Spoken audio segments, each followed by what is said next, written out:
Remembering we shall overcome and walk right into a new start. Welcome to the brand new world. We're the children of a Mother Earth. Reach out your hands, let us lead our earth together. Welcome to the brand new world. We're the children of a Mother Earth. Reach out.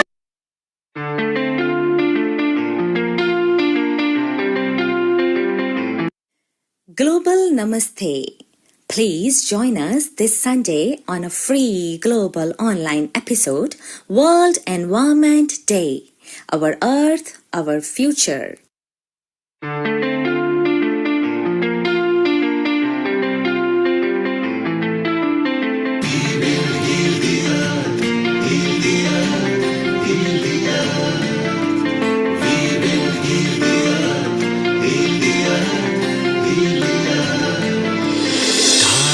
They can tell you stories which are brighter than yesterday. The streets have never been so quiet. The squirrels found a new hideaway. Tomorrow will never be the same. There is so much hope in our hearts. Remembering we shall overcome and walk right into a new start. Welcome to the brand new world. We're the children of a Mother Earth. Reach out your hands, let us lead our earth together. Welcome to the brand new world. We're the children of a Mother Earth. Reach out.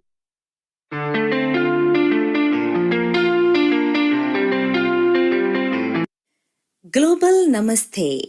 Please join us this Sunday on a free global online episode, World Environment Day. Our Earth, our future.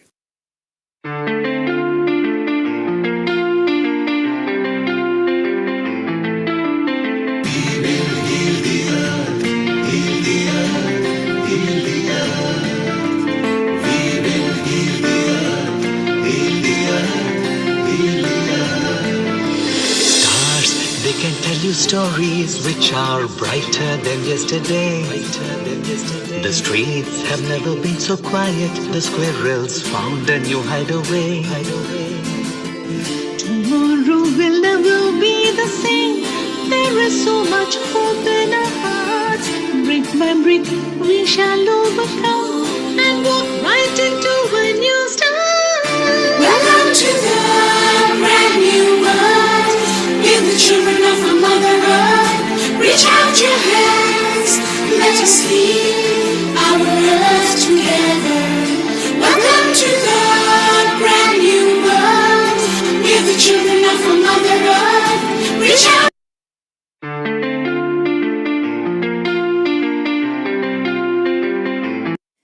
Global Namaste. Please join us this Sunday on a free global online episode, World Environment Day. Our Earth, our future.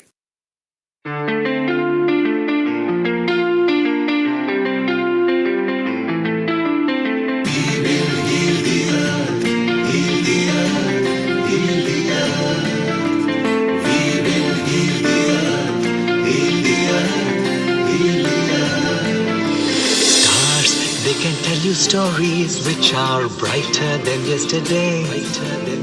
The streets have never been so quiet. The squirrels found a new hideaway. Tomorrow will never be the same. There is so much hope in our hearts. Remembering we shall overcome and walk right into a new start. Welcome to the brand new world. We're the children of a Mother Earth. Reach out your hands, let us lead our earth together. Welcome to the brand new world. We're the children of a Mother Earth. Reach out.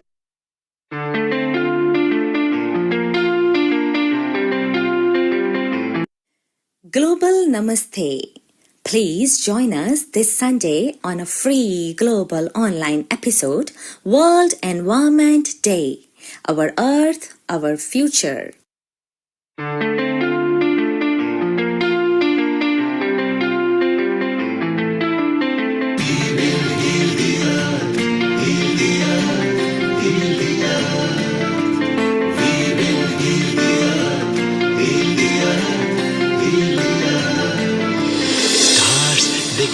stories which are brighter than yesterday. The streets have never been so quiet. The squirrels found a new hideaway. Tomorrow will never be the same. There is so much hope in our hearts. Brick by brick, we shall overcome and walk right into a new start. Welcome to the brand new world. With the children of our Mother Earth, reach out your hands. Let us lead our earth together. Welcome to the brand new world. With the children of our Mother Earth, reach out.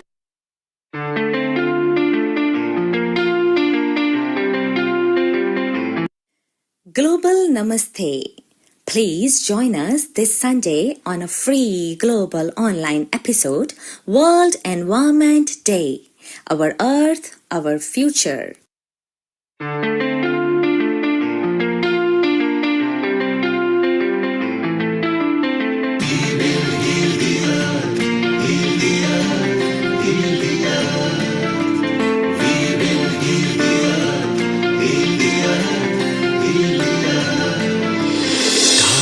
They can tell you stories which are brighter than yesterday. The streets have never been so quiet. The squirrels found a new hideaway. Tomorrow will never be the same. There is so much hope in our hearts. Brick by brick, we shall overcome and walk right into a new start. Welcome to the brand new world. With the children of our Mother Earth, reach out your hands. Let us lead our earth together. Welcome to the brand new world. With the children of our Mother Earth, reach out.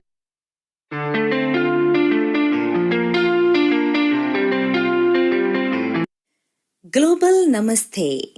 Please join us this Sunday on a free global online episode, World Environment Day. Our Earth, our future.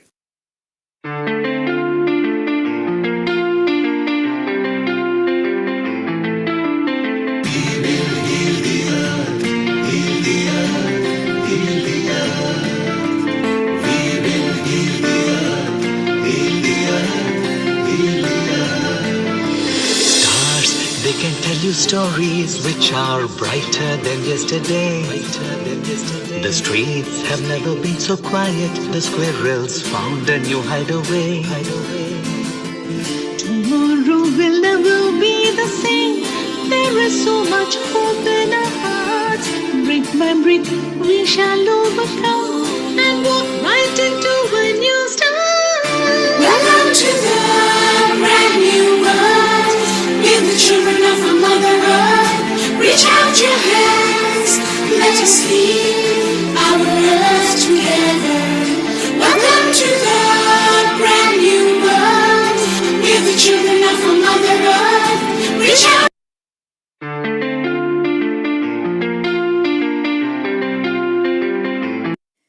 Global Namaste.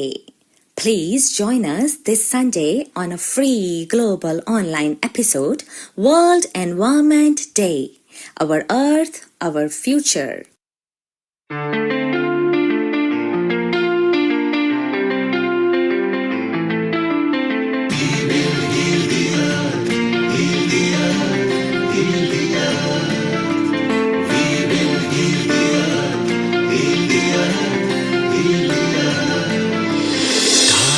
They can tell you stories which are brighter than yesterday. The streets have never been so quiet. The squirrels found a new hideaway. Tomorrow will never be the same. There is so much hope in our hearts. Brick by brick, we shall overcome and walk right into a new start. Welcome to the brand new world. With the children of our Mother Earth, reach out your hands. Let us lead our earth together.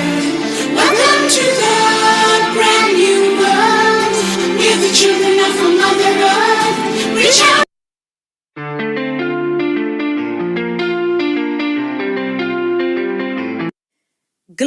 Namaste.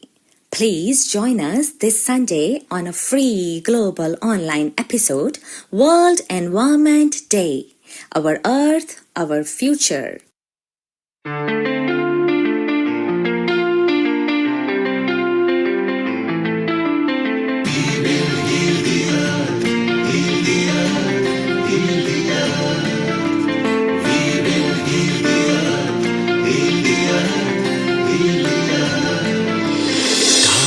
They can tell you stories which are brighter than yesterday.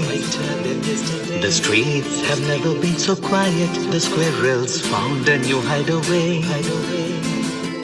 Tomorrow will never be the same. There is so much hope in our hearts. Brick by brick, we shall overcome and walk right into a new start. Welcome to the brand new world. We're the children of our Mother Earth. Reach out your hands.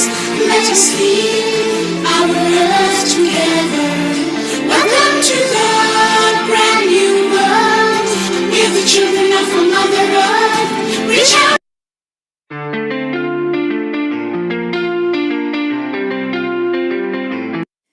Global Namaste. Please join us this Sunday on a free global online episode, World Environment Day. Our Earth, Our Future.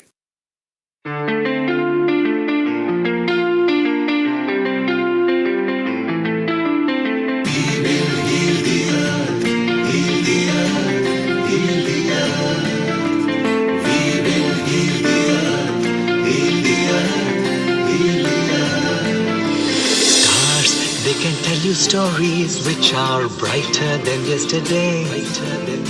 The streets have never been so quiet. The squirrels found a new hideaway.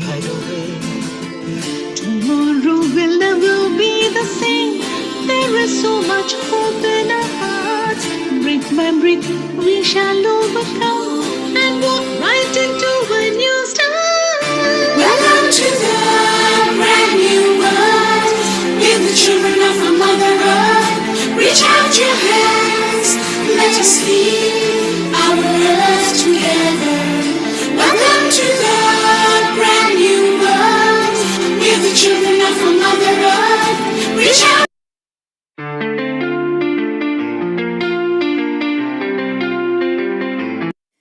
Global Namaste. Please join us this Sunday on a free global online episode, World Environment Day. Our Earth, Our Future.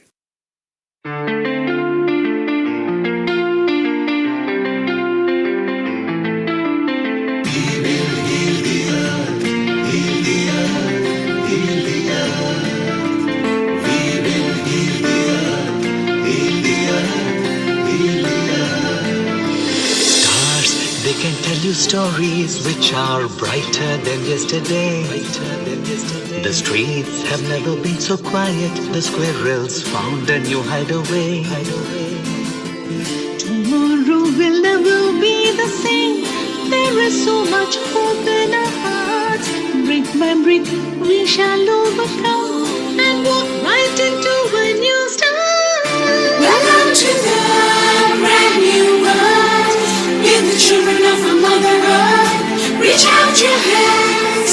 Let us lead our earth together. Welcome to the brand new world. We're the children of our Mother Earth. Reach out.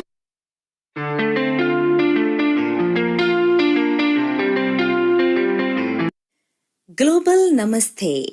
Please join us this Sunday on a free global online episode, World Environment Day. Our Earth, Our Future.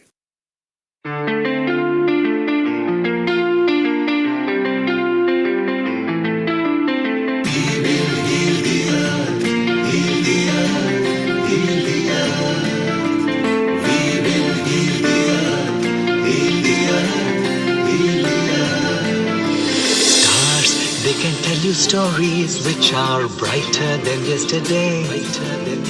The streets have never been so quiet. The squirrels found a new hideaway. Tomorrow Tomorrow will never be the same.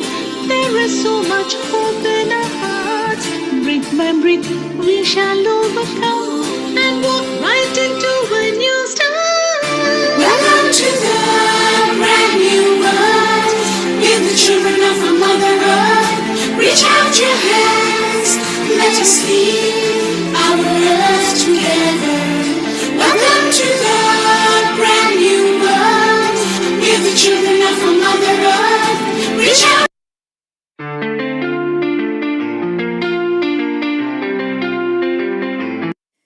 Global Namaste. Please join us this Sunday on a free global online episode, World Environment Day. Our Earth, our future.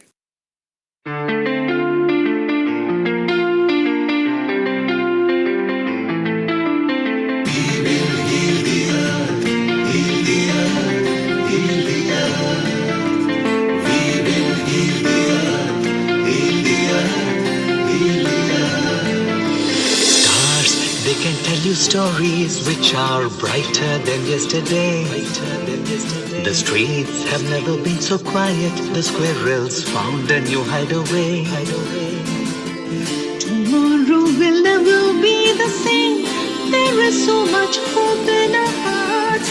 Brick by brick, we shall overcome and walk right into a new start. Welcome to the brand new world.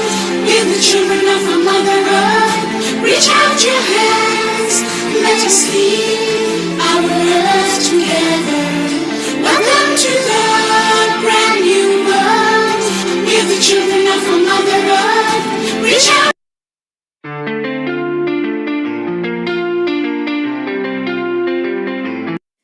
Global Namaste. Please join us this Sunday on a free global online episode, World Environment Day. Our Earth, our future.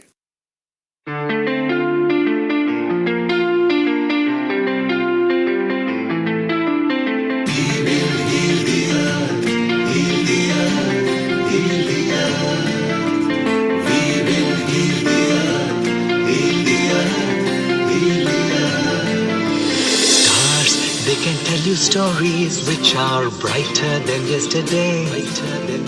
The streets have never been so quiet. The squirrels found a new hideaway. Tomorrow will never be the same. There is so much hope in our hearts. Brick by brick, we shall overcome and walk right into a new start. Welcome to the brand new world. With the children of our Mother Earth, reach out your hands. Let us heal our earth together. Welcome to the brand new world. With the children of our Mother Earth, reach out.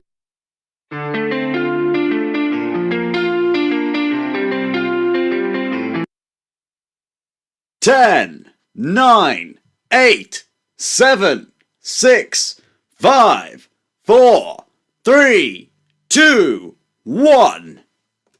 Global Namaste. A very good morning, good evening, and good afternoon to all the viewers of Healing Our Earth. I, Amrita Sharma, welcome you once again to another episode at Healing Our Earth with the hot topic of today, as the world will witness another World Environment Day on 5th of June. And that hot topic is the theme of today's discussion that we'll be live streaming to you all. Before we move to today's episode, it's time for some prayers. My affirmation is Gayatri Mantra. You can hold any as you like. Om Bhur Swaha Tat Savitur Varenyam Bhargo Devasya Dhimahi Dhiyo Yona Prachodaya. Om Bhurbhuva Swaha Tatsaviturvarenyam Bhargo Devasya Dhimahi Dhiyo Yo Na Prachodaya. Om Bhurbhuva Swaha Tatsaviturvarenyam Bhargo Devasya Dhimahi Dhiyo Yo Na Prachodaya. Om Shanti Shanti Shanti.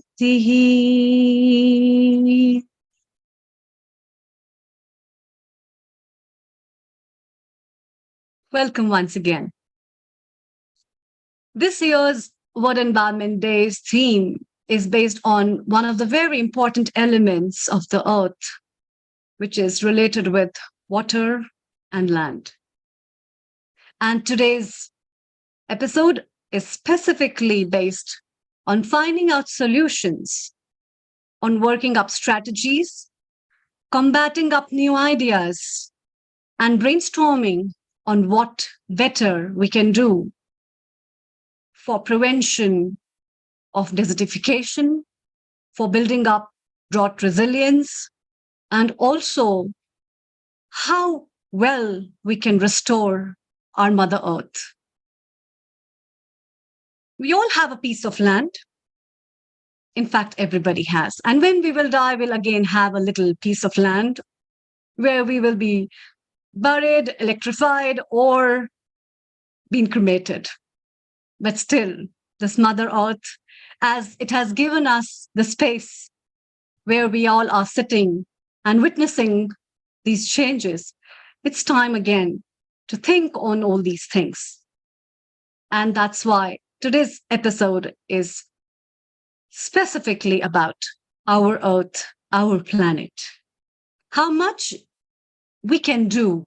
I'm not saying how much do we think. I'm saying how much we can do. It's very important to do karmas. And this is also part of Karma Yoga, a social service that you can do, which will be witnessed in your deeds, nowhere else. What best can be done, how well we can educate our future generation to know about where they have been born, where they are moving to, and what best we can give them as a legacy for them to live in a happy earth. Because ultimately what is required are the 5 elements: pure space, air to breathe, good land to till, a fertile land where they can have crop and food, and what a good glow of water, the pure hydrogen and oxygen that combine together to give us the vital source. That's why we are alive.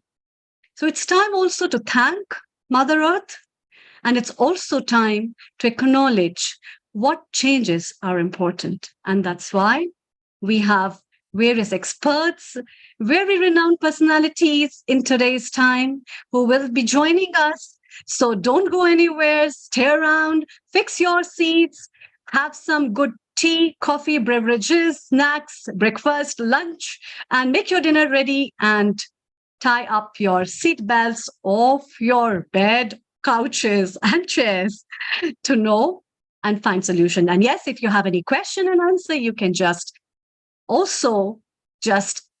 give those questions and put them at www.info@healingourearth.com as well, or log into www.healingourearth.com and you'll find the info@healingourearth.com, where you can put your questions and that will be lively answered right now.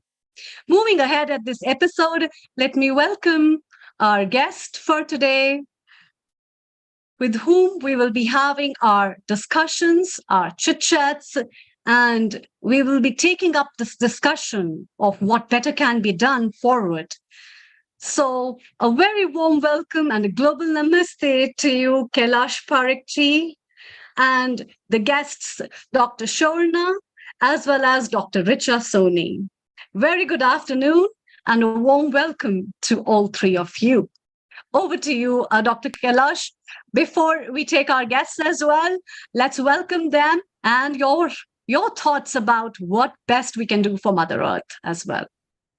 So global namaste to everyone, and thank you so much for inviting us again to this wonderful platform where we can share and work together to protect our Mother Earth. Very, very important. Like you said, we need to protect, to live in harmony, and to enjoy this life here and for our future generation. So we've got a short PowerPoint presentation, which, between the three of us, my colleague, Dr. Shona Pal and Dr. Richa Soni and myself will take you through.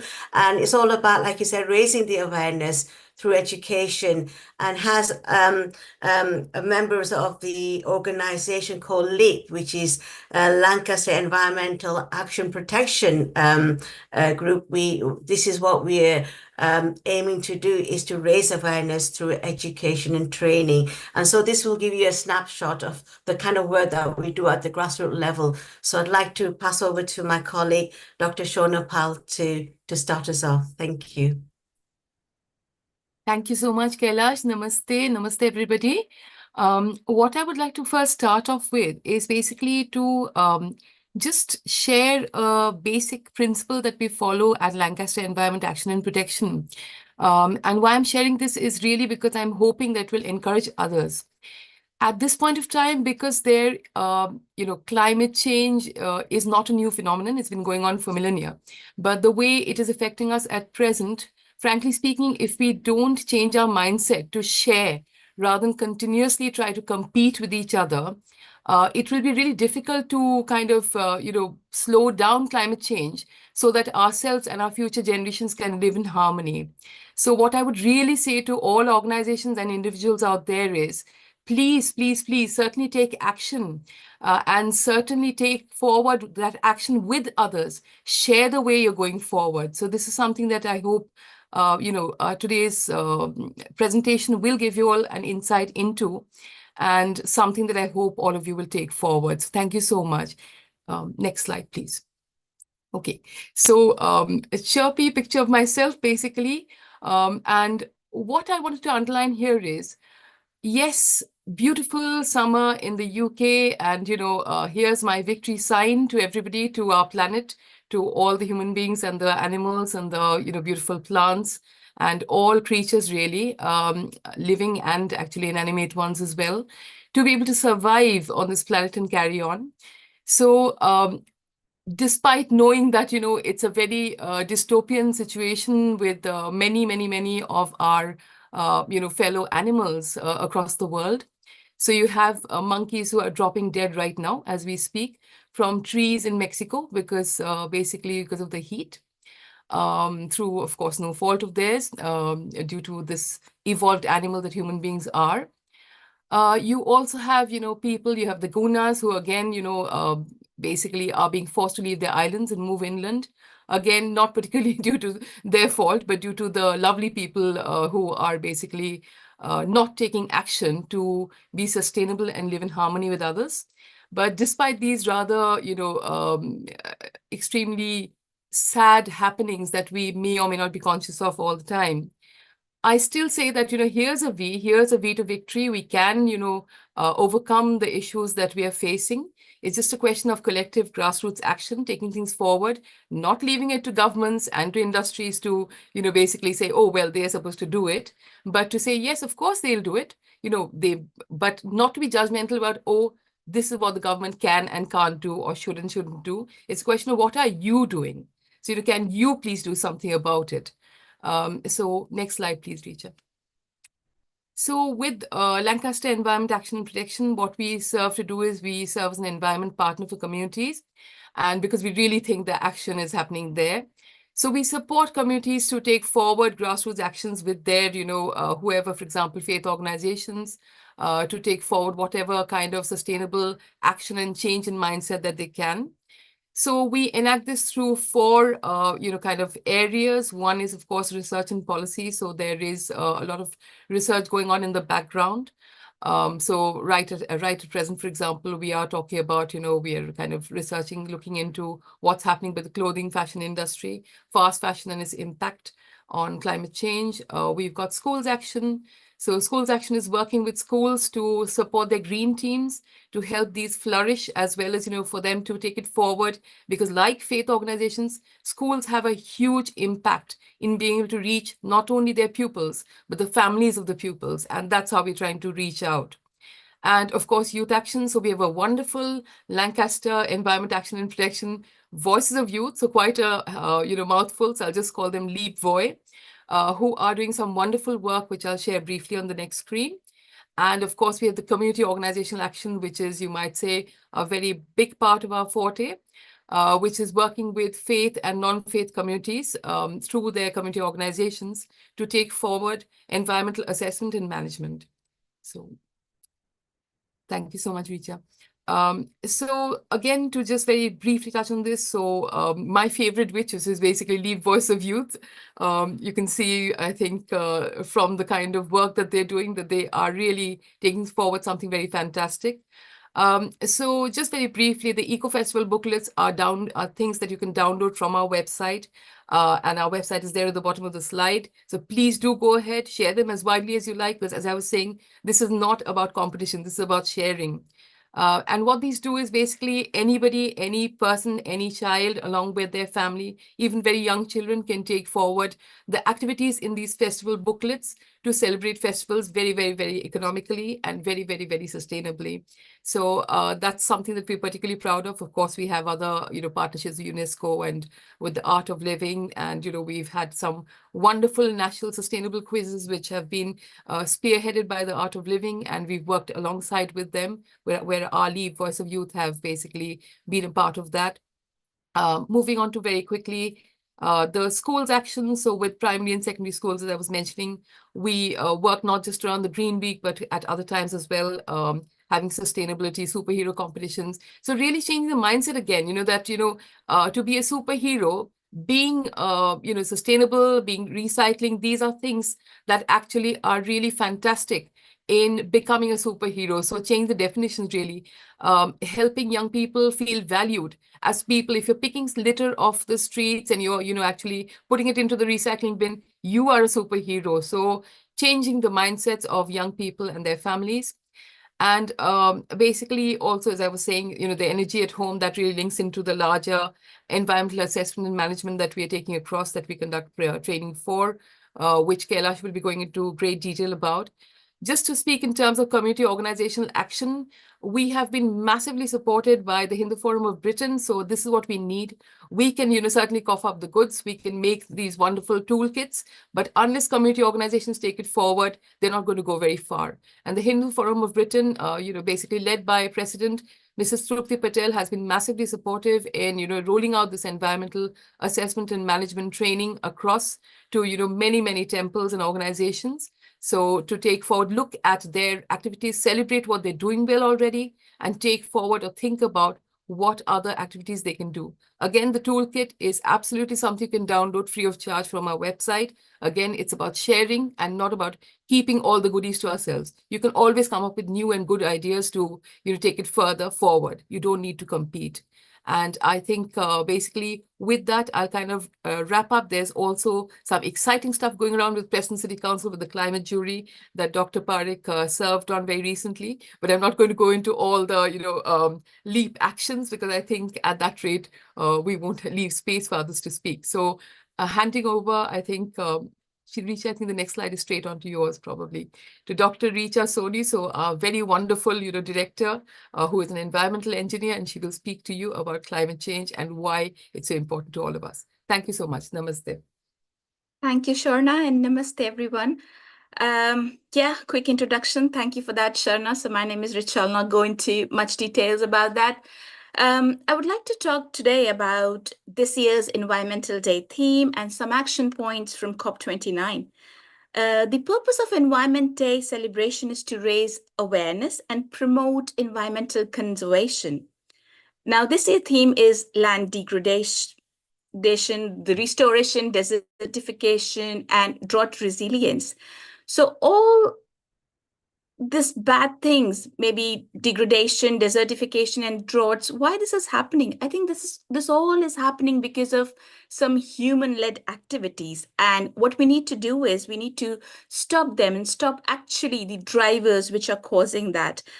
Stop deforestation, reduce the waste, reduce pollution, because all these activities are actually leading towards climate change. I would say a lot of awareness is ongoing and people, they know what are the harmful effects. But at this point, in my view, what we need is to counter the climate change. So awareness is there, people are doing it, but now is the time to actually act. And for actions, we need to change our habits. We can't turn the time, we can't undo what has been done, but what we can do now is actually change our habits, because it is possible to restore the lands, undo what we have done, at least reduce the effects. But all this can be done if we have the urge to tackle to the climate change and have an urgency to understand that we need to change our habits. So some of the highlights from COP29 is that, COP28 is that phase out the fossil fuels, enhance the global efforts. And I think here is when I talk enhancing the global efforts, and a very right way when Shona said that we should not all rely to governments, industries, what they are doing, but I would say every step count and every person matters. So all we should give is what is our contribution to bring this global change. We need to take the actions and see how we can help in nature conservation, think of practical solutions, share with our communities, and then find out how those ideas can be implemented. Now, as Sharna has already touched base, and Kailash would later on talk about LEAP's initiatives, I would like to point out that we at LEAP have got onto the job of playing our role and getting this work to counter climate change, roll further. We partner with communities across the UK to take small steps to bring this bigger change in people's habit and working towards countering climate change. And I'm sure that as we grow, our bigger strides will be visible to entire world. So we at LEAP are working towards having those ideas, those implementations where we can interact with communities, bring out that change. And I would like to hand over now to Kailash to talk about LEAP's recent work and initiatives in which we have tried to collaborate and work towards countering climate change by introducing a new toolkit for organizations. Over to you, Kailash. Thank you so much. Thank you, Dr. Richa. Thank you so much. So as you all know, my name is Kailash Parekh, and I'm one of the directors on the LEAP as well. And we work very closely with the Hindu Forum of Britain. So next slide, please. So I'm going to talk about the Environmental Assessment and Management Toolkit, which is part of the training that I mentioned earlier. As LEAP, we try to raise awareness through education training. So we rolled out a program almost 18 months ago, 2 years ago, providing the training on two modules. Module 1 was all about climate change, which Dr. Richards has explained about us, looking at, what is climate change, and how we can all work collectively together to help raise awareness and make those small changes. Collectively we can make a huge difference to our climate. So we provide that at 8th session, and the next module is all about the Environmental Assessment Toolkit, which has been supported by our president, Mrs. Tripti Ben Patel, the president of the Hindu Forum of Britain, who's been a very active and very supportive individual who's actually provided all the support. So we provide this training, and this toolkit is, I'm going to talk a little bit more about it, but it was actually designed by our co-director and founder of LEAP as well, Dr. Shona Pal. It is her brainchild, and it's a very wonderful toolkit where it's a live living document. So and it includes a versatile environmental assessment and management plan, which comes with the detailed guidelines, including understanding and formulating environmental policy from the plans, which I will explain more about in my next slide. So what is the impact of this grassroots climate action enabled by the Hindu Forum of Britain and supported by the LEAP? So temples all over the UK will start to use this environmental assessment toolkit. And it's basically to help us to look at the good practices that's already happening within our places of worship and how we can improve that. And it's a document that helps us to then focus on what we need to do, basically, what's happening and how we can make those small changes. So it's like I said, it enables us to reflect. So next slide, please. Sorry. So it enables places of worship to record the good work that's already taking place to protect our environment, and to make a plan of what to do more. And like I said, it's a living document, so you can change the plan when you need to. So it's live and it's flexible and it's a working document. You can take it anywhere, anywhere in the country, in the world, actually, and it's still a working document. And it prepares, all the committee groups to work together. And to also prepare ourselves for any climate emergencies. So again, I'll be talking about the climate emergency plan as well in my next slides. Over to you. So as you can see on here, this is the actual form. It's a very user-friendly form, and what it is, it reflects on and identify each aspect of your own organization's working and the use of premises, interaction with the community. For example, if you look at some of the points here, it says it looks as to reflect on how the temple, priests, staff, volunteers, devotees, patrons, and other visitors interact with each other, in the community space. And it also talks about religious ceremonies. How do we, what sort of ceremonies are performed, how often, what's needed, what do we need to do to help to protect the climate. For example, if you're using yagnas, fire, how can we make it more environment friendly using fire and water and all these other elements that we talked about. So you can see on the left hand side it says name of the event, for example, yagna, morning prayers, and then it talks about how often you do it, where you do it. And it just gives you, some guidelines on, reflect on how what we're doing now and how we can then help to reduce, any climate change effects on our environment. So again, there are some examples here. For example, buildings using lighting. So can we use energy efficient bulbs? Are we using that? What can we do? Where can we buy them in bulk? How can we save money? So all these kind of things are actually recording on this form.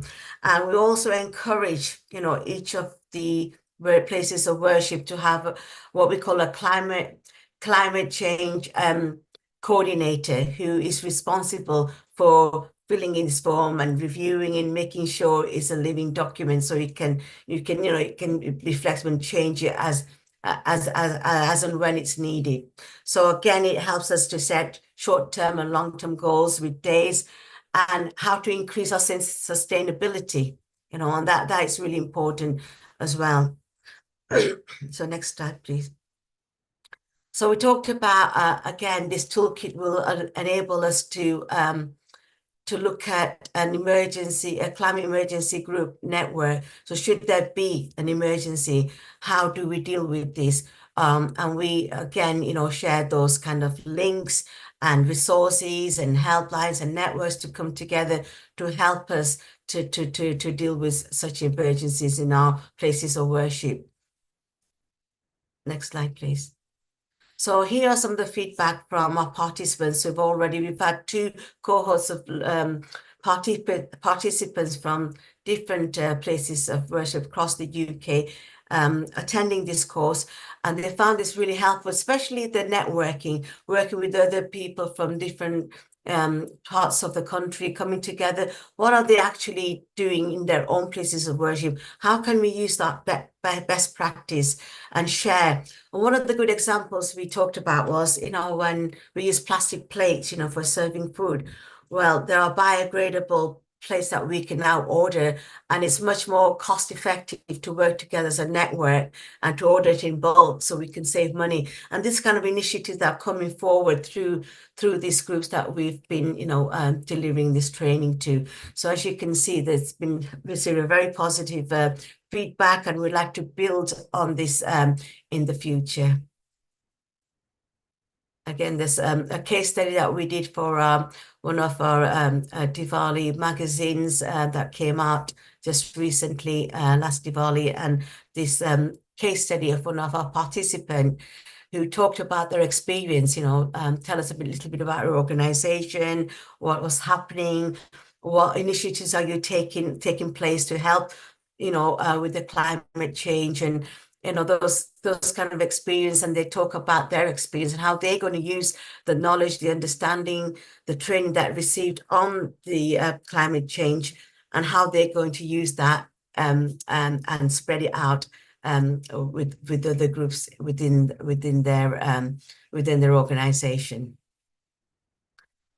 So I hope that, obviously this today's presentation motivated you, and hope that you can all start using the environmental management toolkit. It's free of charge, like Dr. Shona said. It's on our website. You can download it. It's easy to use. It's user-friendly, and it'll help you to sort of reflect on what's already happening within your organization and what more can we do as an organization and work together as a team to protect our Mother Earth. So thank you for listening. Thank you. You have been doing a lot of work, in fact. So first of all, congratulations from all our Healing Our Earth family for such a wonderful thing. And in fact, from my point of view, Kailash, I think this is also one of the very important things, that the spiritual angle of thinking in every religion or every part of the society, and the norms and rituals people follow, and how does that impact the environment. We always think about the inner environment at that time in terms of spirituality, and wondering the God will bless us if we'll be having all these things. And there are a lot of rituals which have bigger sense. But it's time to think on what changes are important as per the present generation of when we are heading towards 22nd century. And we are thinking about what are we left with. So age-old traditions, age-old rituals need to be managed up in a better way to think about how we can make our Mother Earth and the God happy both at the same time, because it's all about working on a lot of things. So the kind of researches you have been taking is a wonderful start, and I think it needs a lot of other coverage in various universities and research centers worldwide, where these kind of things and topics must be taken over to measure what best can be the apt solutions for that. And it's time. We have Neil Kumar over here, our founder and director. Let's hear from him before we take up the comments from all of you. Over to you, Neil Kumar. Very global namaste as well.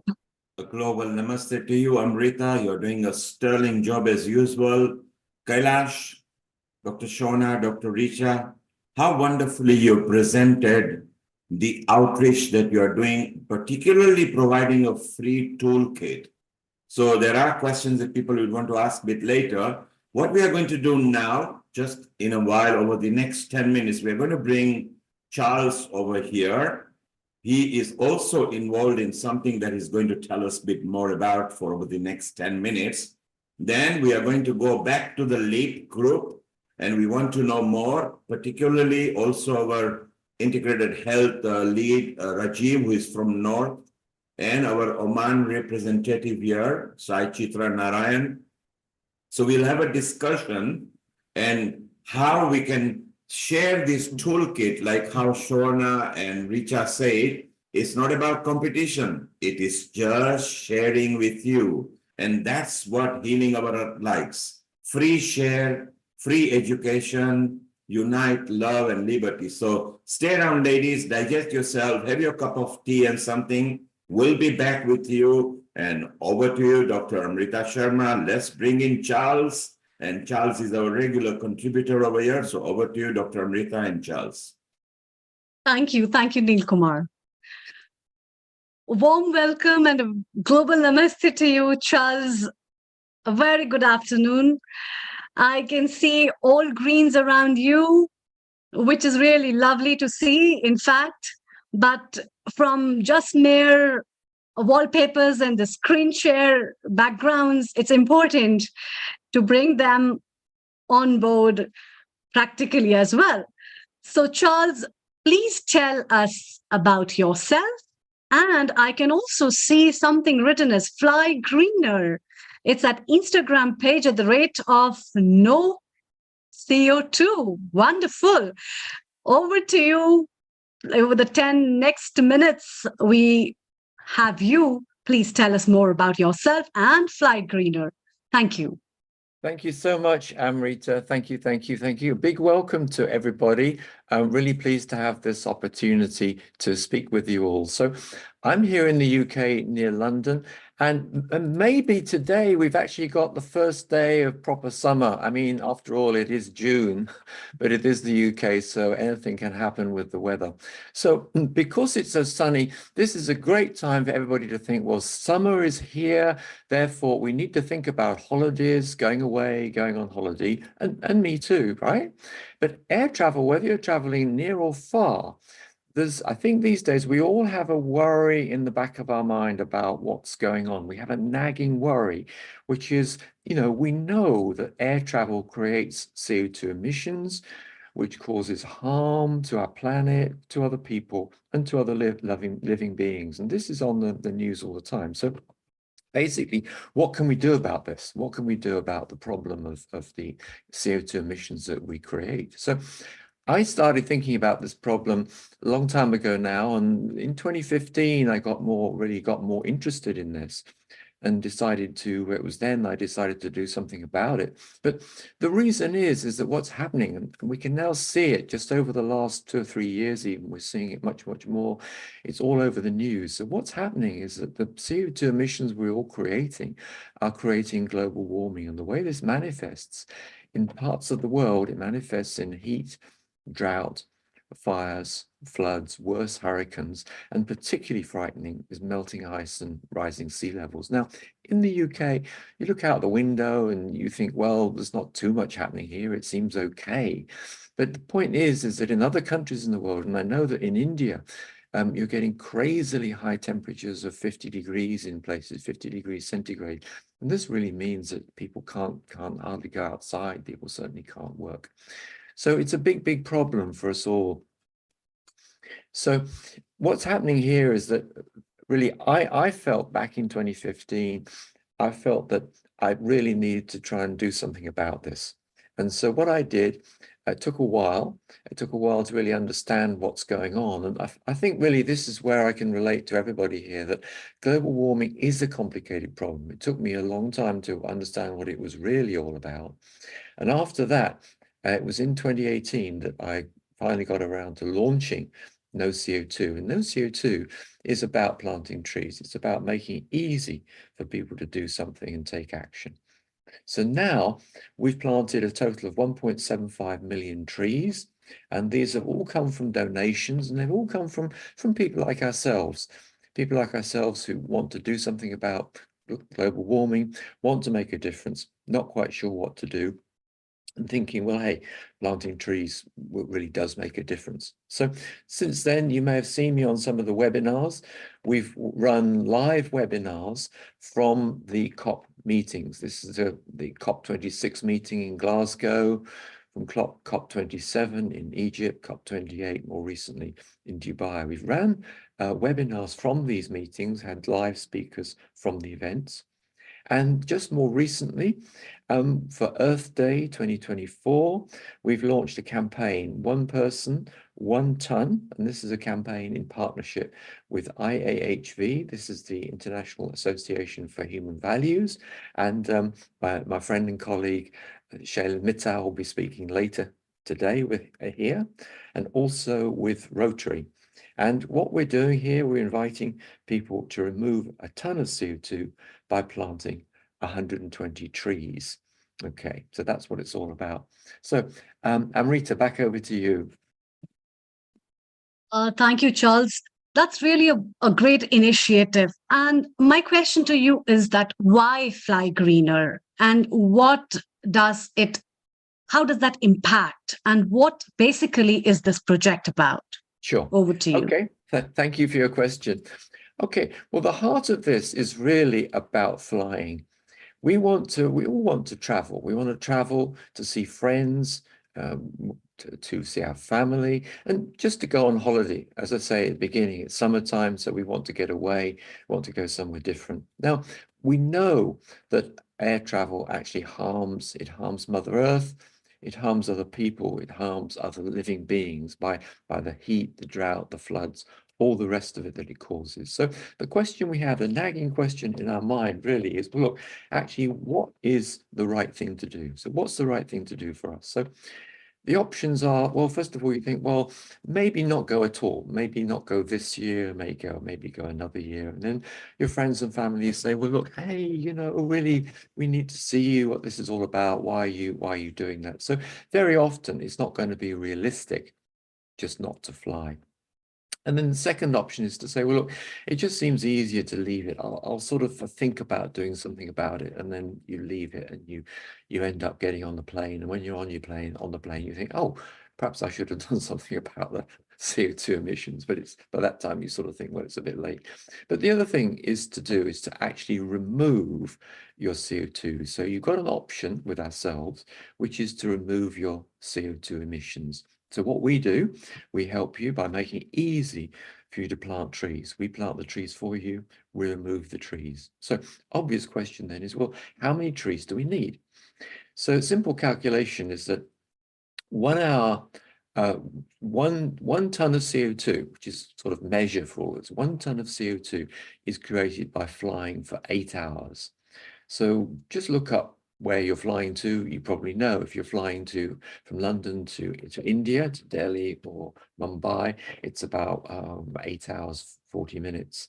So that's about a ton of CO2, and that's each way, 1 ton to go there, 1 ton to come back, and that's for each person. So if you're traveling with 2 of you or 4 of you or more, okay, that's a ton each way. Okay, so if you're going on holiday in Europe, so to go to Cyprus, for example, that's 4 hours flying, 4 hours there, 4 hours back. So that's again a ton of CO2 emissions. So to remove that CO2, what we do, we plant for you, we plant 120 trees. Now those trees on average will remove a ton of CO2 for every year they're growing. So this covers your removing CO2, not just for the 1 year, the one flight, it covers it for every year the trees are growing. So if you take a look at our Instagram page, which Rita mentioned, if you take a look at this page, you'll see there our Instagram reel about this. And to plant 120 trees, it's just £24. So there's a link there which explains all about it. If you're in the UK, then you can get gift aid on this as well, which means we can plant more trees for you. So it's very, very straightforward. All you do, take a look at the Instagram page, take a look at the reel, that takes you through to the Global Giving page, which was set up by IAHV, set up by a friend and colleague, Shailin Mittal. Take a look at that. I'll put a link in the chat about it if you'd like to click on that link. And if you want to talk to me about this, I mean, if you've got concerns about this, you're interested in more information, I put my number in the chat as well. So do give me a call on WhatsApp and we can talk more about it. Hopefully that helps, Amrita.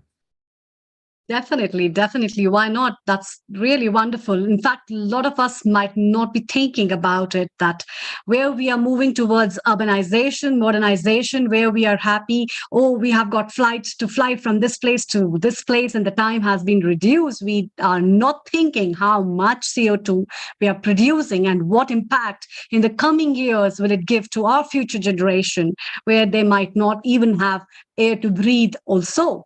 And that's really nice. Charles, please stay around. Let's have a quick question from Dr. Rajiv Gupta.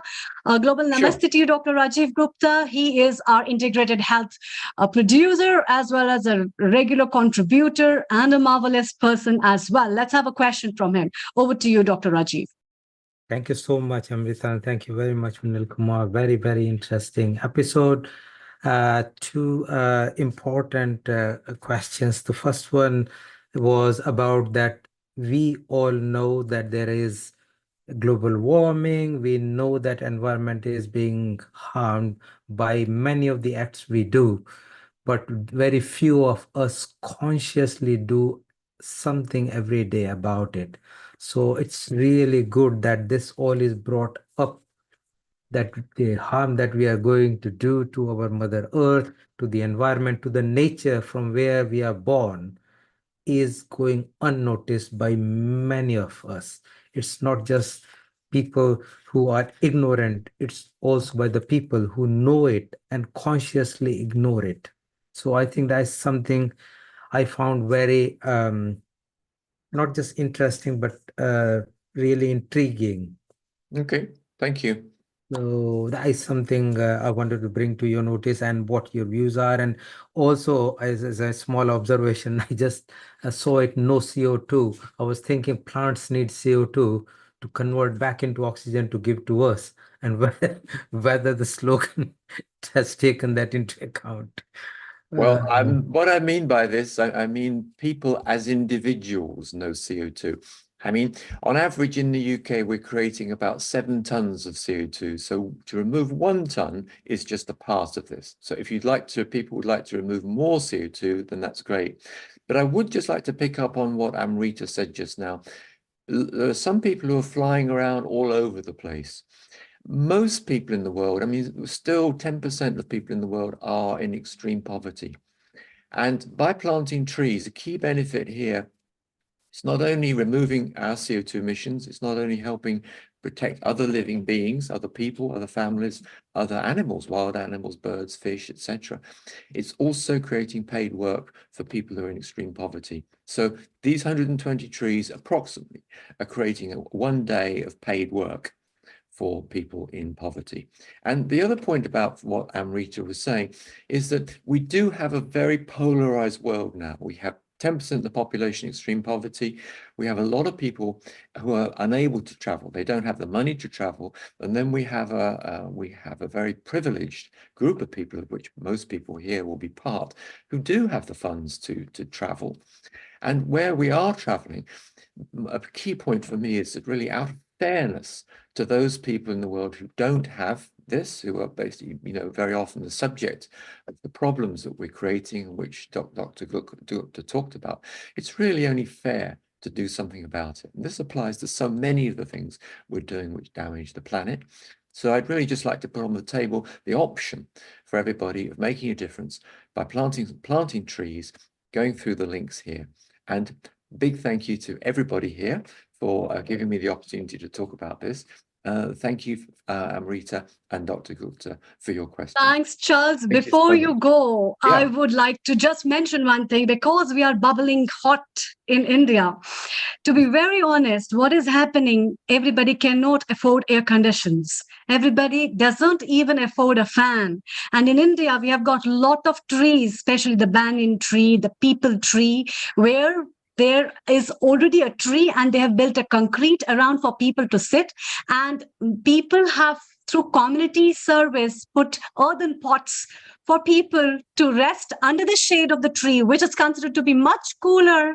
And it brings up a cool breeze. It gives good oxygen as well as a feeling of a being in a very brighter way, which not at all anything can reverse back. And that's what is the primary solution that people are finding out. And you can see half of people gathered by the evening when the sun sets over there, chit-chatting and relaxing and thanking God that we are under the shade of the tree. And Perfect. therefore, this also gives a very clear importance of planting trees and having all that around us. Also, very big thanks to you and a great initiative of Fly Greener. Before you fly somewhere, please think about Charles, what he has been saying, or if you get time, space, anywhere, and you have land, please plant trees. That's a very big, a huge message. And travel with safety and plan your trip accordingly. That's very important. And let's take up a quick comment from Neil Kumar, our founder and director, and move around with to Oman, as well as with Dr. Richard, Dr. Shona, Kailash, as well as to Uganda. Over to you, Neil Kumar. Thank you. Thank you, Amrita. Charles, thank you very much for yet another initiative from you. You keep on flying, and as you take off, we wish you all the best. You are in a private Zoom room. The audience is in website, YouTube, Twitter. So if you could send your flyer to Vaishali and Amrita, we can put it on a social media.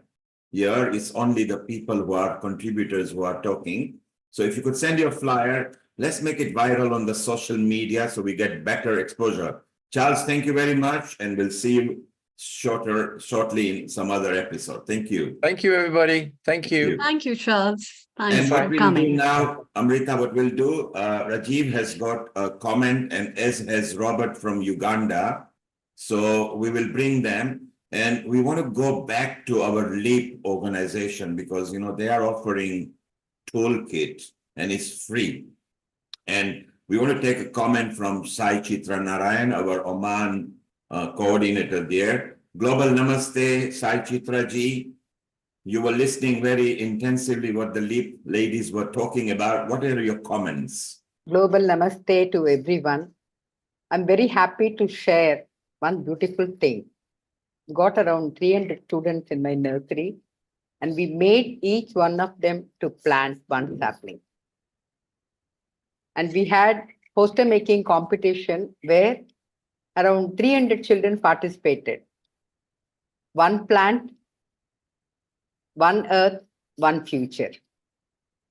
This was the topic, you know, like each one of us, if we can plant one, we can save one. I just wanted to just share one small song on 5 elements, which we used to teach to all the children, you know, like from kindergarten to 5th standard.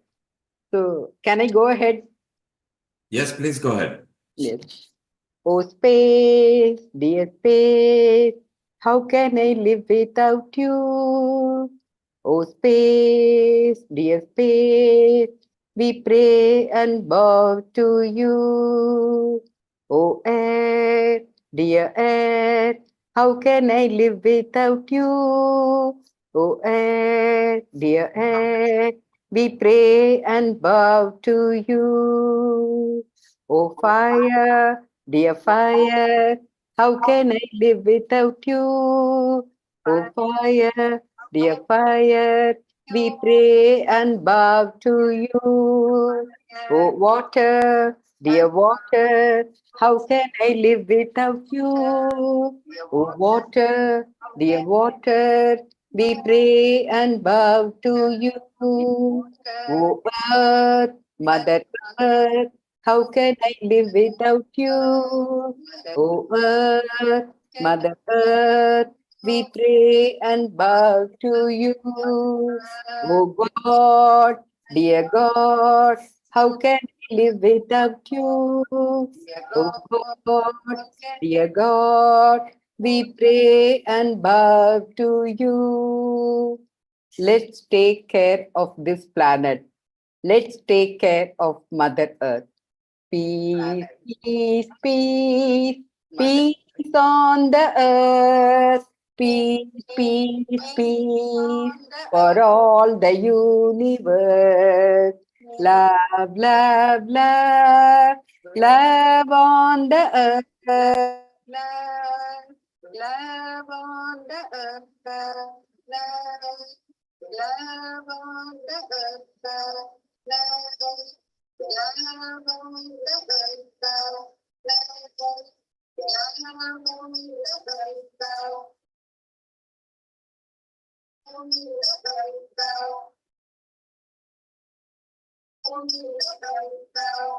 How wonderful. I think we've got an echo because there is a, I think there is, okay, we are, I think there is, when somebody has got some instruments on, if they could switch off, please. Somebody has got some instruments on, if they could switch off, please. Somebody has got some instruments on, if they could switch off, please.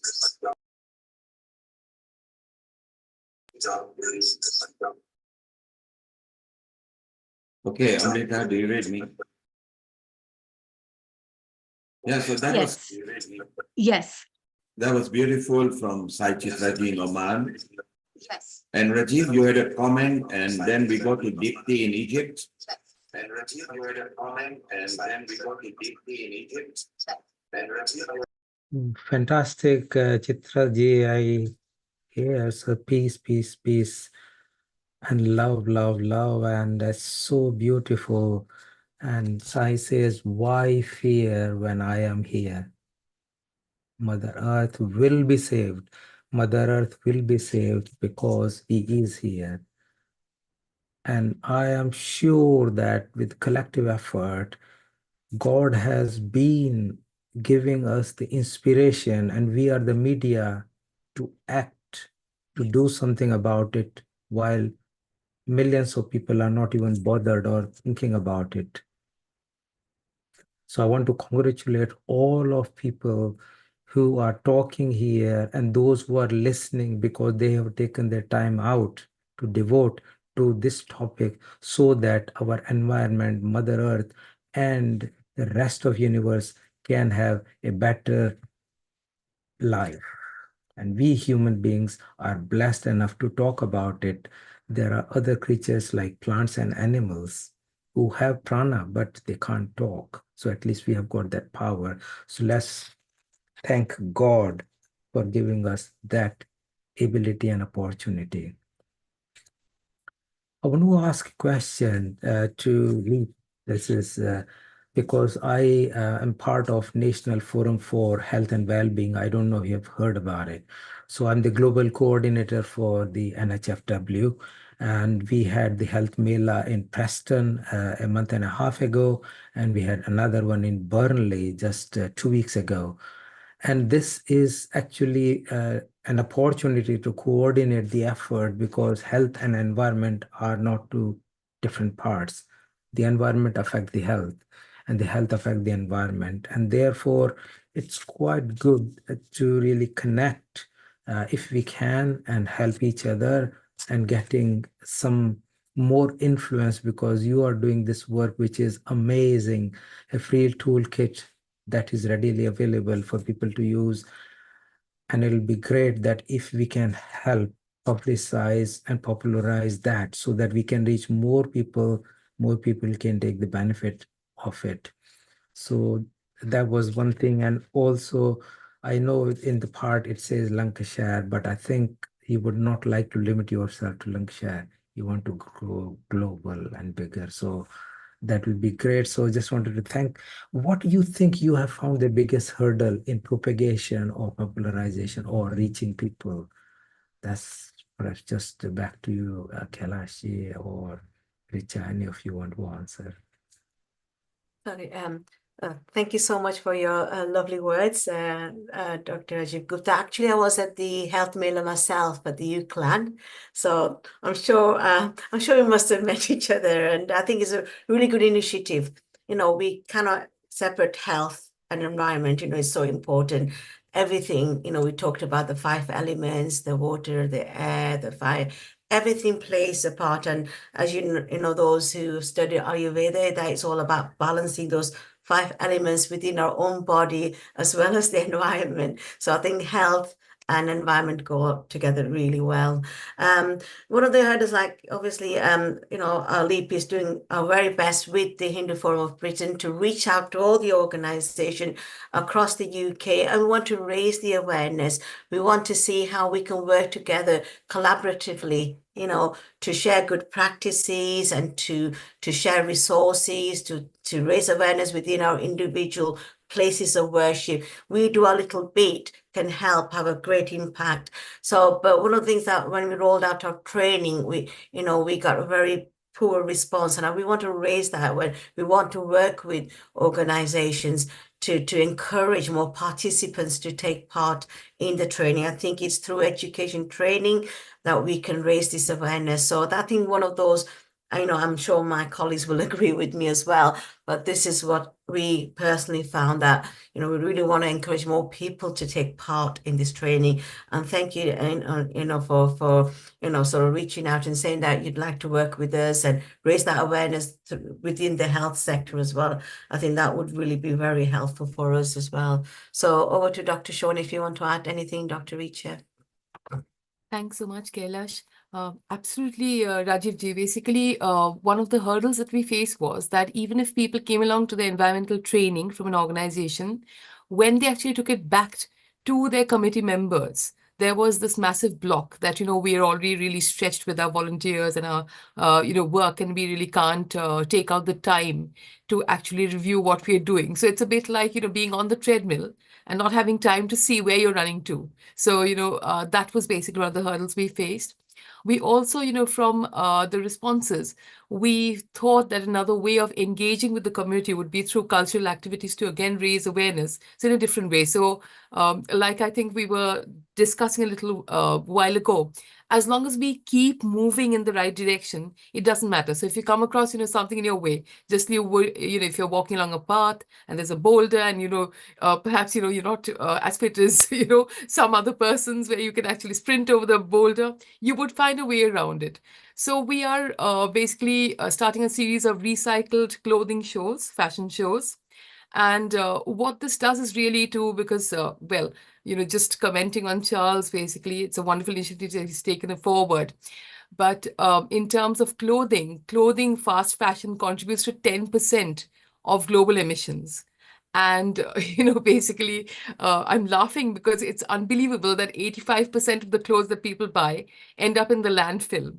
So it's just because of this completely strange mindset of, valuing the wrong thing. So again, coming back to basics. So we are kind of approaching the problem from different areas, taking the environmental, assessment and management, but having a little bit of a preamble by starting with the recycled fashion show and saying that, okay, you don't need to buy new things to be fashionable. Why don't you, use something, and actually involving our young children to take this forward? So it's just basically Thank finding a you. way around. You just don't stop thinking. Think about the earth. There will be hurdles like every other game in life. You just overcome it and find a way around it and move forward. That's really nice. Thank you so much, Dr. Shorna. It was a good input. Let's take up a comment from Dipti Kataria ji from Egypt, who is again a wonderful soul, a regular contributor at Healing Our Earth. And for over 2 minutes, can you, Dipti ji, please give your comments, and we call you again and we take over with Charlene and then bring you back again with all the panel discussions. Over to you. Global Namaste to everybody. It was wonderful listening to you all. Wonderful, knowledgeable people. It's always a pleasure to be here. Apart from whatever has been mentioned and said, there is something I want to, put my lines through is humans. I was just going across these lines. Humans literally means the word is coming from humus, and that means living soil. So we are living soil ourselves. And actually, if we talk about, if we just consider our civic issue, if you look after our civic issues, most of the issues, many of the issues would be resolved, like the basic pollutions, I would say, instead of, making leaps of things at particular places. If we look after our civic issues, things will be taken well care of. I was also reading rivers, if we look after well, can be reformed in few years, but we have to think very seriously about the soil. We just have 80 to 100 crops left on this planet, which is like 45 to 60 years more left on this planet to grow crops, because soil is being destroyed so badly. as well as along with this, this, since in Bharat and elections are on and every country elections are constantly on. So I always feel that ecological issues should be raised as an election issue as well. Along with this, as per our Indian culture or Indian Sanskriti, I would say, there's a word in Hindi or in Sanskrit, it means aparigrah, which is very much popularized these way by the name of minimalism. So I personally feel this is the only way towards the environment, save the environment. Everything else will fall into its places when everyone thinks and everybody starts to live as minimalistic life. And I mean, as one of the previous speaker was talking, the clothing issues, I've been to that place in Chile, there's a desert, Atacama Desert, where the piles of used and unused clothes are there, and they are creating big pollutions.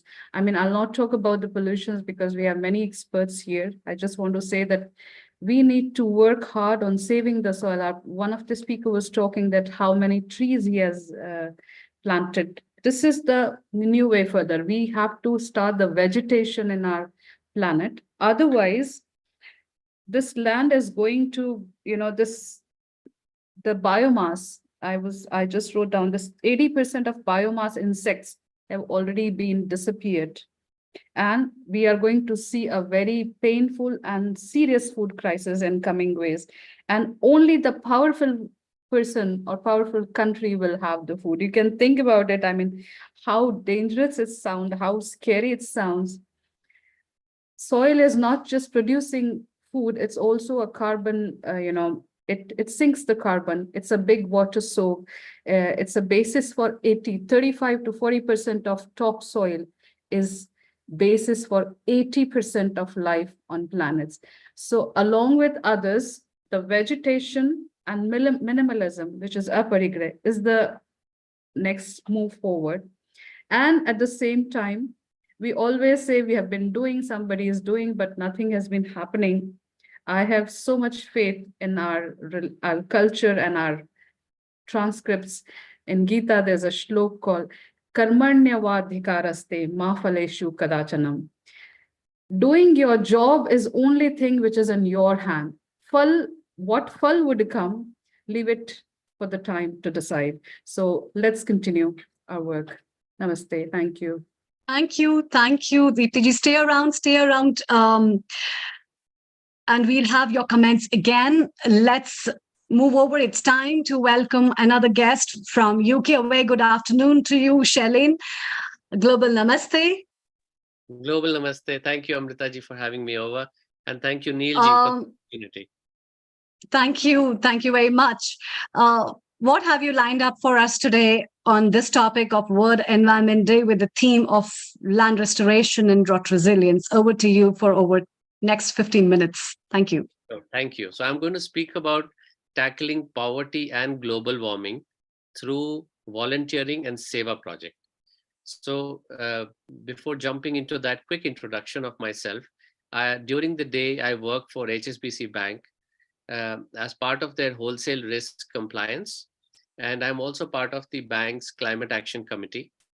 My second hat I wear is I'm the board member for 13 years for International Association for Human Values, which is a global nonprofit that has service projects around the world. They're all humanitarian service projects for community intervention. They are based on volunteering and for uplifting human values such as compassion and love and respect. I'm also a trainer for Art of Living Foundation for individuals, for Sudarshan Kriya, for courses and all of that. Personally, I have a 14-year-old daughter. I live in London in Uxbridge with my wife. My hobbies, I like to write poetry when the emotion gets intense. I also collect different kind of coins, and I facilitate climate fresque workshops, which is the science of climate change. And I'm passionate about restoring and uplifting human values in the society. Yeah, so that is in a nutshell, but we're going to jump into what is our organization, International Association for Human Values, doing and what it can offer to the audience. yeah, in terms of climate change and global warming. So would I be able to share my slides? Okay. Actually, my partners in green crime have already spoken here. Charles Appleby, I think Stephen Severus was also here, no? And Dr. Shorna as well.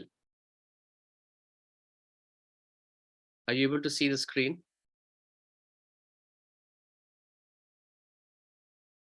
So the organization, this has 13 service projects in the UK, but globally we have over 100 service projects. Yeah. So I'm going to spotlight on only one, which is about climate action.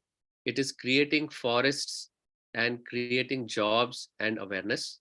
And it serves at least 4 UN global goals. Climate action, goal number 13, no poverty, which is goal number 1. Goal number 15, which is life on land, and 17, which is partnerships for the goals. So we have the project you can see on the right. There is a picture at the bottom. That is from Madagascar, where mangrove trees are planted. And this is where one of our 3 sites, the second site is in Uganda. I saw Robert, who's in the meeting, who is our key person there. And Charles and I, who are working on the 3rd site in Brazil. The project so far has planted over 1.75 million trees, and we have removed 216,000 tons of carbon dioxide. And this is not us, we are just mediums. The program, it has been sponsored, supported, and scaled by partners. We have a wonderful company called the Bamboement in Holland, who contribute to planting of certain number of trees with every product that they sell. Every single product, certain number of trees are planted. They've been our partners since pre-pandemic times, for 4 years now. Rotary London is a key partner. We have generous donors, and we have done initiatives with British Hindu Foundation and LEAP with Dr. Shorna Paul, who was speaking a few minutes earlier. We organized green quizzes for the children. So children put the quizzes together, they moderated it, and children participated. In terms of tree planting, I think Charles already spoke about this. Our project is one of the most cost-efficient projects, reforestation projects of the world. 20p, so £1 plants 5 trees. And if you go to NSPCC or some other organizations, their costs can range between £2 to £5 for 1 tree. And the campaign 1 ton, 1 person that Charles spoke about plants 120 trees. So I'm going to move on, but every slide has got my contact at the end, my mobile number, as well as the email of the project.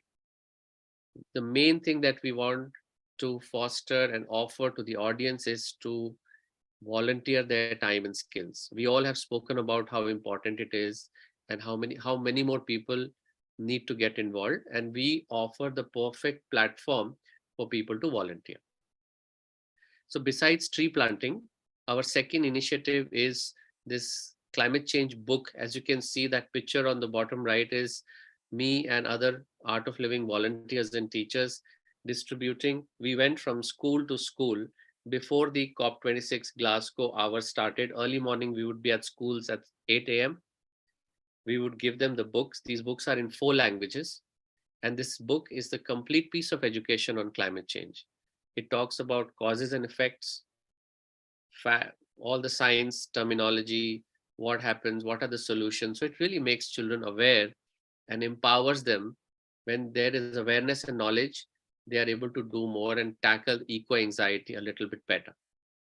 So we would invite any of you who are linked to schools to help distribute these books. It's a wonderful resource which we have invested in the last 7-8 years. Every year it is updated. So we print a new edition of it. There is also a digital edition, so we use less paper. Rotary has been a wonderful partner in that. I'm going to quickly jump to the 1 person, 1 ton, but Charles has already spoken about it. And Dr. Hani Kalaria, who's been a key contributor, she used to be a presenter here. She is she as a partner. Rotary is a key, one of the 4 organizations in this campaign, and Saving Our Planet from France, and Charles Appleby, who spoke earlier. 4 organizations have come together to run this. So whether it is Fly Greener or Drive Greener, the idea is let us remove the carbon dioxide as our footprint is created, right? So we are also spotlighting this on actual World Environment Day on 5th of June on Wednesday. We are running 2 sessions at 5 p.m. and 8 p.m. You're welcome to join, and I'm happy to circulate the details for those who would like to listen in. We are going to focus more and more on these campaigns, how more people can get involved. Yeah. Any questions thus far? I'm happy to, only I've been speaking. I thought I'll take a little break. Okay, so we press ahead. I'm a facilitator for this workshop called Climate Fresk. It is based on the IPCC's Science of Climate Change, which is IPCC, for those of us who don't know, is the UN body of 2000 independent scientists. It expands as Intergovernmental Panel on Climate Change. And this workshop, it's basically a game of cards. There are 5 rounds in it. A small group of 6 to 8 people play this. So it's an intimate setting. It's great fun for team building. I also do this workshop as a guest faculty at the University of Cambridge. These cards are, this workshop has become so popular. It has facilitators in 100 countries, and it has been translated in over 45 languages. So I would welcome the opportunity if you would allow me to step into your offices, colleges, schools, or homes in a circle of friends. I'd be very happy to facilitate this game. And we have, I don't know if we'll get the opportunity to share this, but there is a wonderful song of the change of climate, which is very peppy. I put the link here, and a very touching story in a 4-minute or a 6-minute YouTube on reforestation, how lives of women are being transformed in communities such as Nepal, where they are empowered and they are able to live a life of dignity because they have jobs through the reforestation project. So the reforestation is adding so much value to the community.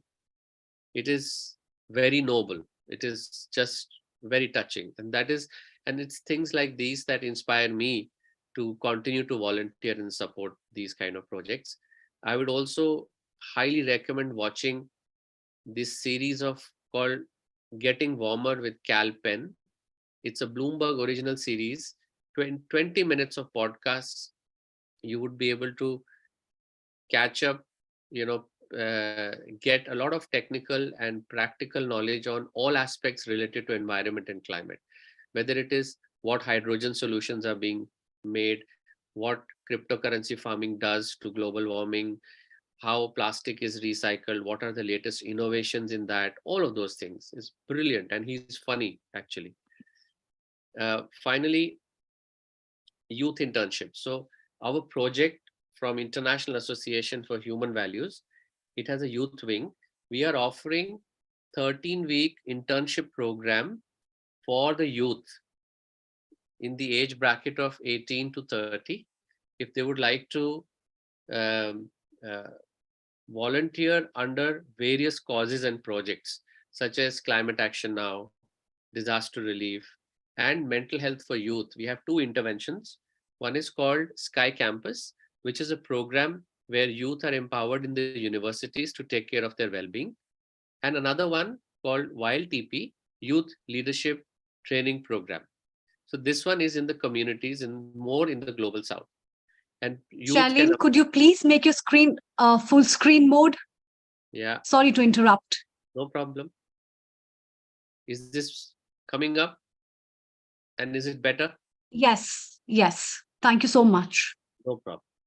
And youths are encouraged to apply simply by sending us an email. They can go and check the website, and my contacts are also here. We would really encourage youth to come up and participate. Not just youth, even grown-ups like us. My appeal to all my friends and everyone I meet, I say, give 1 hour. Whether you give 1 hour on a daily basis or 1 hour a month or weekly is totally down to your inspiration and availability. But we should all give 1 hour to the society or to the environment. Yeah. Finally, this is just a slideshow to show my visits to COP26 and COP28, and now we are preparing for COP29. Besides doing advocacy and striking partnerships, I met amazing people from all over the world, like-minded as well as youth. Especially, I have to give a shout out to 2 organizations. One of them is called JVE. It's a French acronym for Youth for Environment. I think they are in 27 countries.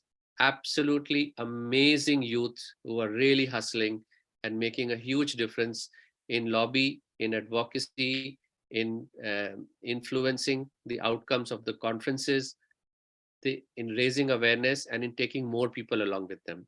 The other organization is called CCI, and we have CCL, I think.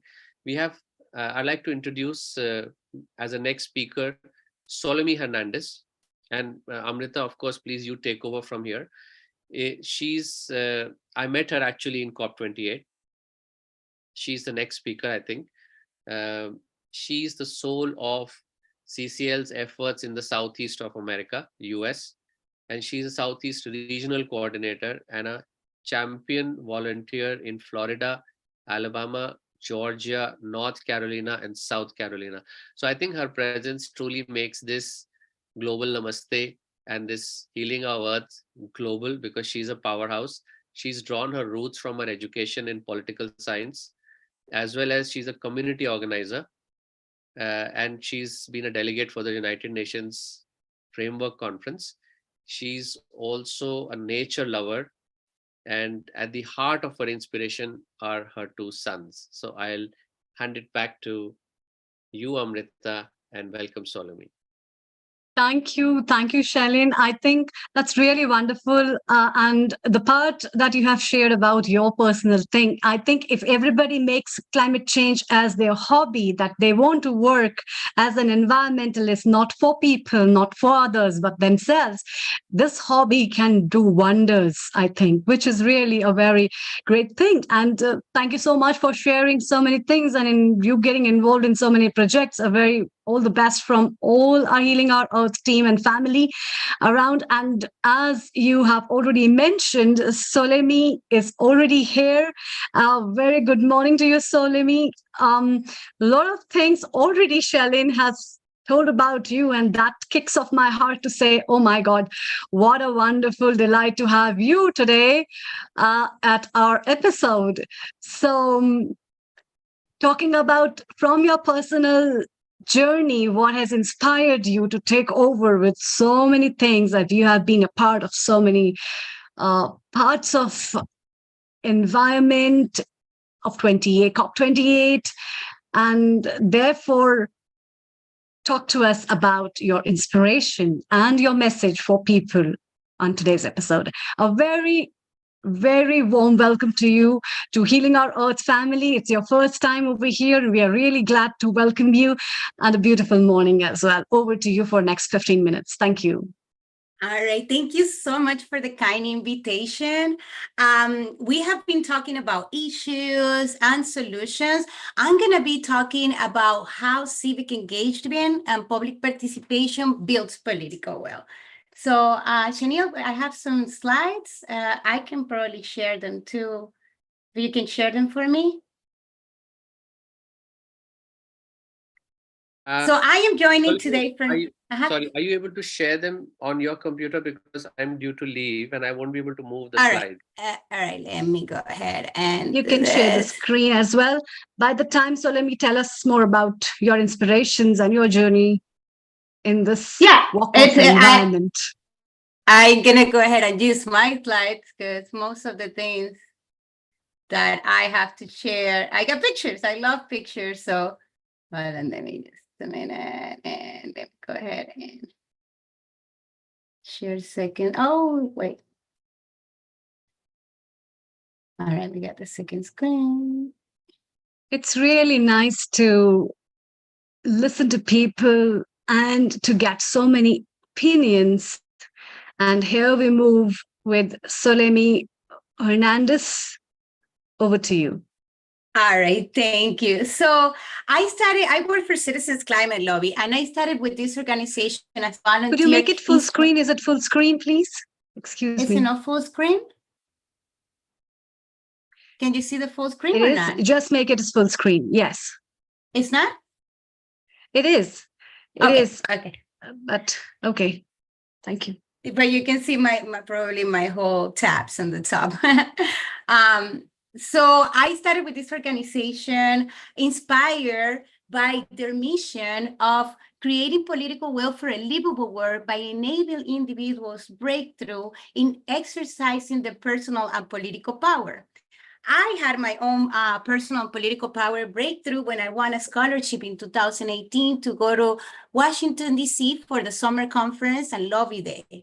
For me, that was a transformational experience to be among 1,000 people behind my picture. I was there lobbying at the same time for climate solutions. I thought that I was part of a great group of committed people that wanted to change the world, and I was being part of that change. So I decided to go back to school, study political science, to learn about how government works and get the skills necessary to be an effective advocate. I graduated in 2022, and I started as a staff with CCL in 2019.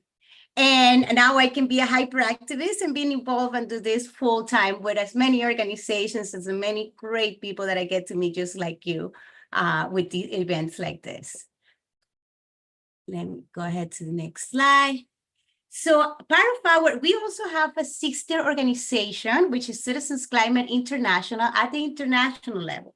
And we have a ton of chapters everywhere in the world and here in the US. And the mission is that constituents or community members meet with their elected officials to push forward climate solutions or legislation that we want to be enacted.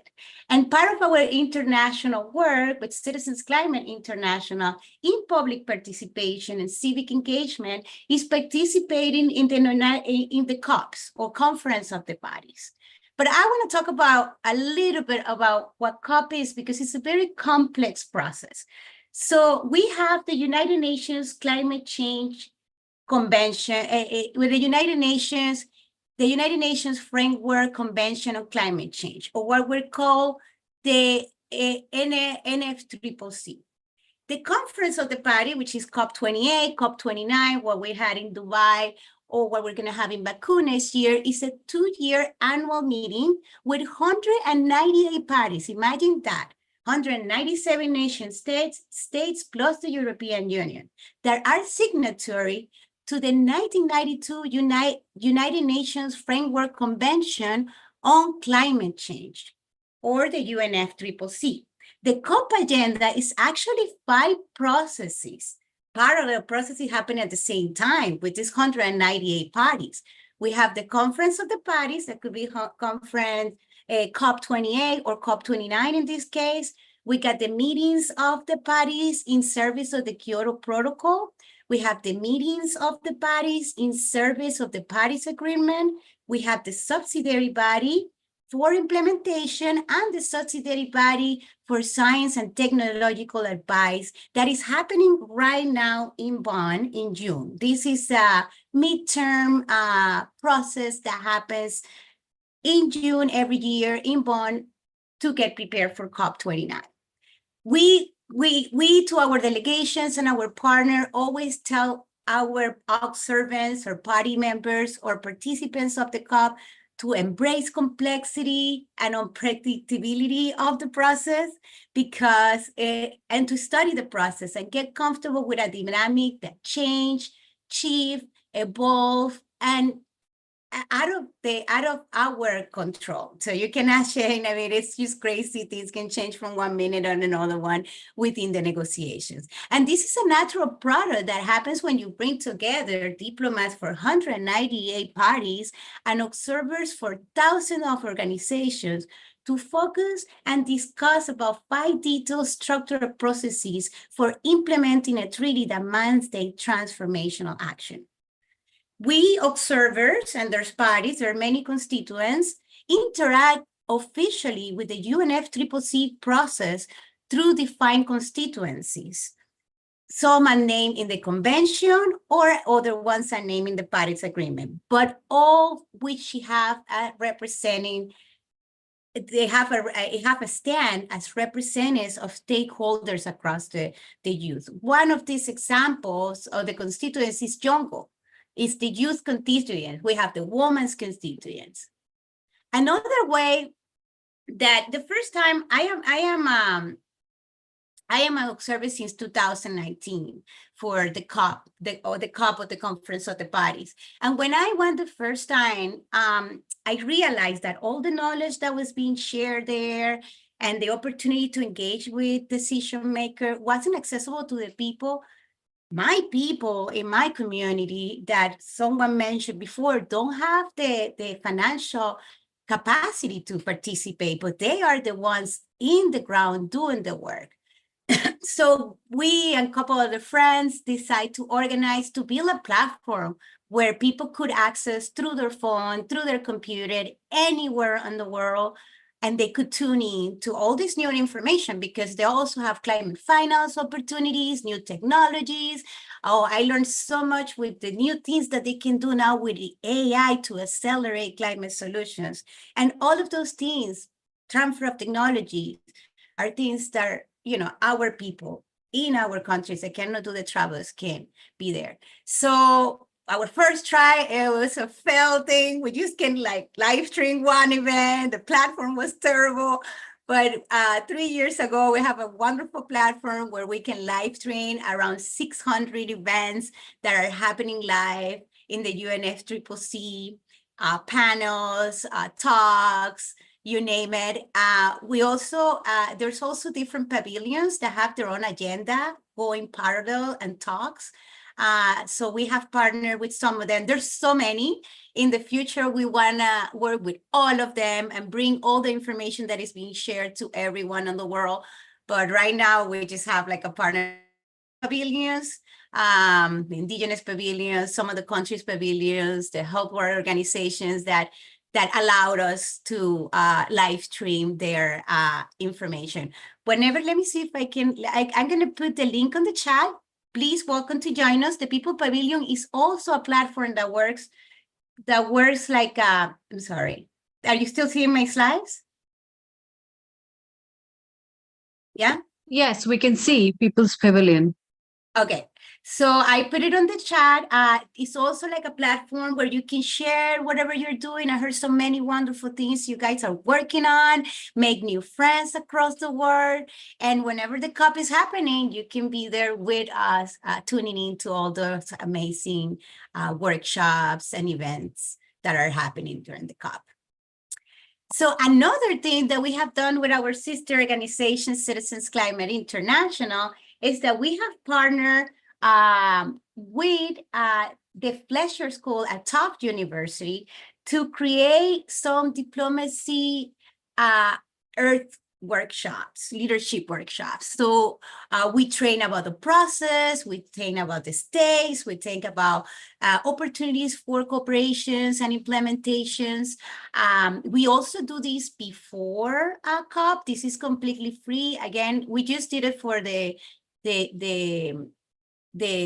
what is happening right now in Bonn. So it just finished, unfortunately, last week, but we're gonna have this ones for COP29, expressing, talking about what the process is, what are the stake, how can we push forward for international cooperation and implementation and ambition. I wanted to mention a little bit, the road for Baku should also take us to the road to resilience. We're looking a lot of a lot to multilateral agreements to accelerate action towards the Paris Agreement goal and prevent dangerous climate destabilization. And we have opportunities to evolve international arrangement to value and respect vulnerabilities. We know that there is for developing countries, we wanna reform the whole debt system to make it easy for them once there are, after a natural disaster, they don't have to borrow with so much interest because they're a developing country and they have a worse credit. So reduce, that's what I was talking, shift incentive by removing subsidies and pricing pollution, supporting regenerative and agroecological food production, and upgrade bilateral and multilateral trade agreements. And we also want to involve in these processes that it's not on the United Nations climate change framework on the COPs, but we want to bring together the international institutions to be part of this.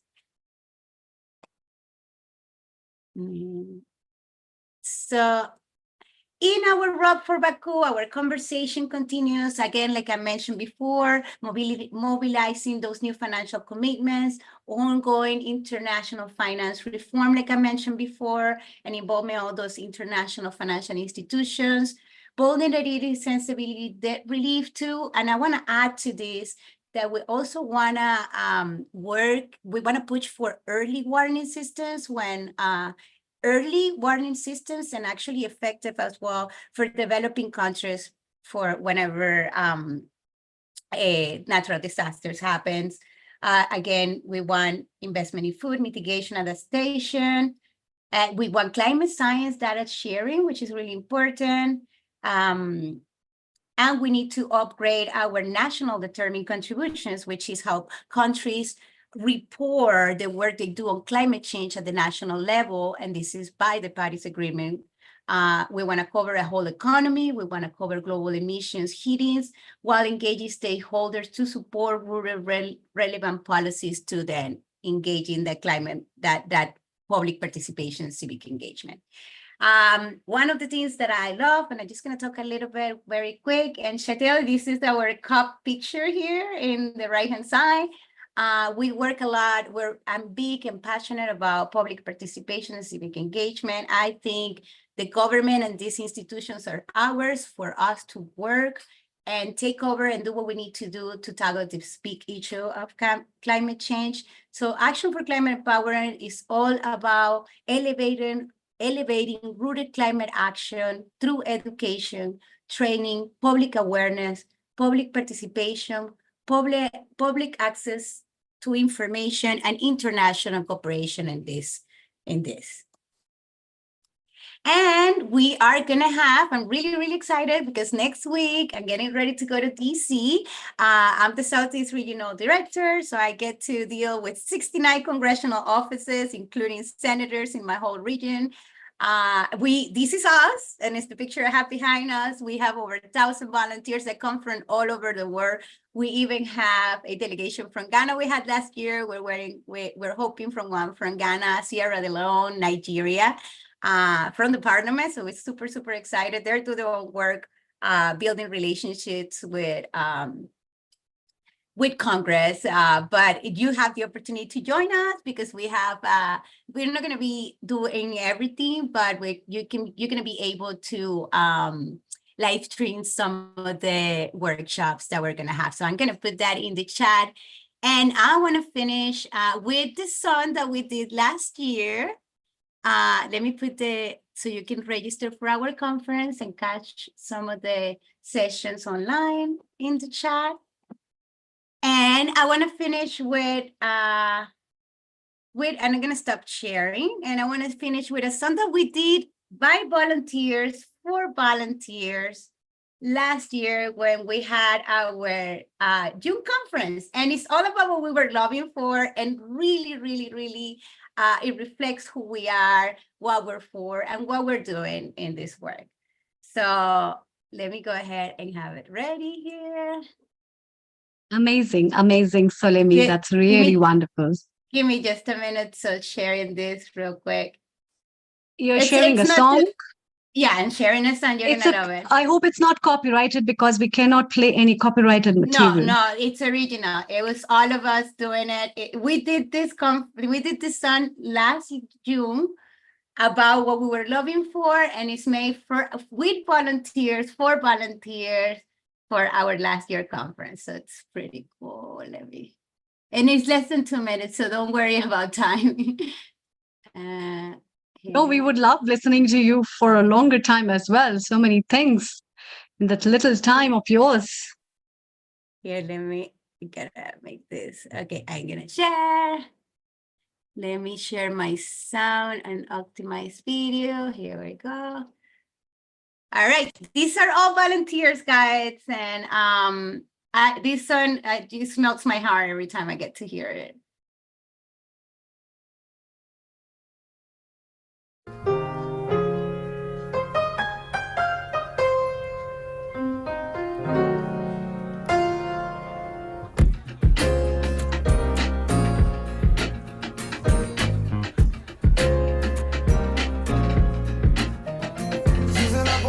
Using our minds, saving the world by protecting the climate. Rising pollution is the way that we align. Market-based solution, get it going in no time. 'Cause heat waves, wildfires outside, our time is up. Hurricanes, no change today. We won't hide from it, 'cause we're gonna live, laugh, lobby. Live, laugh, lobby. CCL at the Army, 1,000 people around me. This is a peaceful army, kind of feels like a family. Showing up for the climate, standing up for the earth. Trying to preserve the future that everybody deserves. Making our voices heard, we don't sit on the side in silence now. Why does it seem like power's always trying to divide us, man? That's why I'm smiling when I reach across the aisle in kindness to you, like behind the science. 'Cause heat waves, wildfires outside, our time is up. Hurricanes, no change today. We won't hide from it, 'cause we're gonna live, laugh, lobby. Come on, yeah. Live, laugh, lobby. So right now, my primary ask, the Carbon Fee and Dividend Act, which means we gradually price these on price externalities and make this a fair fight for renewable energy. But besides that, my second ask is to help us with permitting reform. Come on. 'Cause if we can act fast and rise to the task, then that's how we change the world. Come on, because heat waves, wildfires outside, our time is up. Hurricanes, no change today. We won't hide from it, 'cause we're gonna live, laugh, lobby. Gonna change the world. Live, laugh, lobby. Live, laugh, lobby. Let me get the claps in there, say. Live, laugh, lobby. One more time, one more time. Live, laugh, lobby.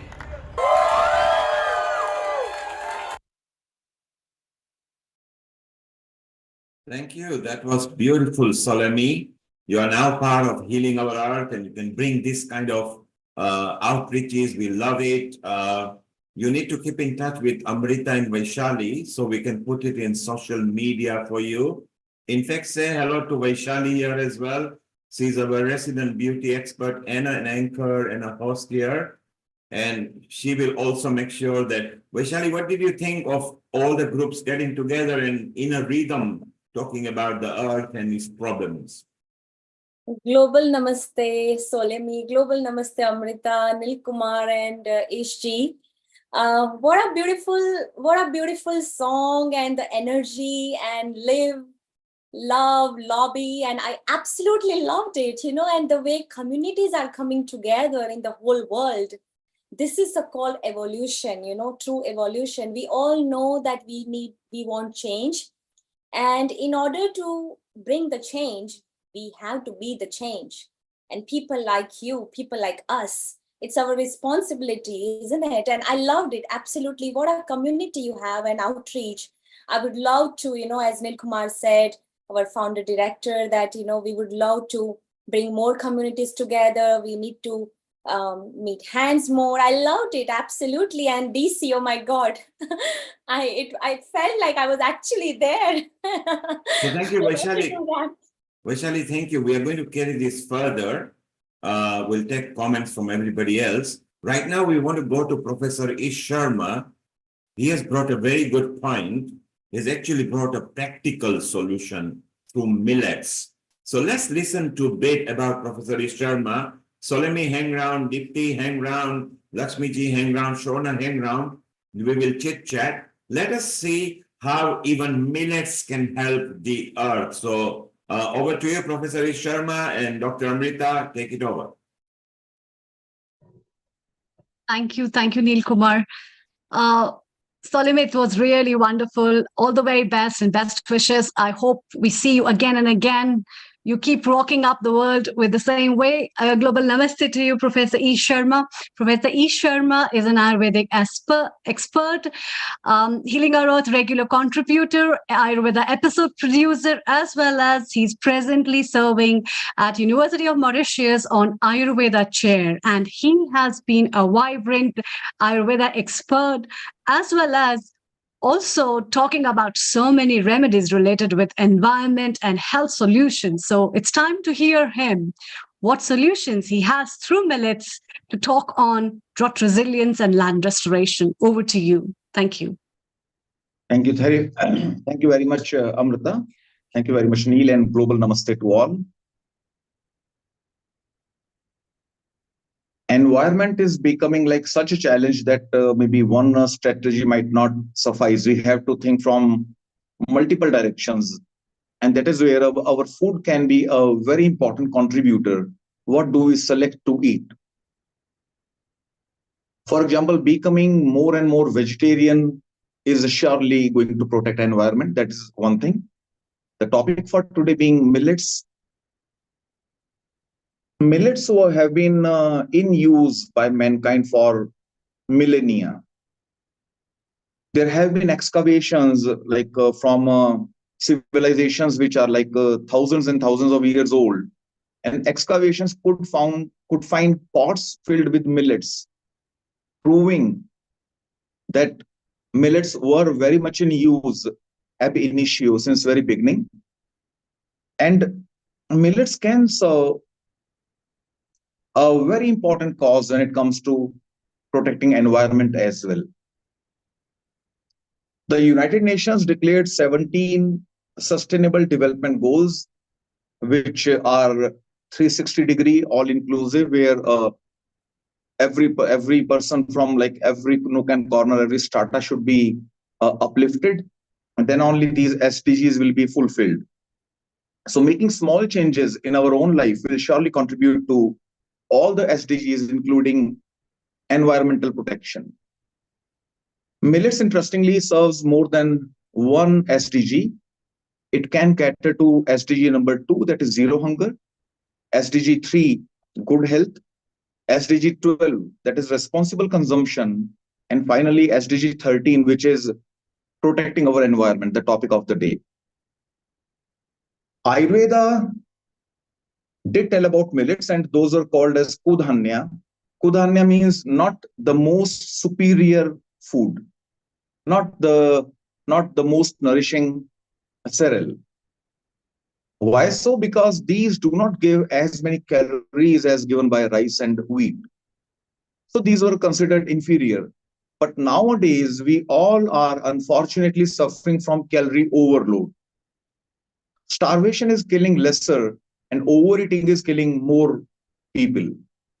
That is where a food which renders lesser energy, lesser calories, will surely be highly appreciated. And that is how we can see, like 100 years back, having a car was a luxury and cycling was not considered a status symbol. Wearing cotton was not a status symbol 100 years back, but we have come full circle now. Cycling and wearing cotton is surely very much appreciated and is adorned by all, maybe rich or poor alike. When it comes to health, maybe if I can give a small backdrop, environment is the biggest health risk factor as per WHO. This climate change is number 1, and non-communicable diseases are listed at number 2 by World Health Organization. So climate change is a bigger health concern even than non-communicable diseases. This is by the WHO report 2019, where they have enlisted like top 10 health risk factors, and climate change is number one. How can millets serve against this climate deterioration? Millets are seedy grasses, and these do not require watering or cultivation, whereas wheat and rice are very water intense crops. Rice, for example, will be requiring 3,500 liters of fresh water for growing just 1 kilogram of rice. Now we are left with very little fresh water. From the total water available on planet Earth, 97% is in the oceans, 2% is permanently frozen in glaciers, and only 1% water available for all life form, plants, animals, humans. Only 1% is available for all of us. And from that, if we all keep eating rice, rice, and rice only, you can imagine with 1 kilogram, you are consuming, if not wasting, 3,500 liters of fresh water. Millets will be saving water. They save time. Millets take half the time than what is taken by wheat or rice. Millets classically develop, mature somewhere around 60-70 days, which is half the time. We can take more crops and we can ensure zero hunger, the SDG number 2. Millets are C4 kind of photosynthesis crops. Now C4 is a special photosynthesis. The plants will be consolidating, absorbing more and more carbon dioxide, and will be releasing more and more oxygen. So this is the biggest change millets can make to the environment by adding more oxygen and absorbing more carbon dioxide. Carbon footprint will be reduced. Now this will only happen when the whole world is not growing rice and wheat only, because if we all start eating millets, then surely more farmers will grow millet. And when there are more millets growing, then surely environment will be protected. Millets are very thermophilic and xerophilic. That is, they do not require water and they grow very well in hotter climates. But millets were grown in the USA, Korea, China, Japan, Australia, Germany. Almost every geography was and is growing millets. Now surely it has come down largely. India grows like 40% of world millet production, and Africa consumes 70% of the world production. And interestingly, millets will not require pesticide treatment. Because of their genome, these are very resistant to bacterial infections. There are very few infections which can actually catch millets. So when these do not catch infection, it means their genome is bacterial resistant. If we keep consuming millets, our immunity will go up. And we will not be consuming so much of unwanted pesticides and antibiotics with the crops or with the animal products what we have to. Now, boosting our immunity and saving us from a pesticide and antibiotic overload are some of the effects which our health can attain from millets. The best component in millets which contributes to our health is the richness of complex carbohydrates. They have got very high quality complex carbohydrates which do not give a lot of energy, and that is why Ayurveda calls them as kudhanya. Kudhanya means not the most superior cereal, because these are giving lesser energy, lesser calories. And now this has become the beauty. Being dry, hot, not contributing a lot of calorie, these are very protective against almost every non-communicable disease, including diabetes, cholesterol. These are two very direct benefits, then indirectly serving against cancers and obesity and whatnot. And we see that millets are not like, there are 10 types of millets which are the commonest. And we can prepare everything with millets, whatever you prepare with your wheat or rice, everything can be prepared with millets also. Like you can make a pizza, burger, khichdi, poha, whatever you want, biscuits, cakes, everything can be prepared. And the taste being wonderful and such a huge variety, you can use like at least 10 types of millets. Your kitchen can have altogether a new flavor. Your like culinary skills can surely go up, because wheat and rice will not be having that much of variation what we can attain through millets. Millets will be requiring less than half the cost when it comes to plantation, transportation, and processing as compared to wheat and rice.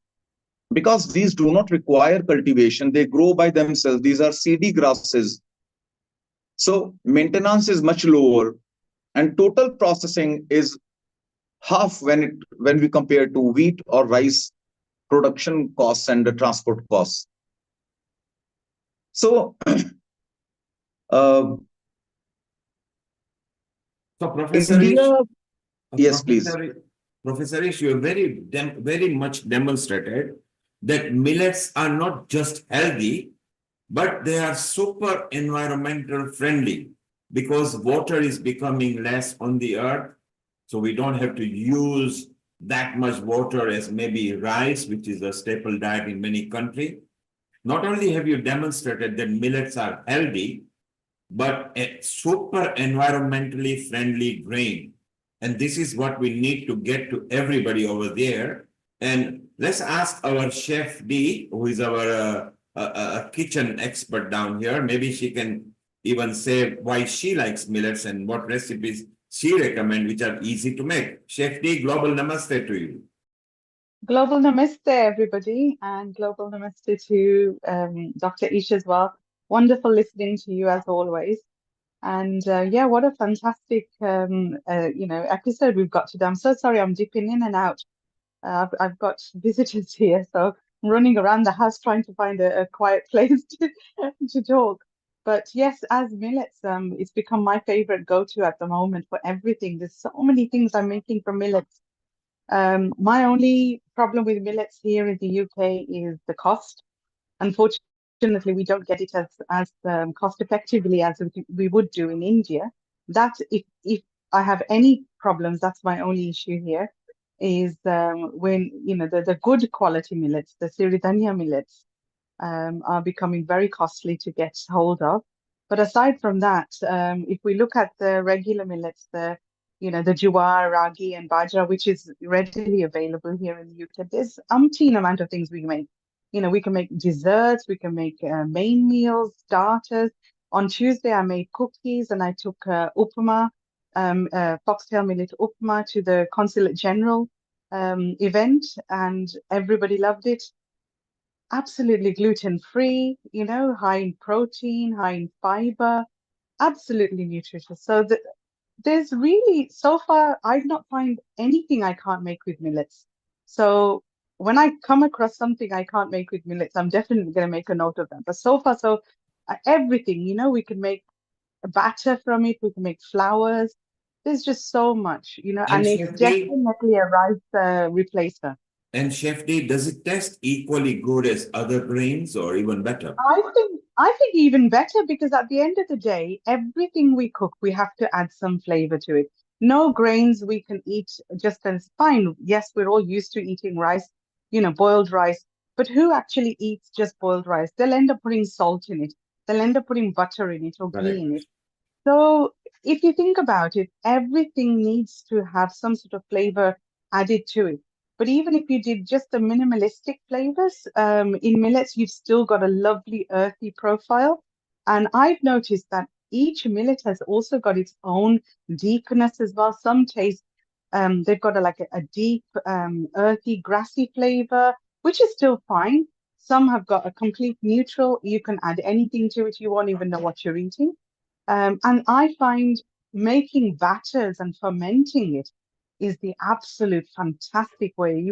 There's so many things we can make.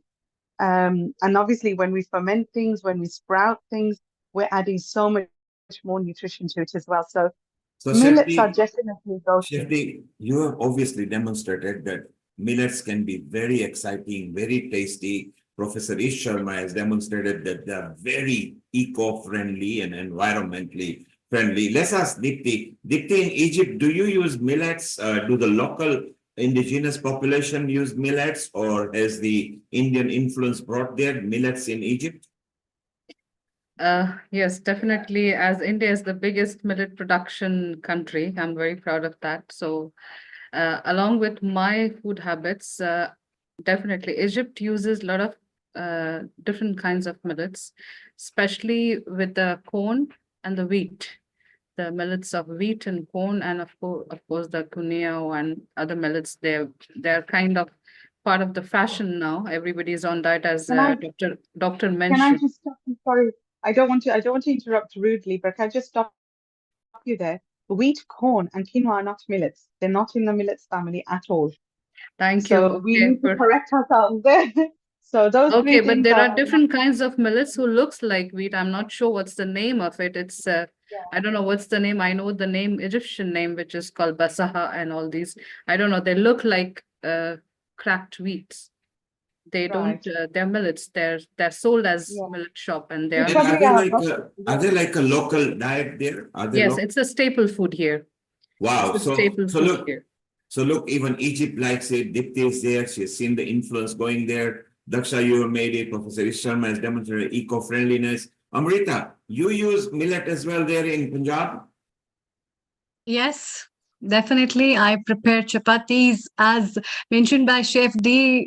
Some cookies I have tried. I've got a couple of friends who use it. And I think it's very important to make children adapt to the tastes of that so that they start loving it and realize the importance and what's the difference rather than just living on wheat and rice.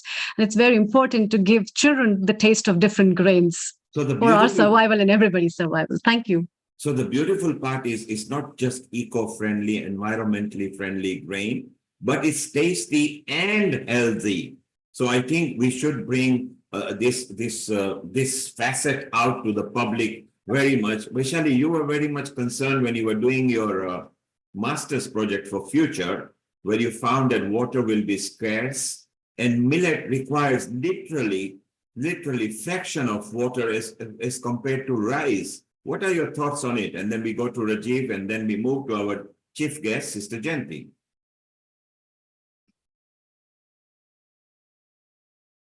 I absolutely love this idea, and yes, millets is. I have been using millets since childhood. In fact, since generational, we are Gujarati, and like in Kathiawar, we use it. The number one millet that we use it is called pearl millets. So it's a bajra, and we make bajre ki roti, like rotla and good organic jaggery. We add ghee.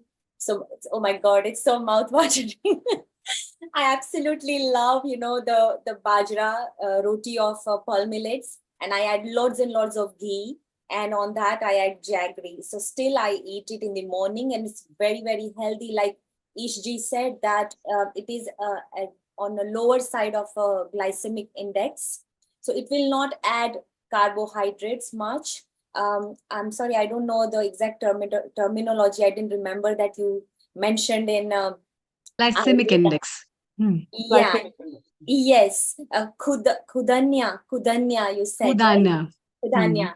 So I absolutely like it, and pearl millet's something that I have been using. However, I don't use much like a proso millet, and some called it sorghum, that jawar, I guess. I'm not much into, honestly, like Chef D and all, much into cooking.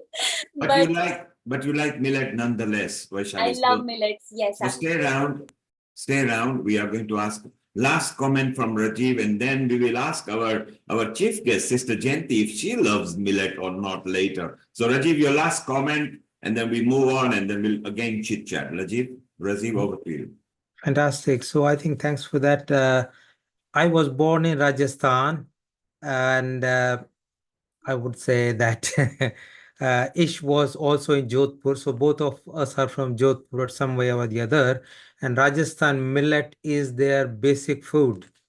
Bajra, they live on bajra because of lack of water. There is not much wheat. So millet is fantastic. It's tasty, but at the same time, it has got a lot of health benefits. It is very helpful for controlling blood sugars because of the low glycemic index, but also it has got both soluble and insoluble fiber.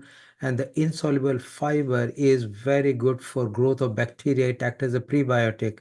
So that's very good for the gut or the constipation. It's very good for all intestinal diseases, inflammatory bowel disease, very helpful for irritable bowel syndrome, and also very helpful for the heart diseases because it prevents atherosclerosis, and for the best, it is anti-aging because it has phytates and phenols that protect against the damage in the cells and the damage because of high blood pressure. So lots and lots of health benefits. And also it has got niacin, which is one of the vitamin B, and that's very good for brain function. So it's all healthy cellular division. So I think that's very, very positive, and we all are controlling. It's very good for the environment. So it's good for health, good for the environment, good for whole thing. And thanks, my wife is very keen on millet. She cooks millet. I have no choice but to eat millet. Thank you, Professor Rajiv Gupta. If you want to keep your wives happy, eat what they cook, and if they eat millet, then even smile at them. That's what Professor Rajiv Gupta is saying. Thank you, Professor Ish Sharma. You brought a very nice, succinct point. They are not healthy only, they are tasty, healthy, but super eco-friendly, environmental-friendly grains as well. Well, Dr. Amrita Sharma and Vaishali, let's move over to our special guest here, and maybe we'll ask her if she likes millet and her points for environmental friendly tips and everything. So over to Amrita and Vaishali. Thank you. Thank you, Neil Kumar. Global Namaste, Sister Jayanti. Om Shanti. Om Shanti. A very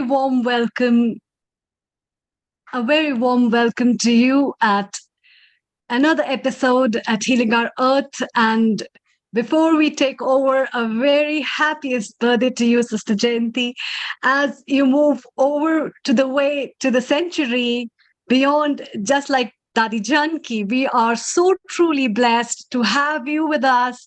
Your blessings, your wisdom, your hands on all the Healing Our Earth family, and your support way beyond ever since the onset of pandemic is really remarkable. And we all are blessed to have you always with your guidance and wisdom. So a very big thank you and happiest birthday to you as well.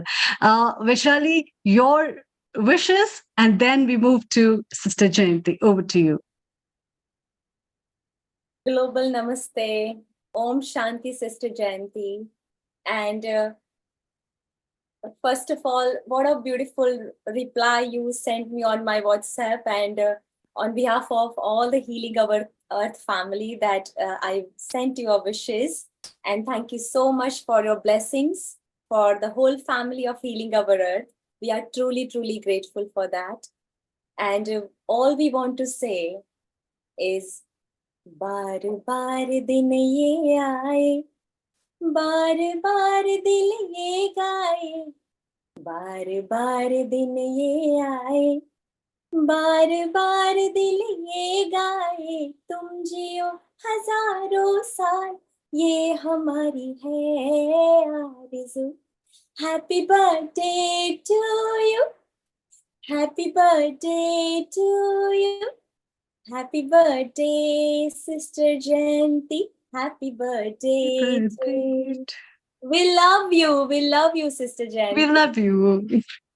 Thank you so much for all your kind greetings and good wishes and all the love. Appreciated greatly. Thank you. And yes, I'm a millet fan. I've been eating millet for the last few years. And when my diet changed some years ago, I became vegan. And that was for non-violent reasons. And of course, it's beneficial for the environment too.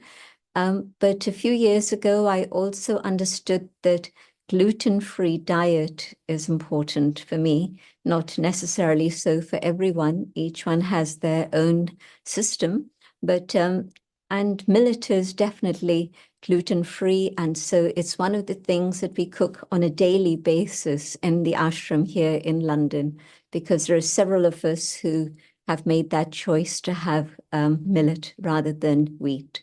So it's been something I've been accustomed to for several years now. Yeah. So I definitely feel that it's something that we can promote because, as many of you mentioned, it's definitely eco-friendly. And in some places in India, definitely, maybe not so much the UK, but in India, definitely, there's a huge water shortage. And so millet is the right grain for diet in those areas especially. And in terms of World Environment Day, greetings for that particular day, which is coming up in a few days on the 5th. And it's part of the UN honoring of the earth, because the UN started the decade of recognition for the restoration of the ecosystem. And it's a crazy thing that human beings have done. We've actually destroyed our own home, this entire ecosystem. No other species has ever done that. And yet we're the ones that are blessed with brains, intelligence. And so maybe there's things that we've forgotten. And I think we've forgotten that we are custodians, we are trustees of this earth, and we have a responsibility to look after it and care for it and support nature. What we've done instead is to plunder, and absolutely we've had violence against nature and destroyed our own home. And we're seeing the results of all of that now. And so it's so important to begin with children and to instill in them this awareness of how sacred nature is and how food comes not from a little package in the supermarket, but it actually comes from earth which is around us, and maybe even in your apartment, maybe if you have a garden, if you teach the children to do a little bit of planting, it'll be a wonderful experience for them. I remember being 9 years old and planting dhania seeds. And when I saw the dhania plant come out from the earth, very fragrant, I thought it was a wonderful thing. I got so excited, I remember. So we were planting dhania seeds and also fenugreek seeds. And so methi and dhania, these are some of the ingredients we use on a daily basis. So that was my first experience. And that was when you plant these seeds in summer and you make sure they have enough water, they start sprouting within a week, within 10 days. And so it's a very instant result that you can observe, but it gives a great thrill and excitement when you're a child. But it makes you aware that the earth is actually that which nourishes us and takes care of us. And it's important that we give that respect and love nature in return and send nature good vibrations and our thanks and gratitude to the divine who created this amazing system in which humans and nature and animals, all other species, lived together, and for thousands of years, for millennia, we've lived together in harmony. And even today, nature still blesses us with abundance and great beauty. But we've come to that point where now we need to have an understanding and care about what we need to do in return for nature. Good vibrations is the first and foremost aspect, but especially in India, we've been doing a lot of work with the earth. For example, within our Kalpataru project, in which there were millions of trees planted for the last several years. There's one particular area that's grown out of that. We've been given land in North India, in Gurugram, and also in South India, in a couple of places. And there they've given us land so that we can have what we call the Arogyavan, the healing forest. And so space in which there can be medicinal plants, herbal plants that can be used for nourishment, for food, but also medicine. And they also have then running tracks. They have spaces for people where they can come and sit and be in silence or meditate or pray. Spaces where people of any background can come and take advantage of the beauty and sanctity that nature provides. But also we found that these are places where the healing atmosphere is very good, not just for the body, but also for the soul, bringing calm and allowing people to de-stress, because today stress is such a factor for ill health. The doctors will, of course, have told you something about that, or they will do. But if we can create spaces where people can come and de-stress, then that is a great service to humanity also. And so we've been doing that. The second thing we've been doing, especially in India again, is to have what we call yogic farming. And so this is organic farming, but together with that, adding meditation. In early days, of course, the family used to sit together, pray together, and whatever seeds were going to be planted, they were carrying those vibrations of prayer. Well, we've reinstated that, and we found that it works very, very well, not just pre-plantation, but also with the preparation of the ground. The whole family go into the field and they're able to have meditation in the field. And then further, at every step along the process, right until the point of harvesting, there's meditation and more meditation going on. There are 4 different universities who have been investigating and researching the results of all of this. And what they found is that compared to ordinary food that's grown, the food that's grown in this way with meditation also has nutritional value that has added dimensions, but also it's beneficial for the soil. And so the bacteria that are the healthy bacteria multiply, and the bacteria that cause pests, etc., those get removed. There's a system in which meditation allows this to happen in a very natural way. And so the soil definitely becomes healthier, but the food also is of greater value. And so that's the second thing we've been doing. The third thing is here in the West, in the UK in particular, in London, there's a program that St. Ethelberg Church community have invited people of all faiths and traditions to participate in. And they've been having groups go out to different places across England. And what they do is plant native trees to allow the hedgerows again to flourish. And I think around 600 trees were planted within the last couple of weeks, few weeks since March and April. And so these things are all happening in different ways around the planet. But I think that the basic understanding that human beings are part of this eternal cycle in which nature and humans work together under the awareness of God's love.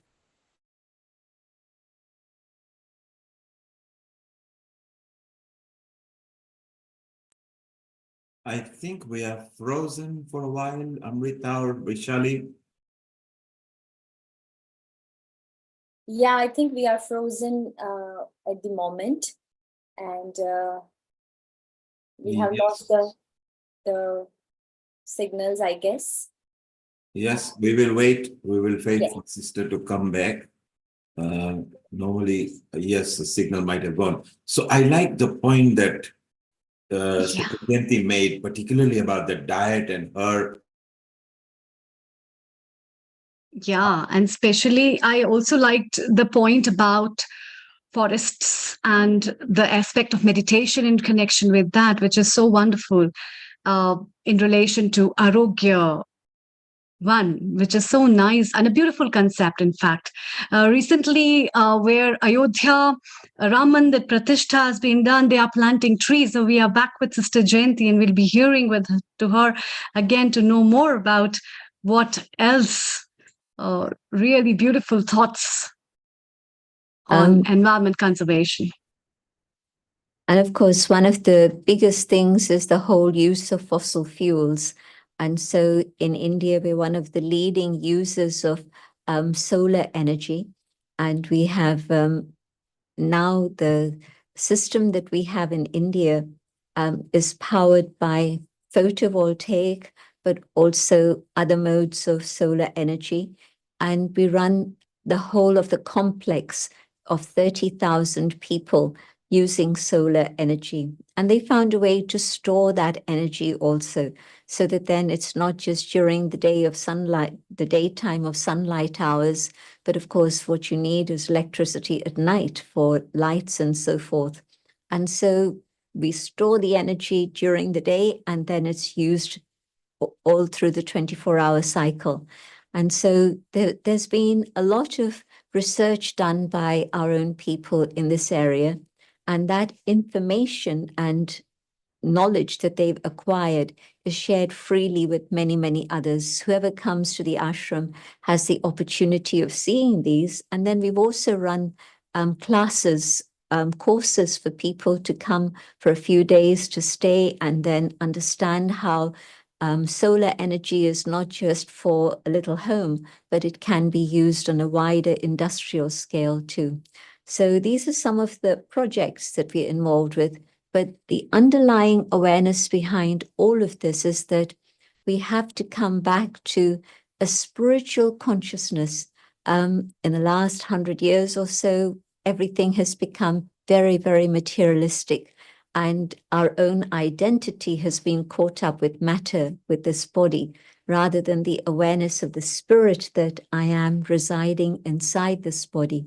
And so first and foremost, we say the consciousness has to change. And when consciousness comes back to the reality of who we truly are as beings of light, not just beings of matter, once we have that awareness, then other things can change. So often people say, but it's so difficult to make lifestyle changes. Yes, on a human level, it's very difficult. But if I'm a meditator and I'm used to taking power from the divine, then this power is part of the whole system of willpower that we carry within ourselves, but we've forgotten. And so forgetting to use my willpower to move in the right direction means that things have become very topsy-turvy. And so I can develop willpower through silence, through meditation, and things can then start moving back on track. So these were some of the things that I wanted to share with everyone. And I'm open for comments and questions now. And Sister Jayanti, that was so wonderful, particularly the way you relived how you were when you were young and you talked about millets, etc. Carlos from Madrid is talking about eco-spirituality. His understanding is that's a faith and interaction of humanity to nature. What is eco-spirituality to you, Sister Jayanti? To me, it means that when you have a spiritual awareness, you're concerned about the ecosystem also. And so you apply spirituality to the work on a day-to-day level within the environment. So it's not just meditating and thinking about something theoretical for the future, but spirituality is being applied in a very practical way, and in particular in this case, to revive and restore my home, this ecosystem to which I belong. Well, Carlos, I hope it helped you. Rajiv, you've got a question for Sister Jayanti. Over to you, Rajiv. Thank you so much, Sister Jayanti. It was so enlightening and so refreshing to hear you again.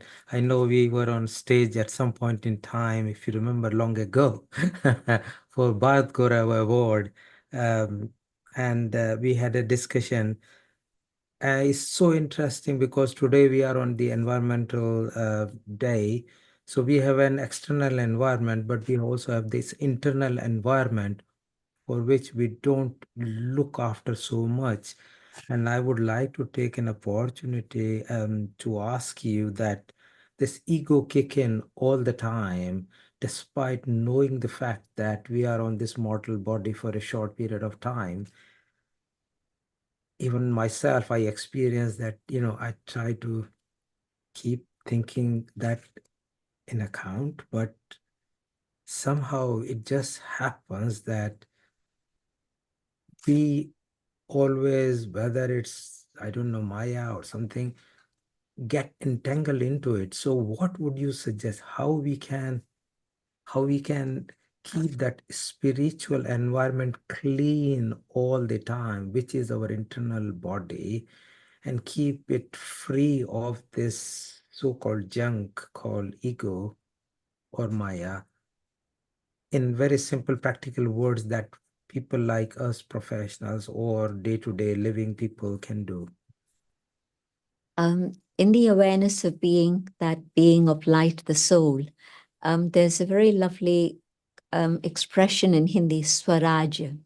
I'm not talking about political state, but I'm talking about the inner being, the self, being the master, the sovereign of this physical chariot. And in that awareness, I have a responsibility not only to the spirit, but the spirit also has a responsibility for the physical body.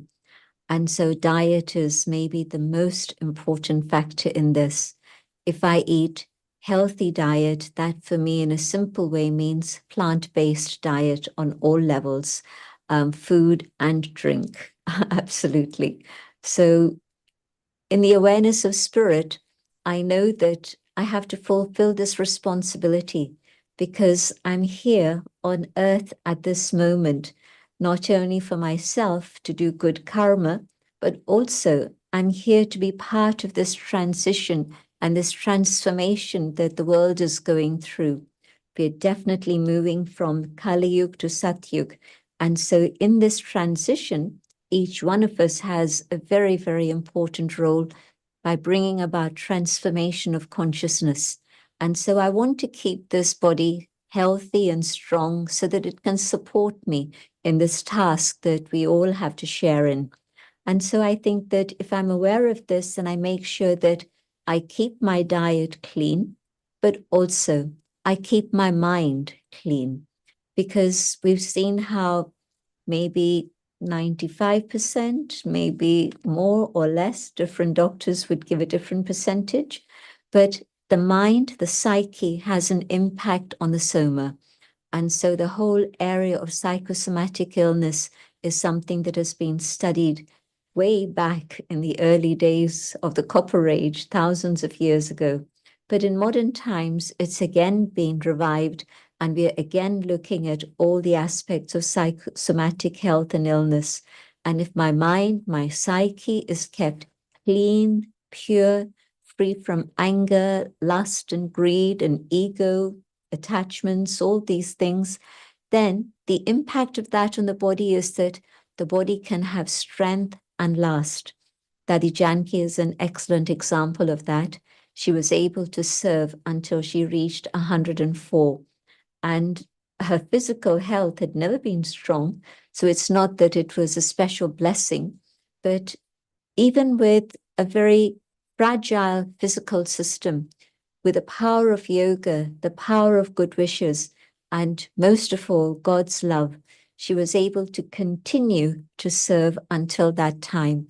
So I think that if we're becoming aware of the power of the soul and we become the masters, the sovereigns of this body, then we take care of it, but the body then also supports us in whatever we need to do.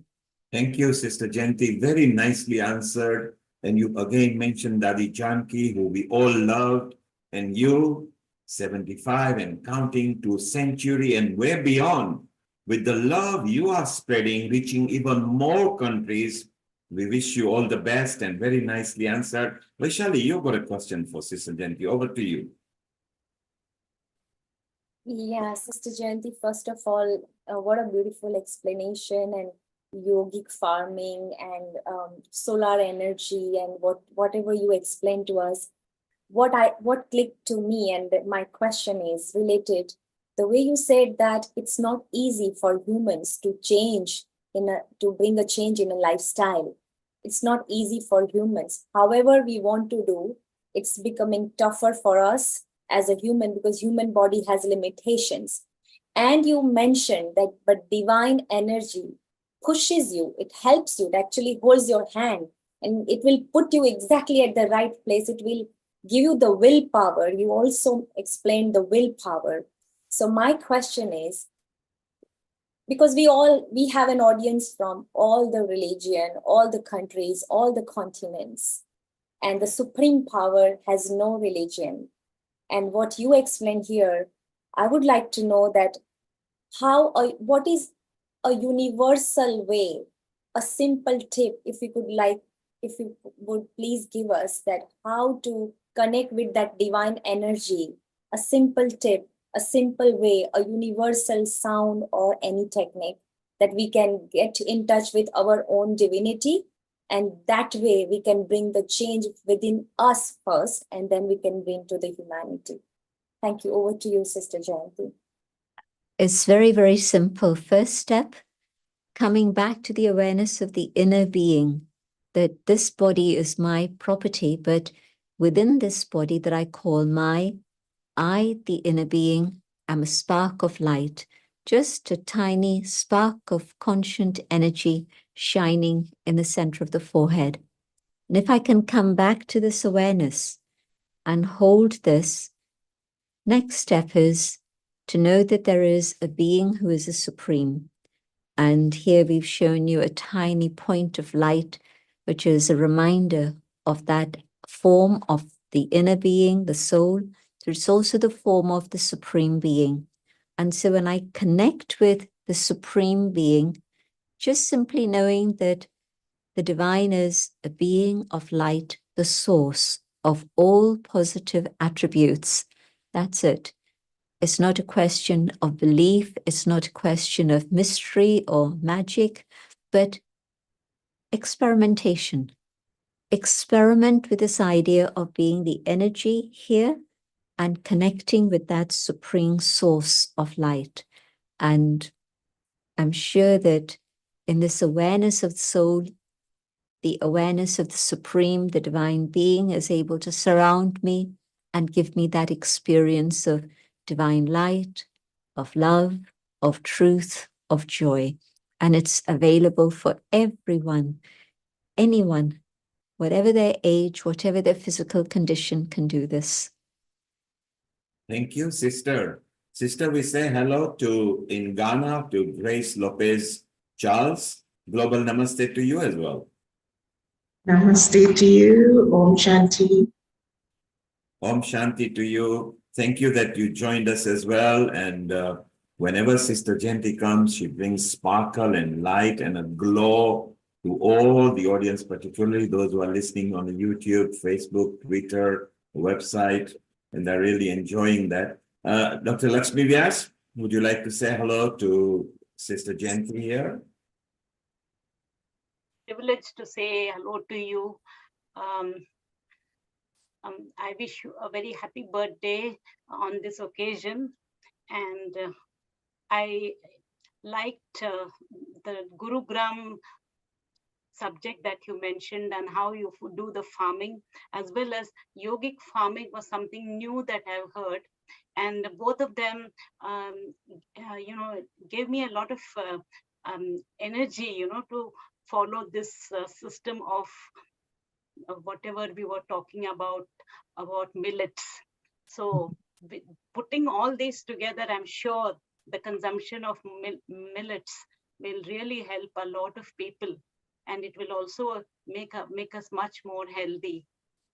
Thank you, Dr. Lakshmi. So even the spiritual souls like Sister Jayanti are saying millets are good for you, they are healthy for you, they are eco-friendly. Sister Jayanti, it's almost time to say Om Shanti to you. Maybe for a couple of minutes, we can have a nice spiritual silence or your chant or a talk, because we love it, before we move to India sector with the advocates and Rotarian Lal Goyal.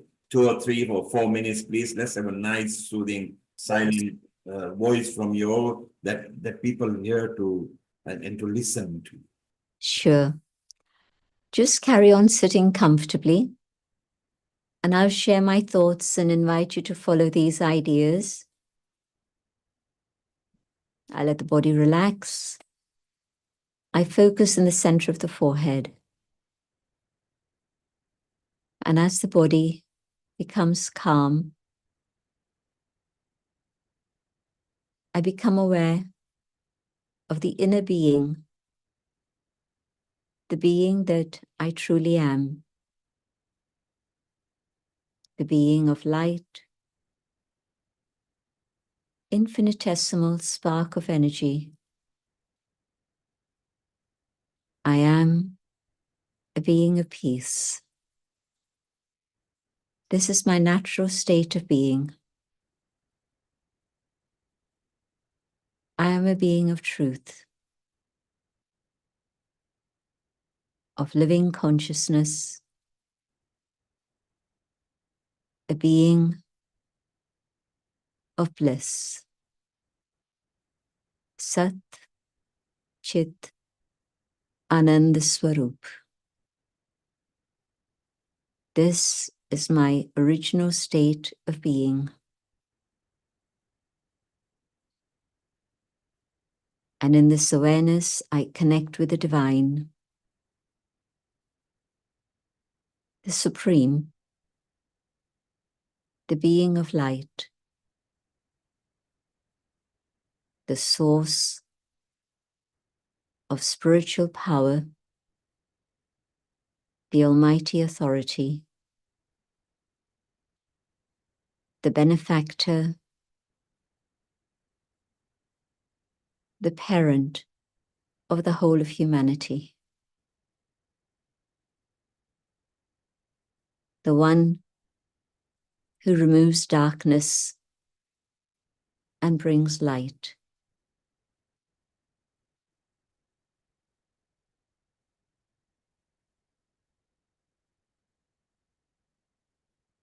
And in this silence, experiencing this divine connection,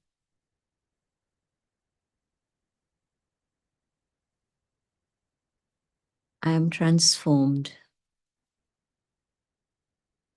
and able to return to my original state of purity.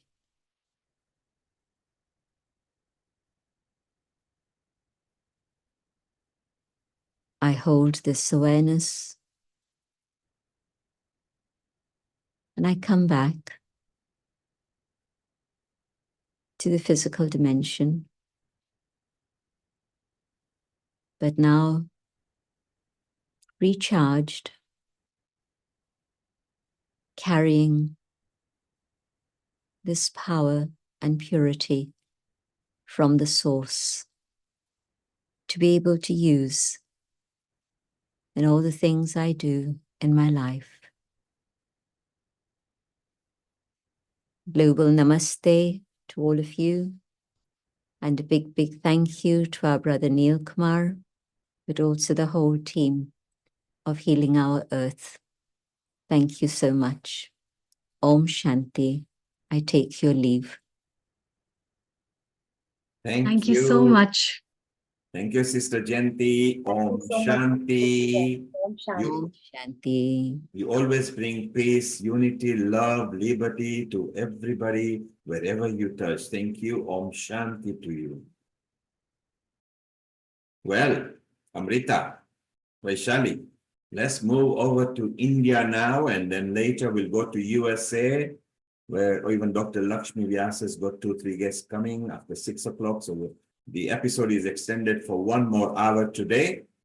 Dr. Mamta will be there as well. So what, Amrita, Vaishali, what did you think of what Sister Jayanti deliver? I'm like actually, I'm sure Amrita, because we all are meditators here, and I'm sure everybody who has witnessed this, there was a sensation here, and I could actually felt that Swarajya that, she talked about, that here is our third eye chakra. I could actually felt the connection. What a divine energy and the vibration she created, isn't it, Amrita? What did you feel? Yeah, that's true, Vishali. And I think everybody will align with these thoughts that eco-spirituality, your spirituality within, your calm mind, cleanliness of your inner environment is utmost important to realize and clean the outer environment. And that will be our social responsibilities on the part of where we are born, where we are living, and whose resources we are taking. So it's just that kind of acknowledgement, a thanksgiving note, and a wonderful responsibility that as a human being, we all will be sharing. Over to you, Neil Kumar. And Amrita, our Seema was there as well just now with and Seema and Dims actually went to Brahma Kumari's last week into London. And our Rotarian Lal Gohel, whose episode it will be now for the next hour with our esteemed guest Kishan Chand Jain, who is also ready and going to give us the tips. So, Seema, what did you feel? Oh, as with Sister Jayanti, it's always very blissful. I joined it towards the end, but like Amrita said, when we meditate, as we take a shower every day for our body, it's very important for us to take a shower for our inner mind as well, to refresh, recharge, so we can be more present in the moment. So very beautiful, wonderful session. Okay, Seema, stay around. We'll be with you. We left America, we left Ghana, we left London. Let's go all the way to India, where our Rotarian Lal Gohel, who was with us in London just a week or two back, Vaishali, was he not? Oh, that was an amazing experience, and meeting Lalji for the first time in person was a great experience, and what an energy he shared with all of us, and the aura, and we discussed so much about the possibilities, and the experience was amazing. Yeah, I'm sure the same experience that Lalji felt meeting Healing Team. Thank you, Vaishali. And Amrita, over to you and Rotarian Lal Gohel, and let's move with the tips from India. Thank you, Neil Kumar. Thank you, Vaishali. Let's move over with our next guest, Rotarian Lal Gohel. Rotarian Lal Gohel is a founder and charter president of Rotary Club of Organ Donation International, and also a chairman of Organ Donation India Foundation and Gyan. And let's have him with the guests, Kishan Chand and Vinita Hariharan. And so, Global Namaste to you, Rotarian Lal Gohel. A very warm welcome to you and to Kishan Chand as well. Global Namaste, Amrita ji. Global Namaste to all the entire team of Healing of our Earth, and especially to Neil Kumar ji and that entire team whom I met last week only in London. It was really a great experience by meeting in person, and Vaishali was there and other members were there, and we discussed almost everything whatsoever we can discuss in a very, very short time. And really the energy which Vaishali was talking about me, I think we must give credit to Neil Kumar ji, that he is also so much energetic with so many ideas, always ready to discuss, and every week a new topic, and to bring so many persons in the panel is remarkable, and his follow-up is also very remarkable. And I found that even the program which has been telecast for more than 26 countries is really something which is showcasing the India's condition in other countries and their conditions also, but mainly focusing India. And I would like to inform my panelists who have joined today that Mr. Neil Kumar and his team is organizing in collaboration with the Mayor of London every year at the Trafalgar Square, the Diwali Mela. Diwali celebration they do in a very, very big way, and it's telecast all over the world. So he's creating the name of the Bharat or India always on top. Now coming to the main topic, and that is World Environment Day. Environment is not asking to conserve her, for her, but for our future generation. World Environment Day, observed on June 5th, is the United Nations principal vehicle for encouraging worldwide awareness and action for the environment. It was first celebrated in 1974 and has since become a global platform for public outreach with participation from over 150 countries. Each year, it focuses on a different environmental theme to address pressing issues such as pollution, climate change, and biodiversity loss. Countries host various events including parades, trees planting, and cleanup campaigns, etc. It aims to engage governments, businesses, and individuals to promote sustainable practices. Schools and communities play an essential role in raising awareness. Media campaigns help spread the message to a broader audience. Together, these efforts contribute to a healthier, more sustainable planet for future generations. India plays a significant role in World Environment Day, often taking a leading position in environmental initiatives and awareness. As a country with rich biodiversity and diverse ecosystem, India faces unique environmental challenges, including air and water pollution, deforestation, and climate change. The government has launched numerous programs to address these issues, such as the Swachh Bharat Abhiyan, Clean India Mission, and the National Clean Air Program, NCAP. And to discuss and to give their views, I have eminent panelists with me, and I would like to invite and introduce my first panelist guest, and he is Advocate K.C. Jain. Advocate K.C. Jain is a renowned social activist and Supreme Court lawyer. He is practicing law for last 45 years on the civil side. He practices in Supreme Court and Allahabad High Court and has appeared in several important cases. He has filed numerous PILs in the Supreme Court and Allahabad High Court. He has succeeded in 5 PILs relating to RTI, which includes direction to the State Information Commissions for online hearing, online RTI portal of High Courts and District Courts. Has also filed more than 10 petitions involving various issues relating to road safety, and directions have already been issued in hit and run matters and e-monitoring of traffic violations. Has filed PIL for prescription of generic medicines by medical practitioners and also for DNA profiling of unidentified dead bodies. And this has created a sensation, especially in the medical fraternity, because they are not ready to prescribe generic medicine, but he has filed that PIL also. He has also filed a PIL relating to environmental issues, have also been filed, which included petition for removal of silt and garbage from river Yamuna in Agra. His large number of articles were published in law journals and newspapers. He is avid nature lover and has done plantation of native species. Welcome, Advocate K.C. Jain, on this very, very important international show organized by Healing Our Earth, an NGO working for the benefit of this earth.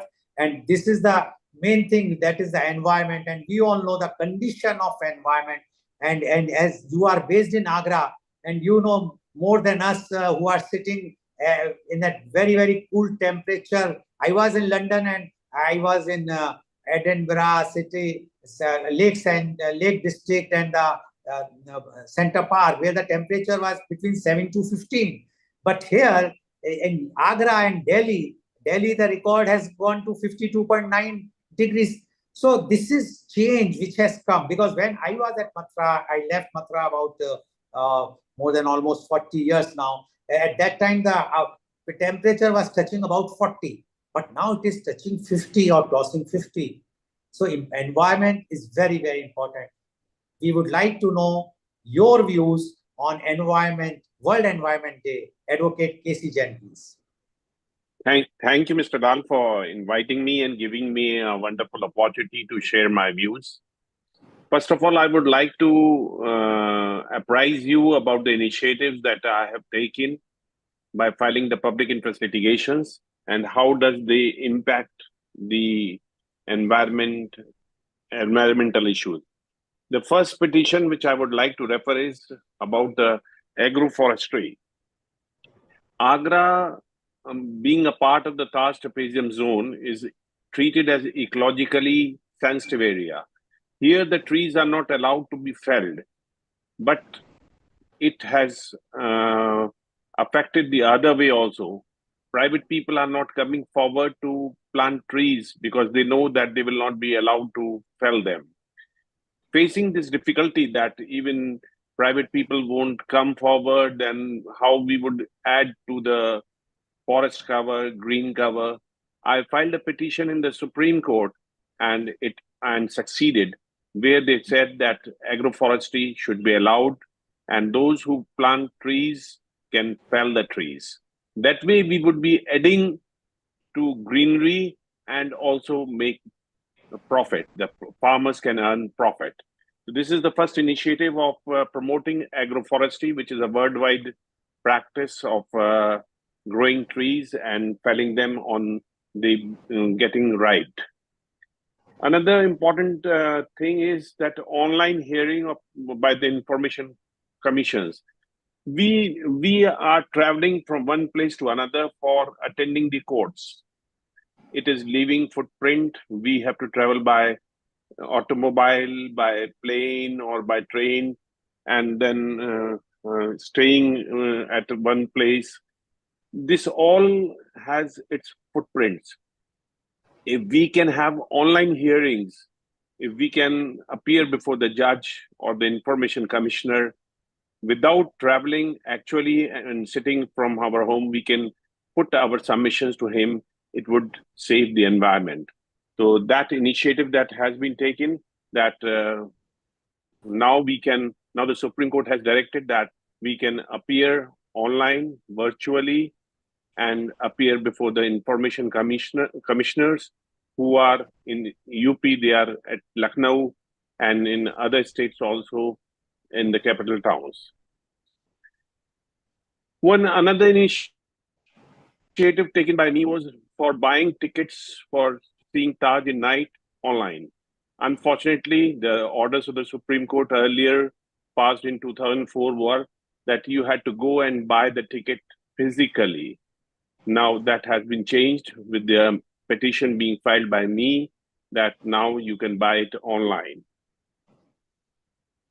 Similarly, another application for online filing of the applications under the RTI Act. You have to physically send through courier, through postal department, an application along with a postal order or money order or some draft. But now you can file it online. You can make online payment also. So that is a environment-friendly method of moving an application. Another important initiative is desilting of Yamuna. Agra is situated on the river bank of Yamuna.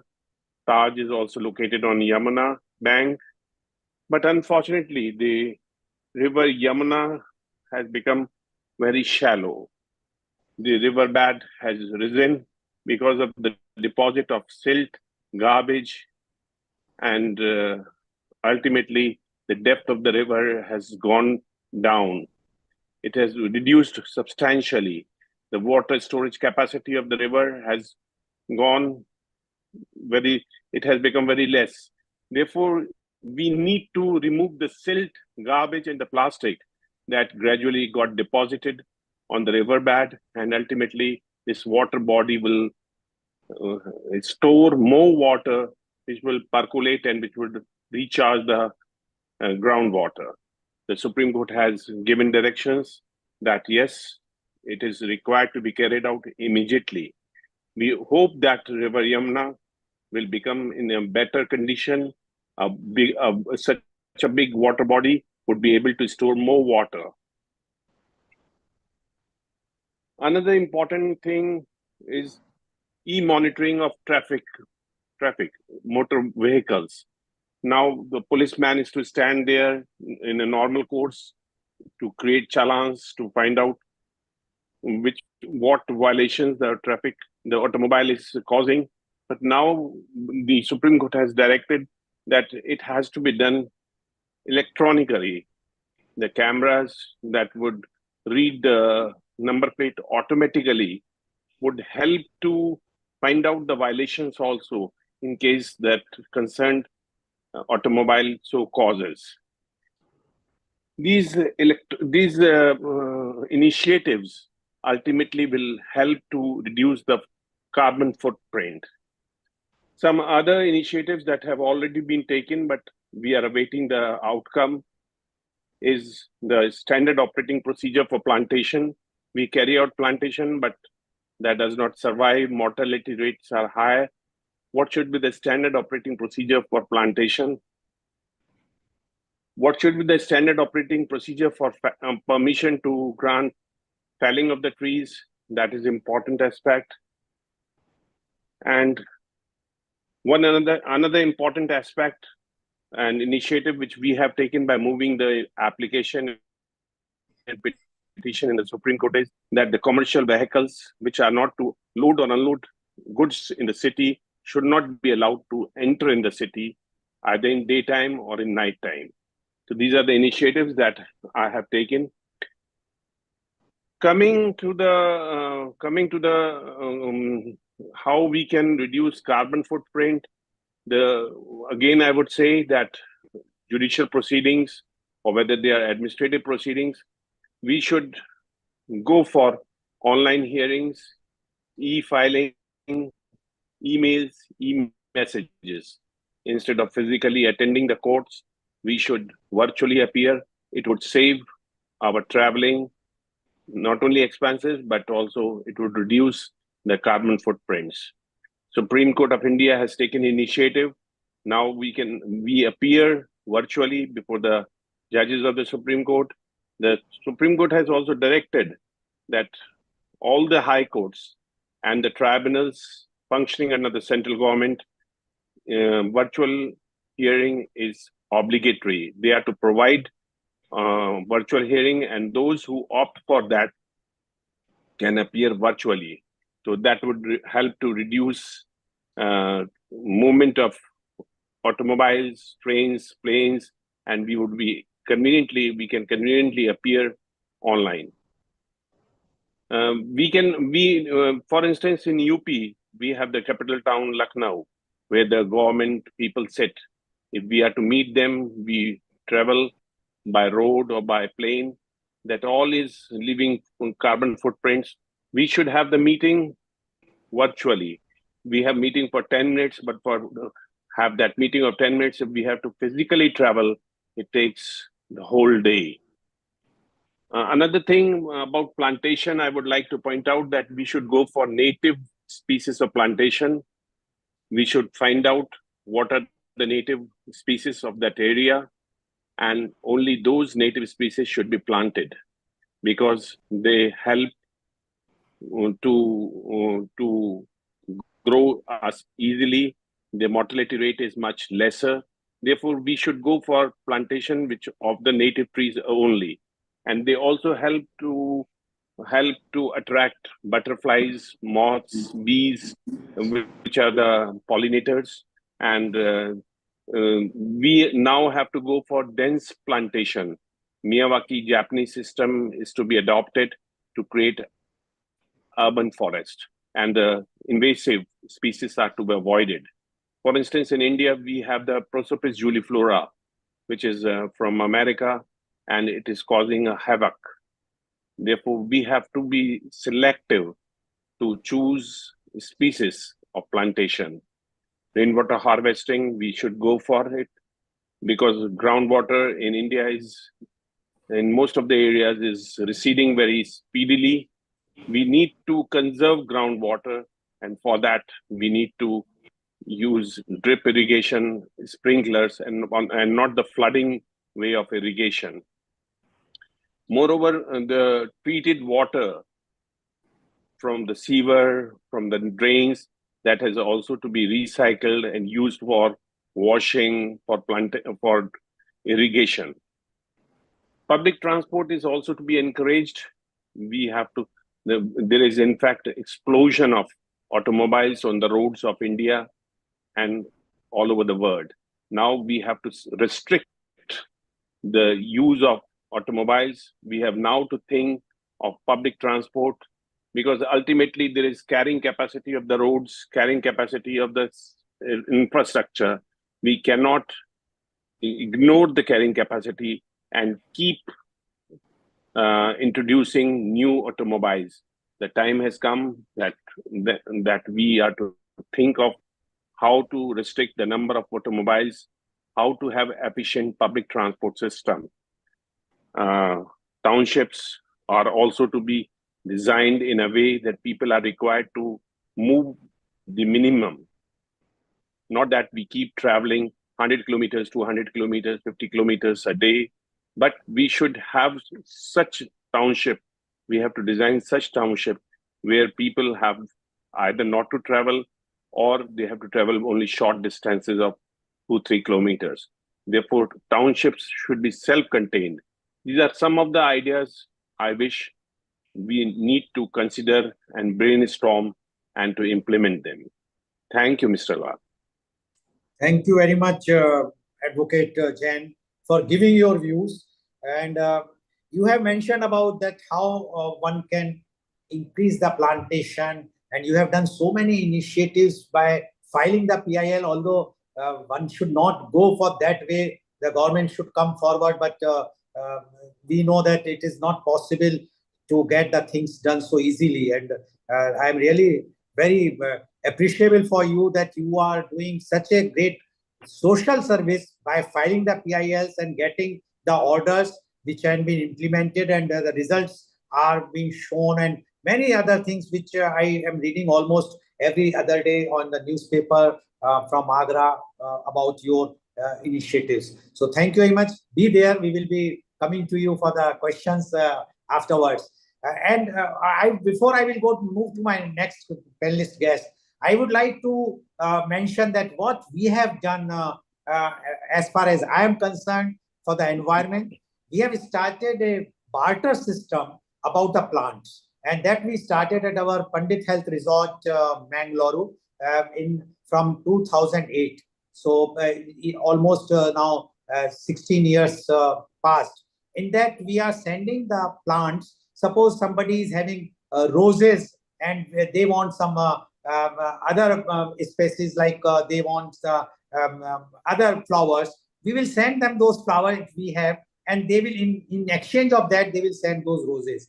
Now we are not charging anything, neither we are paying anything. Only the cost of the postal cost that they are bearing when they are sending and when we are sending. And it has succeeded like anything because it is going all over India. People from north, from northeast, and many flowers which are not prevailing in a particular city are also, because the person who is sending, they mention what types of conditions are required. So that also can help if we start this type of initiatives where the saplings will be giving to others so that they can also do the things. So thank you very much, Advocate K.C. Jain. Now, I would like to invite my next and introduce my next panelist guest, and she is Ms. Vinita Hariharan. Ms. Vinita Hariharan is the national level public policy expert. She is the Chief of Programs, Ministry of MSME, Government of India. Ms. Vinita has had an illustrious academic journey and an exemplary professional and public life, an alumnus of the prestigious School of Planning and Architecture, New Delhi. She worked for a decade in leading private and public sectors of the country. At this juncture, driven by the aim of donning the hat of a decision maker from an implementer, she pursued her mid-career Master in Public Administration from the Lee Kuan Yew School of Public Policy, National University of Singapore, on a scholarship from the Singapore government. This proved to be a game changer as she gained a wide international perspective in policy making. Post this, she has been with various multilateral and bilateral agencies with the Government of India, where she designed national policies and led the implementation of several flagship programs of Government of India in the domains of rural, urban, and livelihoods. Pradhan Mantri Awas Yojana, Shyama Prasad Mukherjee Urban Mission, formalization of micro enterprises being some of the key flagship programs designed by her. She is currently with the Ministry of MSME as Chief of Programs, handling externally aided missions. Ms. Vinita is a public speaker and a thought leader in diverse issues of nation building. She is on the board of studies of leading global institutes and a mentor to social foundations that work towards empowering women and the girl child. Ms. Vinita was recently given the Women of Excellence Award from the Indian Achievers Forum for her outstanding contributions to the field despite all hurdles. Welcome, Ms. Vinita Hariharan on our show. Ms. Vinita Hariharan, you have heard Advocate Jain, how he has to go to take a route to file PILs to get the policies changed. And you are in the government department and you are heading some departments where you are making the policy, you are involved in the policy making.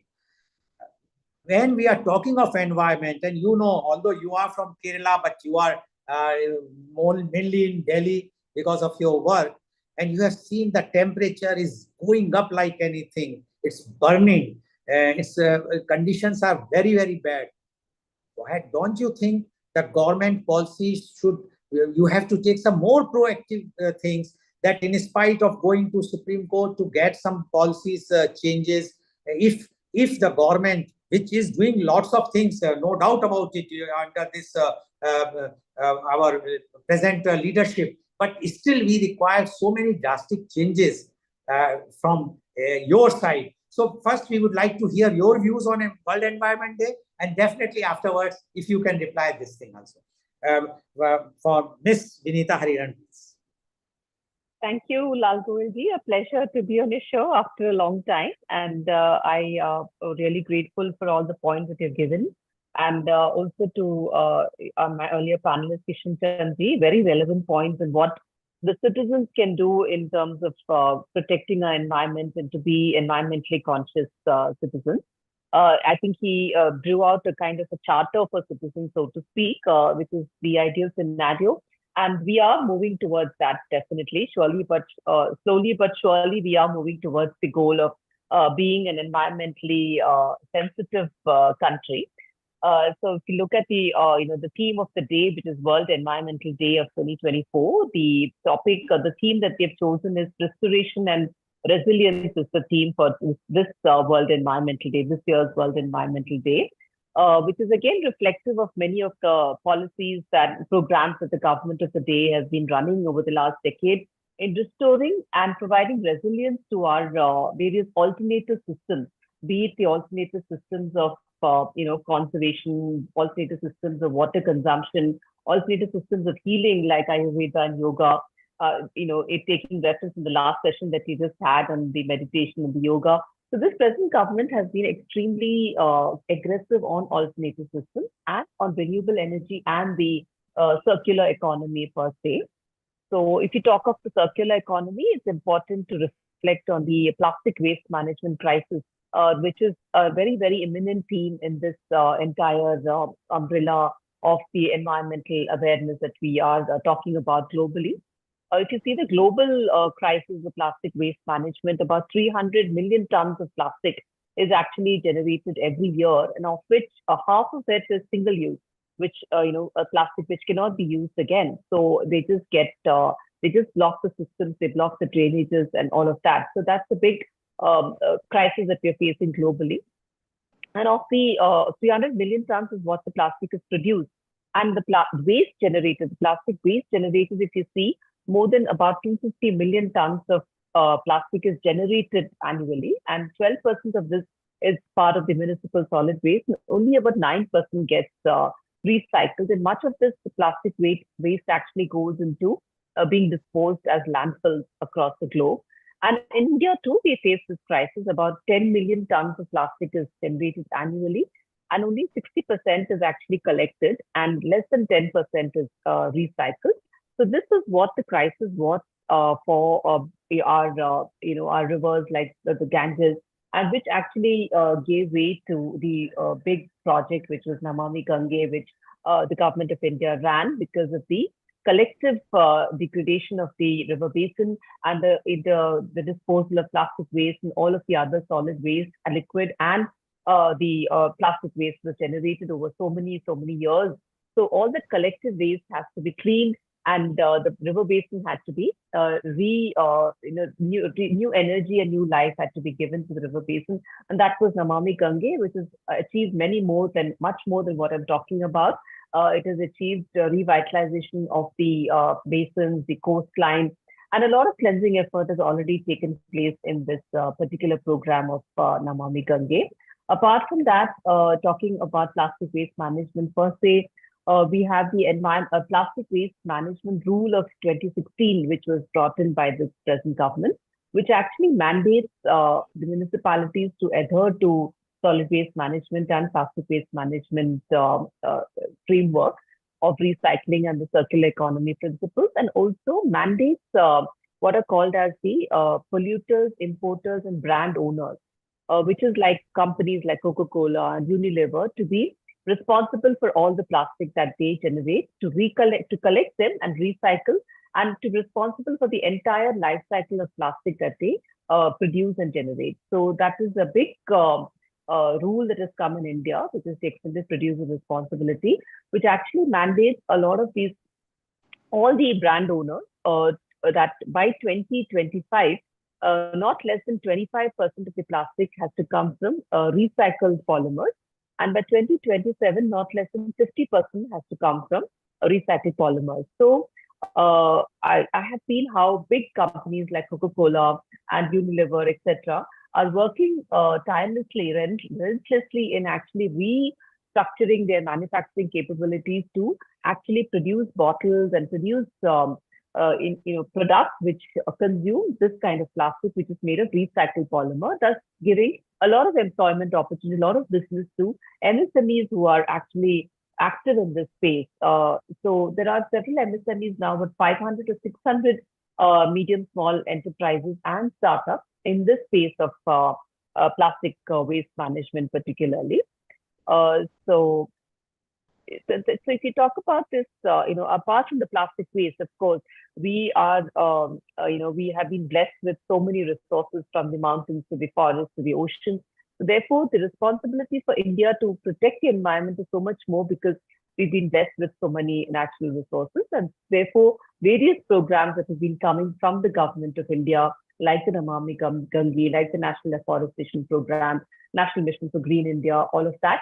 But as Kishan Ji just said, not just the government, it's not just the policy makers or the decision makers that need to have these push policies to be environmentally aware. It also has to come from the citizens, or from the bottoms up.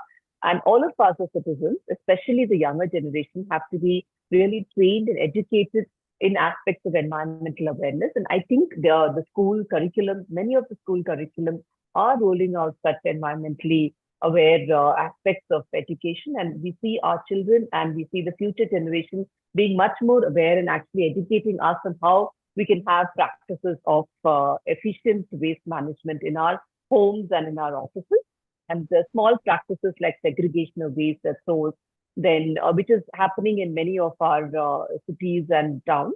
But of course, rural waste management is still a long way to go in our country, and we need to work towards aligning circular economic principles with the rural systems of living, which is actually going back to our traditional ways of living, which is what the topic is, restoration and resilience. So, and also our other programs like the conservation of water, like the Jal Jeevan Mission, which also focuses a lot on conserving our ponds and our traditional water systems that we have in temples and all of that.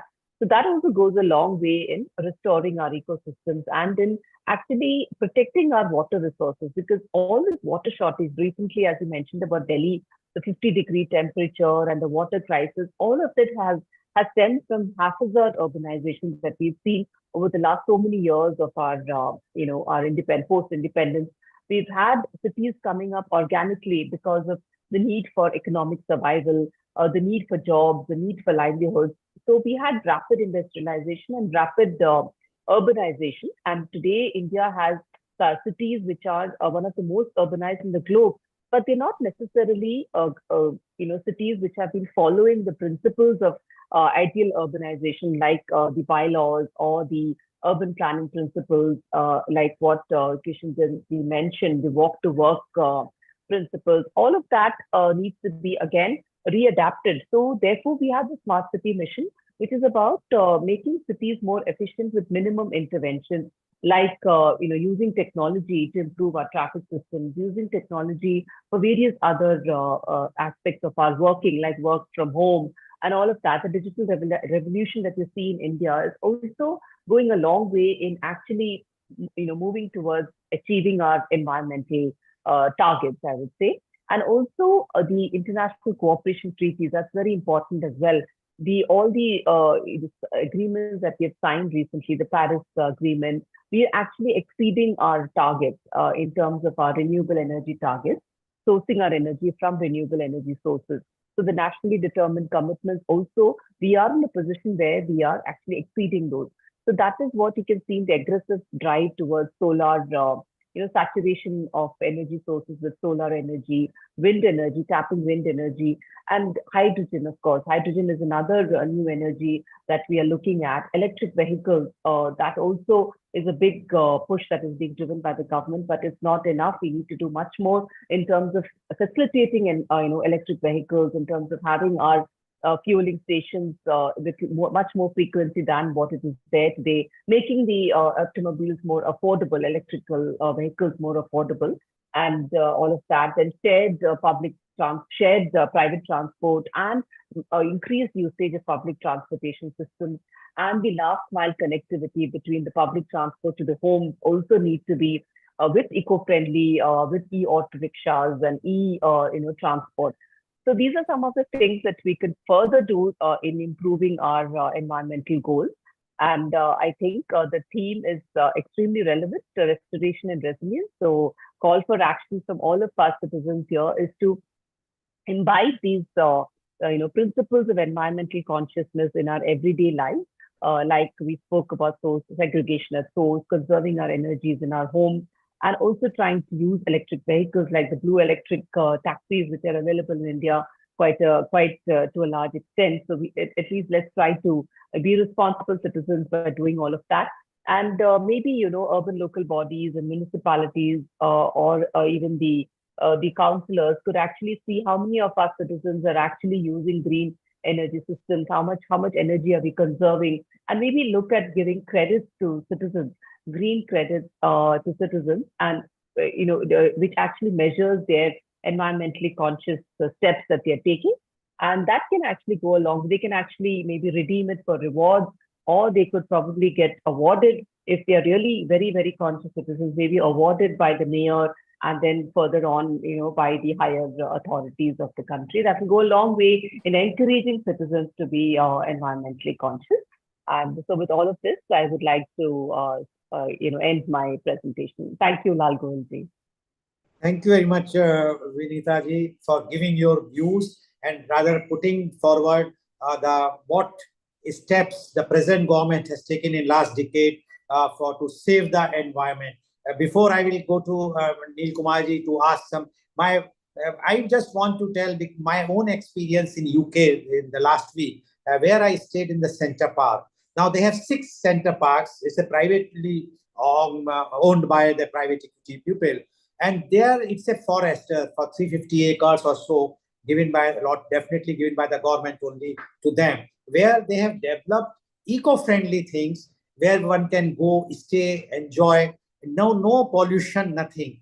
Don't you think such type of forest it's in the city, it's not far from the city, it can be developed in India by giving some initiatives to the private participants, private parties, so that people can go and spend time. At least they will have more forest thing. Even in Singapore, where you studied your masters, you have done, you have seen so much emphasis on foresting. This in India, why we are not giving, the government is not giving that initiative, so that the more and more forests can be put on in the near to the metros or to the big cities? Definitely, Golji, is a very relevant point. Urban forestry is an important and upcoming theme globally. India too, we tried with greening vertical gardens in the metro pillars.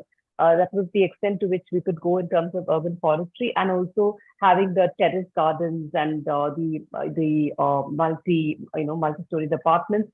On top of that, we used to we've actually implemented some of these urban forestry measures in those apartments, but those are really private driven measures and not so much of the government. So agree with you, the government can imbibe these in the policies that they disseminate, especially the urban planning principles. We can make that a part, like rainwater harvesting has now become an integral part of the building bylaws. Similarly, we could have this urban forestry measures also imbibed in our bylaws. And do you agree with in the Glasgow summit last year or 2 years back, where our Honorable Prime Minister has declared that 2070 India will be a zero emitting country? Yes, definitely. The measures that we are taking, we are going really aggressive in terms of sourcing our resources, energy resources from renewable energy, and we are already kind of surpassing our commitments in the Paris Agreement. So with this kind of pace, I think definitely we'll move towards a zero emission country by 2070. Okay, thank you very much. Mr. Neil, over to you, Mr. Neil Kumar. You have questions, please ask the questions. Thank you, Rotarian Lal Gohel. You are all in India at the moment, with you and Vinita being there in Delhi, which went to 52.9 degrees. Now the body starts shutting off after it's 48, 49, 50. Vinita, how do the local poor population that live on the streets in Delhi, how can they survive in such extreme temperature? And you are there right now. Was it something completely horrible? Was it suffocating? Can you explain to us, and we can discuss with Dr. Mamta in USA and Seema Unos, Kenya, because climate has really hit us now. No, absolutely. So, it's 50 degrees is absolutely unprecedented. I think it's never happened before. And so we are all indoors mostly and not stepping out. We have the comfort of living in, cooled environments inside our homes. But definitely for the poorest of the poor, it's extremely difficult for them to survive in this heat.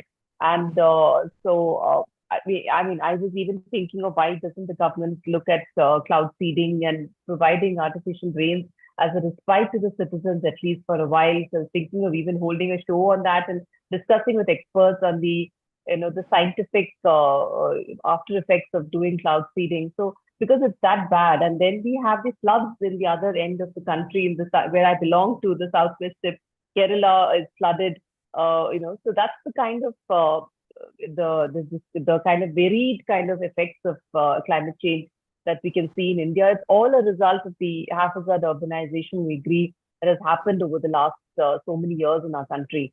So and we have the, So Vinita, you agree that we should take climate very seriously, and absolutely. This is the time, because if we leave another 50 to 100 years, we might be out by at least 1.5 degrees, which could be catastrophe. Would you agree? Absolutely.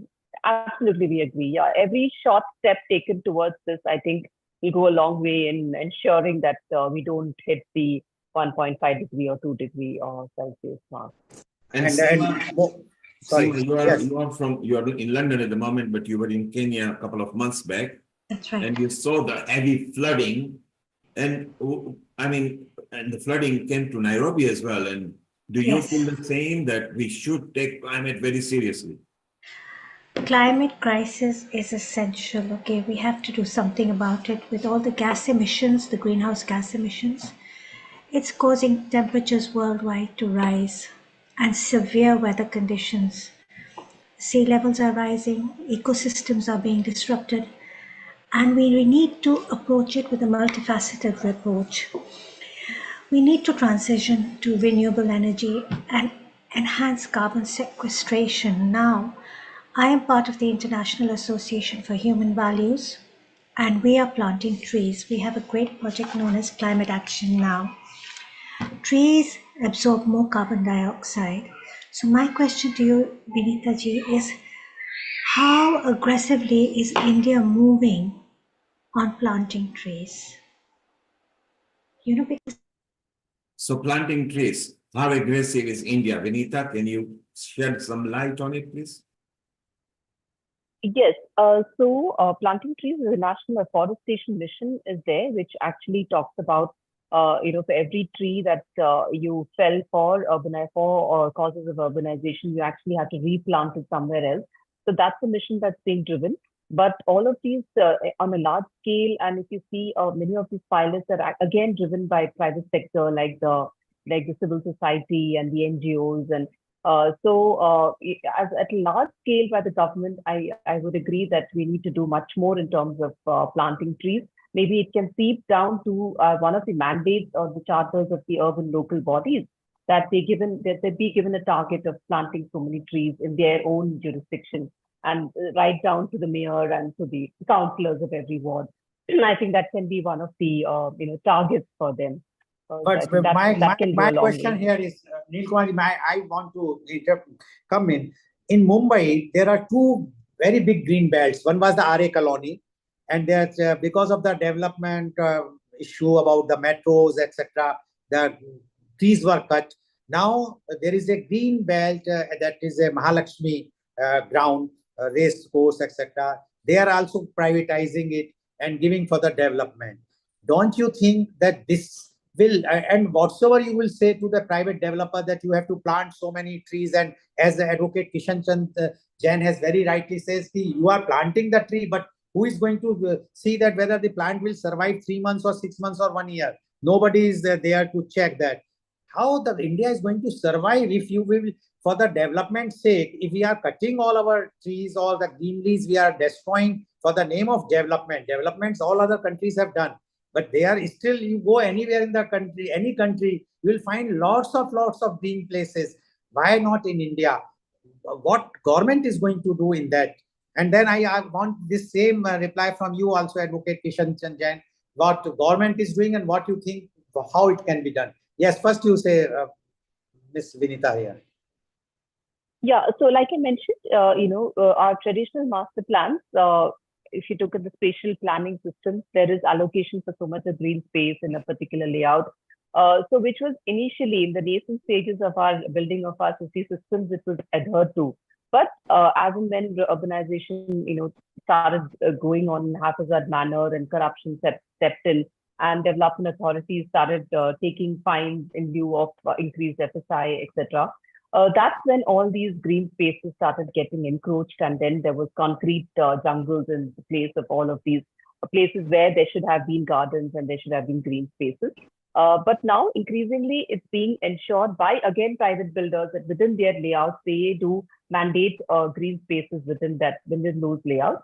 And in the new cities, now our brownfield cities is very little that we can do. We cannot destroy Mumbai. We cannot destroy all of Mumbai and rebuild Mumbai. So there are satellite towns coming up. There is, there are other satellite towns, Navi Mumbai, where a lot of these planning principles are deployed. We have New Raipur. We have a lot of satellite towns coming up in India, which are following all these urban planning principles. And slowly, we could adopt measures like urban forestry, as you mentioned, to make our living cities more green, which is the need of the hour. As we all have agreed, the 50 degrees in Delhi is absolutely, it cannot be tolerated by any citizen. And the thing that because of this heat, the organs of a human being is going to be affected. The kidney will be affected. All other organs will be affected. What is going to happen after 5 or 10 or 20 years? How the people are going to survive if this heat temperature will be increasing? What do you say about this, Advocate KC Jain?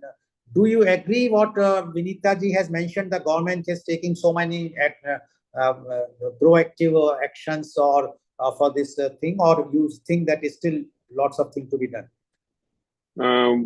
In my opinion, the urbanization policies in India are most effective. Why the unauthorized colonies are coming?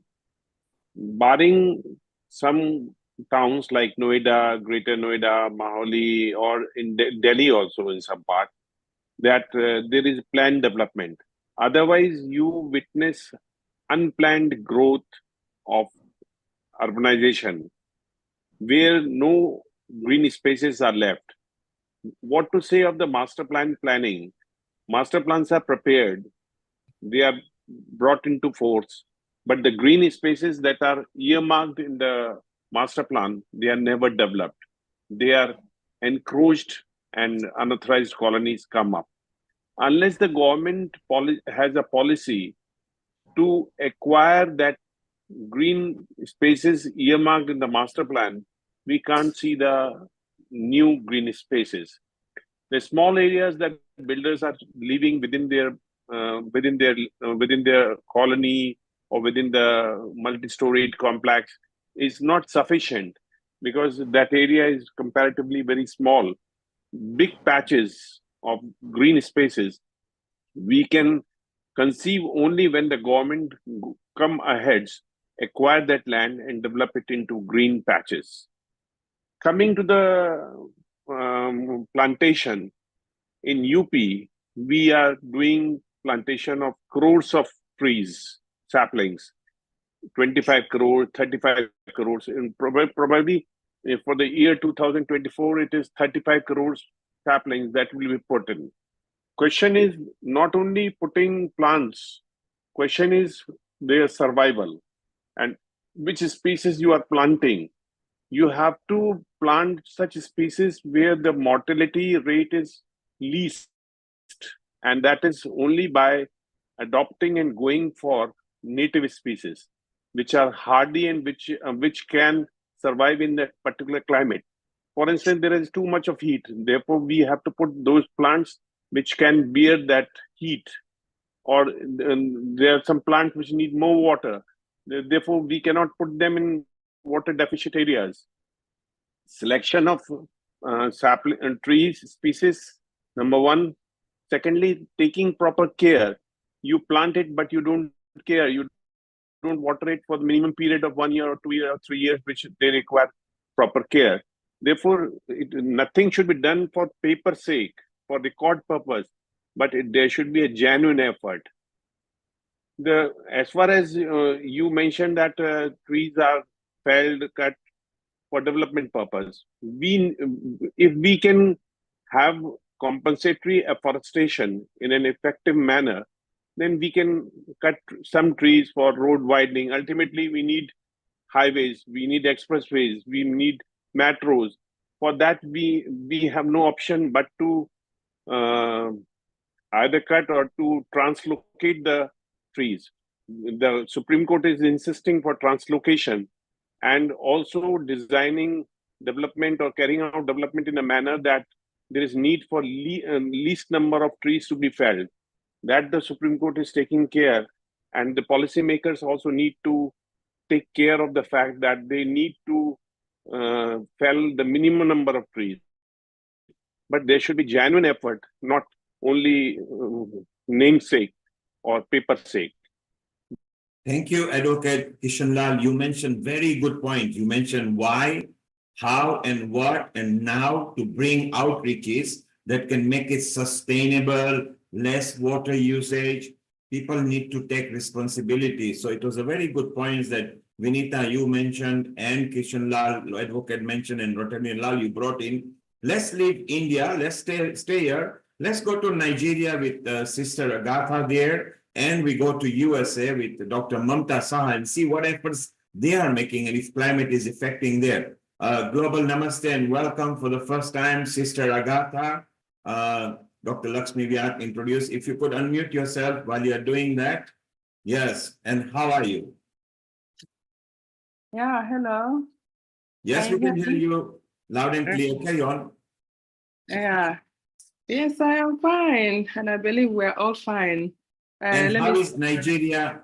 What projects Nigeria are trying to bring to alleviate this problem about climate and eco-friendly earth that we need to have? Anyway, the fact remains that nothing much has been done over here to address the issues of climate change.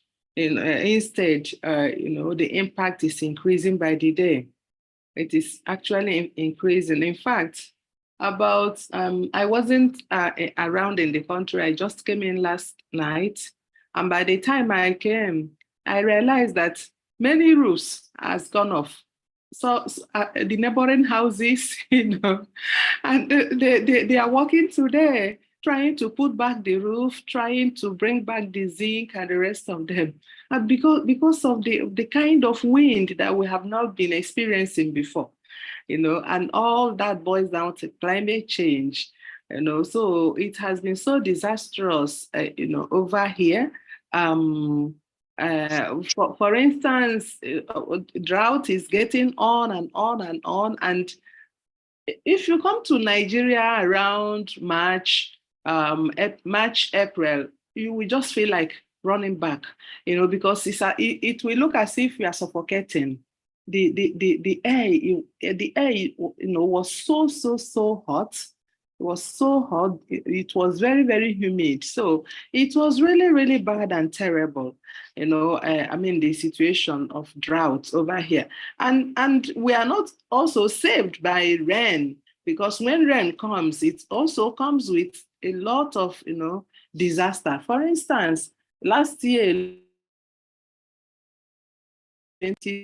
Sister, we are losing your sound, so stay around.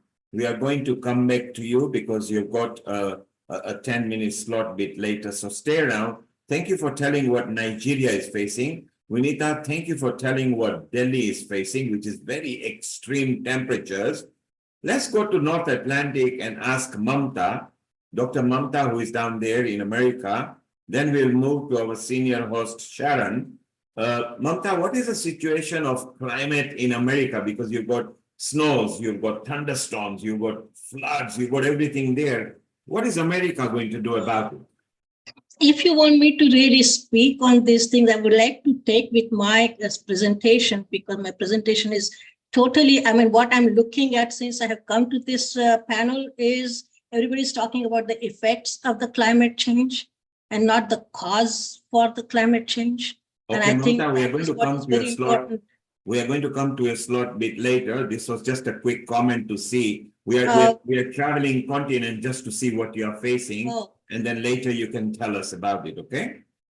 Okay, no problem. All right, thank you. So isn't it wonderful that we've gone to all the continents and they're all facing, right now, today, they are facing climate issues. So we need to know what's going on. Sharon, Global Namaste, welcome. Amrita, let's take it over, introduce Sharon. Sharon, you've got a nice video lined up for us, and later you've got some speakers, and we'll bring back Dr. Mamta and Sister Agatha in about half an hour or 35 minutes from now. How are you, Sharon? And a global namaste to you. Global namaste, Neil, and everyone in our beautiful audience. I'm very happy, as always, to be here today with you and have some wonderful guests and a video for you to show you what we are doing here in Crestone. So let's start with that. Yes, and Amrita, extreme temperatures there in India. You are in India, Amrita. Are you facing extreme temperature too? Yes, we are facing extreme temperatures, and I want to just share a very personal experience that I experienced very recently. Okay. Before that, before Sharon is like sharing up the screen, let her share up the screen, and then I'll share my experience. Over to you, Sharon. Go ahead. Okay. Here we go. Yes, please.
Global Namaste, everyone. Sharon Rose here, Healing Our Earth, American correspondent, and we're here in Crestone today for World Environment Day, and I'm going to be interviewing some wonderful people that are deeply, deeply involved in environmental preservation, protection, and much more.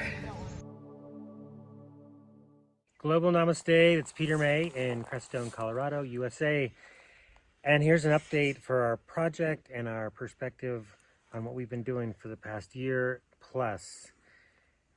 As a firefighter, we noticed that things like fires are getting much bigger and stronger and more intense. And so we took a look at that and we started to see that a lot of fuels had accumulated on particular sites around where we live. And we're asking and partnering with nature to help us. And we began that last year with the mushrooms, the mycelium. Mycelium can eat the wood. And what we're also finding is that the fire can actually bring back the mycelium. And once the mycelium is in place, it seems to draw more water or hold more water or both. And we're also partnering with beavers and the effects of beavers to slow down the water so it has time to soak in to the surrounding areas in the riparian zones. And then we're also partnering with the mother trees. The mother trees partner with the mycelium, and they tend to distribute the water and the nutrients all around the forest wherever it's needed. And so as you can see, it's a big partnership. And it's very exciting because we're seeing plants come up that may have been thwarted or stalled or smothered for a long time. And just by removing the dead wood, they're coming to life.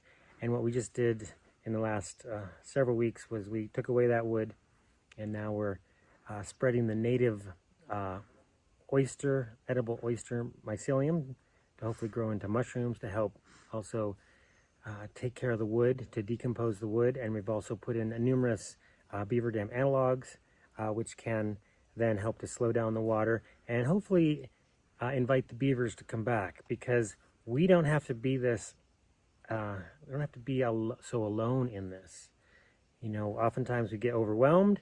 And so in the sense of restoring the landscape, we often try to do it with our money and our machines, when actually nature and the components of nature such as bees and beavers and mycelium are often overlooked, but they can help us. And I think each of the animals and plants for that matter can have a role in what we're doing. And so we're embarking on this. We've begun the Biodiversity Initiative, which is we've taken lists from over 30 years of observations here. We put it together in a booklet. We pass them out, and we're inviting people to see if they can still find these species. We're also doing an iNaturalist online that you can check out. It's Saguache County. And if we can't find them, or we find them in such limited numbers, we're going to ask the question, why? Is it because of lack of water? Is it because of lack of fire, maybe? Is it because of something we're doing as a species to maybe stop? And we already know that because we seem to not have supported our beaver population for a number of years, and we are learning that they are the important water steward for North America. And we've also put out fires when, because we have values that we don't want to burn, but at the same time, we've also stunted the way nature rejuvenates itself. So this is quite the task of joy, because when you get to see nature respond, it is like it's coming to embrace you, maybe just a little embrace from little plants, and then as they get bigger and bigger and bigger. And we're going to add something very soon, and hopefully a concert in August, and we're going to do a concert for the trees and the mushrooms to restore them, because the way we've done it is what we're using is activated by 528 hertz, the frequency of our laughter, and also by drums and the sound of drums and the sound of didgeridoos and low long tones. The mycelium seemed to be really, really restored and rejuvenated by that frequency. So hopefully mid to late August, we're going to be hosting a concert that for the folks locally, but we also want to film it. And we just heard that one of our local groups here is going to send their taiko drummers and perhaps their youth taiko drummers. Some who've just been composing, and I actually just talked to that fellow today, and he has to bring the giant drum. So hopefully that's going to work out, because the young people are seeing how important it is to interact, and they're going to get an opportunity to see how music can actually help restore a forest and regenerate it, as well as a stream and a whole riparian corridor. This is a calculated experiment, and I appreciate everybody coming out and bringing your presence, and especially like Jeff's going through and like, oh, this is some cool decayed stuff. And we've got different kinds of things. We have the spawn of native oyster mushroom there.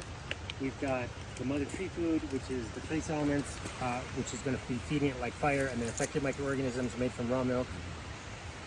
We've got mycorrhizal fungi in there. We've got shilajit mud, which is fulvic and humic acids. We've crossed over into now this is a garden. This is a tended forest. This is what I call native permaculture. It's not just permaculture. We're working with this, and we also have very enriched chips that have all been distilled. One set has been distilled, and then the chips of the material here, and that's a secret.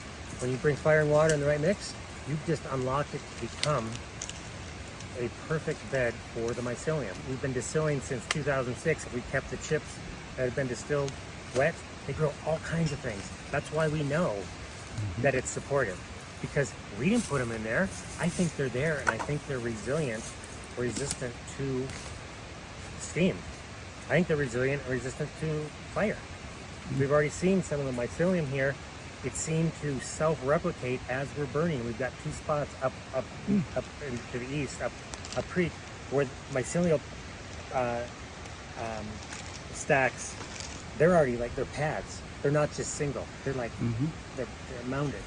So where we want to pay attention, that's the biggest thing we can give, is our attention. And then doing something, provided we don't think it's going to hurt anything. It's going to, the idea is to give it the mycelium that we're introducing, as well as the mother tree food, as well as the effective microorganisms, as well as our presence and attention, and then do this stack so that as the mushroom grows, the tree can take it and spread it. And we're relying on natural intelligence to do this. And what we're going to do over the next several months, if not years, is come back here and offer, whether it's prayers or sounds, hey Kevin, or music, our intention, maybe even fire. But right now, not fire. We've already done that with the piles. And then monitor to see what's happening. We don't have exact how many mushrooms come up because they flush differently. We don't know. But we did start the biodiversity initiative so that we have many people helping us. And then this is going to be a contained area. It's going to be these 20-some acres. And then we can compare it to maybe above and below or to other creeks. They are different because they've had fire in different times, in different intensities over the last 100 years. And that's the biggest thing that is missing, is that it's not had fire. And that's why we had to go through maybe 25 to 50 years of stacked up wood, which is this right here. Nothing happened to it. It just stayed. And then as we took it away, the little plants started coming up, including green leaf wintergreen, including Solomon's plume, including all kinds of mugwort that was here, but it was getting smothered. This region may also have been what was heavily used by mining and or grazing, and maybe not so much logging. But you notice there's not so many ponderosas around because they're all in these old mine shafts. You can see them, right? That's why they're not a big component of ponderosa. So this is a calculated experiment. And I appreciate everybody coming out and bringing your presence, and especially like Jeff's going through and like, oh, this is some cool decayed stuff. And we've got different kinds of things. We have the spawn of native oyster mushroom there. We've got the mother tree food, which is the trace elements, which is going to be feeding it like fire, and then affected microorganisms made from raw milk. We've got mycorrhizal fungi in there. We've got shilajit mud, which is fulvic and humic acids. We've crossed over into now this is a garden. This is a tended forest. This is what I call native permaculture. It's not just permaculture, we're working with this. When I feed my gooseberries, they become the size of blueberries. Nice. Okay, and they're not. And we also have very enriched chips that have all been distilled. One set, it's been distilled, and then the chips of the material here, and that's a secret. When you bring fire and water in the right mix, you've just unlocked it to become a perfect bed for the mycelium. Frederick and I, when we've been distilling since 2006, we kept the chips that have been distilled wet. They grow all kinds of things. That's why we know that it's supportive, because we didn't put them in there. I think they're there, and I think they're resilient, resistant to steam. I think they're resilient and resistant to fire. We've already seen some of the mycelium here. It seemed to self-replicate as we're burning. We've got two spots up to the east, up creek, where mycelial stacks, they're already like, they're pads. They're not just single. They're like, they're mounded. So where we want to pay attention, that's the biggest thing we can give, is our attention. And then doing something, provided we don't think it's going to hurt anything. So. All right, so he is prepping that cottonwood there, And right? Jeff, what did you do? You put down... I put down some of the distilled chips because you're talking about doing that first and then doing some From of that these. bag? From that bag. Okay, so that's the mycorrhizal that I've generated. If you go get some from that black bag, Yeah. and just a handful, That's just the distilled. that's just distilled. Okay. These are distilled with a mycorrhizal culture that and mycelial culture I've been growing at my house. And then we've got lots of good already broken down cottonwood that acts like a great sponge. So this is, I mean, we've got so much good material right here. And since we're filming, and it's important for you guys to know, we have no idea, but we're told that through science and scientific studies, that the mycelium and the mushrooms can put off sesquiterpenes like these trees, and they can provide the nucleus for clouds that bring rain and snow. Wow. If we are seeing a decrease in mycelium and mushrooms and also rain, maybe there's a correlation. And what brings back both of those is fire. Again, this is like liquid fire. It's not fire. We're not burning today because we're out of prescription for what we normally do. But we are bringing back, and when I fed my pinyon pine, she produces nuts every 2 years instead of every 7. And then she went ahead and fed all of the younger ones, and they are all producing nuts. And it's like, it's really this stuff allows an interaction with nature, kind of like the movie Avatar when you plug in your tail. We're doing this all together as a community. We're doing regenerative forestry, we're restoring the stream and bringing back the mycelial networks, and looking for biodiversity that we've tracked over many years, and we're seeing if it's still here. So you can check out e3ecologic.org and join our team because we want to spread this. The warning pulsed through the forest, passing through tree roots, carried by the web of fungi. So I just used a really interesting word, pulsed. The message pulsed through the forest. Have you guys ever felt a message pulse through your bodies? Have you ever felt the message danger pulse through your body? If you like trip. Sometimes if I'm about to trip, I'm like, whoa, it's like a pulse. Like, I just caught myself from falling. Right? Or if I almost walk into something. Or if I see a spider crawling on my arm and I'm like, oh, danger. Right? Also, ancient friends are pulse of our water energy. When we're doing our techniques and our rhythm and our movement, you guys relate to that? Even when you're sparring with someone, knowing where to move, how to move. And where do those messages get carried in your body? Our brain. In your brain? And it passes from cell to cell to cell to cell to cell. And what is how do the brain and the heart carry messages through our bodies? Veins. Electromagnetic vibrations. Veins. What else? Nerves. Nerves. Yeah. So. And there's a butterfly on Juniper. Have you guys seen the shape like this in the human body? Blood cells. Arteries. Looks a little bit like the nervous system, right? It also looks a little bit like our veins. Yeah? Other than the bugs. So it's interesting. So our bodies carry messages through our nervous system and our blood. Very similar to how things are happening underground. So it's almost like our skin is very similar to this earth, and underground, there's under our skin, there's all these messages being carried, right?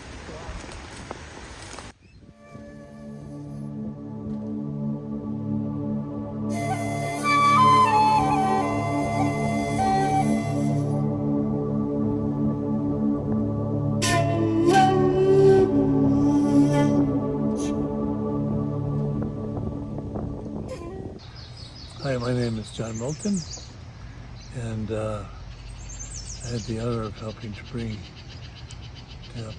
give birth to the Way of Nature Fellowship. Hi, I'm Eleniana Sophia, and I work with this amazing man in the capacity of project director, and now I'm involved in a very exciting project to bring the legacy of John P. Milton to the world, and I'll speak more about that shortly. Global Namaste. My name is Brad Collins. I'm the program coordinator with Way of Nature, which was founded by John P. Milton. I've been very much involved with, in the old days, helping get the environmental movement going in the mid-60s, lived in the mid-60s, and then I realized that if there's no foundation of authentic connection to nature, it'd be very difficult to have an environmental movement that would be sustainable. So for the past 30 or so years, I shifted focus from being an ecologist and an environmental person to providing a spiritual foundation for connection to the elements, to the beings of nature, the plants, the animals, the wonderful beings of nature that we call wind, water, air, fire, earth, and so on.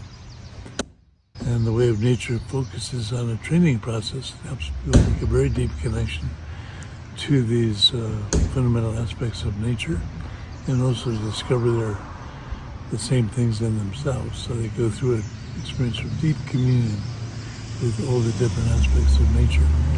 And out of that communion comes a natural experience of appreciation, respect, and deep honoring for the big family of all living things that we're part of.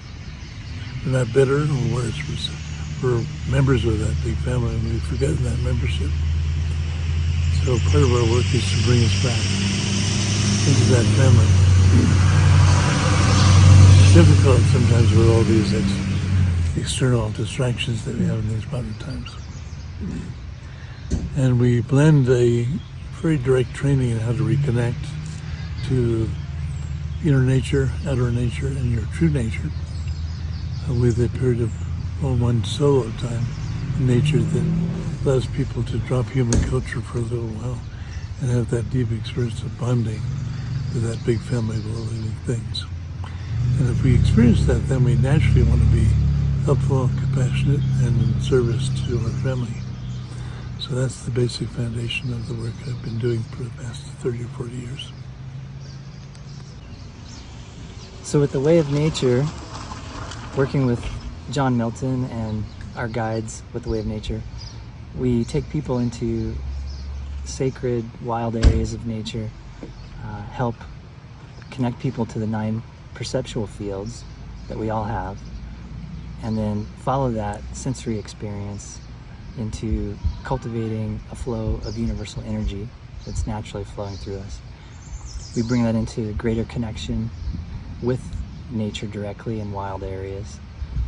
And through opening those energy flows, through these practices of greater connection, it opens our heart, which naturally provides a greater flow of energy. And in that heart opening, we directly connect in personal relationship with all the beings of nature and remember our place in the family of life. And from that perspective and that place of connection, we build not only our own personal resilience in our lives, but also we're shown how to connect with the natural resilience of nature and follow that wisdom and bring that more into our lives and into our communities and families as well. And one of our primary methods for doing this is our programs where we take people into sacred wilderness areas in nature that are undisturbed and undistracted by too much human activity in those areas. So they're very protected areas. And we invite people to join us in all of our international programs. We're actually trying to bring more programs to India and Asia. We're working on some initiatives to start some programming over there. We're currently very active in Brazil, Europe, the United States, Canada, Mexico, Costa Rica, a number of Latin American countries, and we'd love to have more presence in Asia and Africa to offer these programs. Global Namaste, everyone. I'm honored to be here and sitting with this beautiful family that we call the Way of Nature. We live in a beautiful community here in Crestone, and John has been an instrumental part of developing this community and keeping it pure and nature connected. And his work has impacted tens of thousands of people directly and probably hundreds of thousands through his ability to transmit the ancient wisdom through the ages, including the wisdom of the Himalayas, the wisdom of China, the wisdom of the shamanic practices all over the world. John has essentialized these teachings into the Way of Nature programs that Brad was sharing about. Retreats in nature are the most rejuvenating gift that we can give to ourselves as human beings, because once we restore ourselves in mind, body, spirit, we can help restore the planet together. And I know that that's the mission of Healing Our Earth. And John's work is connected to that same mission that we're all attempting to be in service to. And so I encourage you to go to wayofnature.com and check out the programs that are currently being offered. And if you or your organizations want to design your own program, we can do that. There are opportunities to create a custom program just for your location and your group. And so please reach out to us and let us know how we can be of service to your particular needs. At this time, I would like to share an exciting project that I'm involved with that is allowing us to take John's teachings in the Way of Nature and bring it out to the world through a transformative documentary and biography about John, about his life, and it's astonishing. His life is absolutely astonishing. If I would give you just a brief overview, I would say something like, imagine Indiana Jones and the Dalai Lama and Bruce Lee all in one, because John's story reflects that level of enormous energy, enormous presence, and he has been faithful to his path. He was one of the fortunate ones because his life path became known to him very young. He was 4 years old when he began to ask his family to allow him to go out into nature on his own and do what was then, known as a vision quest, even though John didn't know that's what he was asking for. And so on some level, he brings this innermost passion to connect to nature, but also to share how to connect to nature with so many people, so many diverse people. And some of these people are thought leaders in the world. And they have gone out and they have taken John's teachings and brought them to businesses all over the planet and brought them to organizational leaders who have been profoundly transformed because of these teachings.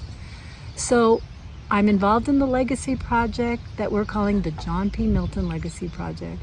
And we hope to have more updates about this soon. And hopefully Sharon will invite me back on, and John and Brad, and we could share more about the developments of this exciting project. But in the meantime, go to wayofnature.com and check out all of the programs. And you can also learn more about the Legacy Project there in the website. So thank you. Global Namaste, my friends, at Healing Our Earth. And I'm here in Crestone with John P. Milton and Brad and Eleni.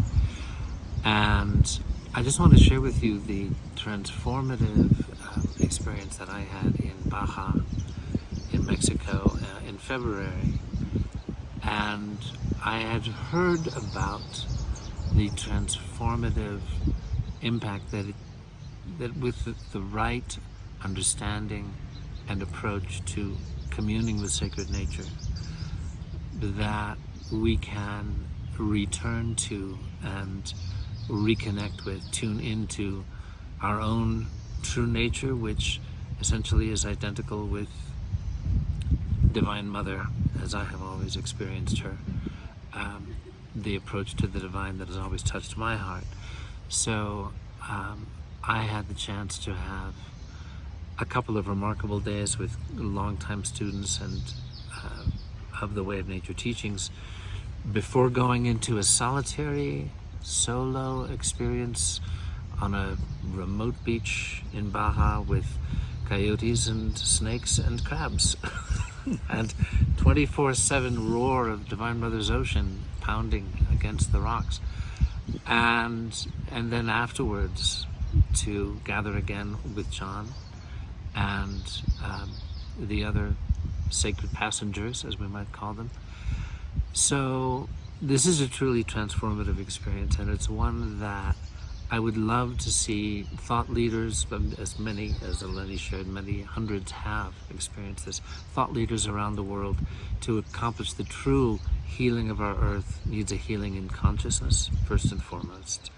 And this is, along with the meditation path that has been mine with Paramahansa Yogananda for most of my life, this is one of the most powerful transformative paths and teachings that I have experienced. So I encourage you all, wayofnature.com, see if perhaps you can set aside time in your life to give yourself this wonderful experience. So, Global Namaste. Thank you so much. Wonderful to connect with you all here today. I did want to mention that we have been very successful in seeing groups form around the Way of Nature process, which are now fully formed and doing this beautiful work of reconnection to outer, inner, and true nature all over Europe, in many different parts of the United States and Canada. But we've been weak in China and India and Africa. So we would love to see more engagement in India and Africa. I personally was powerfully moved by my time of, spent close to 15 years on and off in the Himalayan region, and it really changed my life in a very powerful way.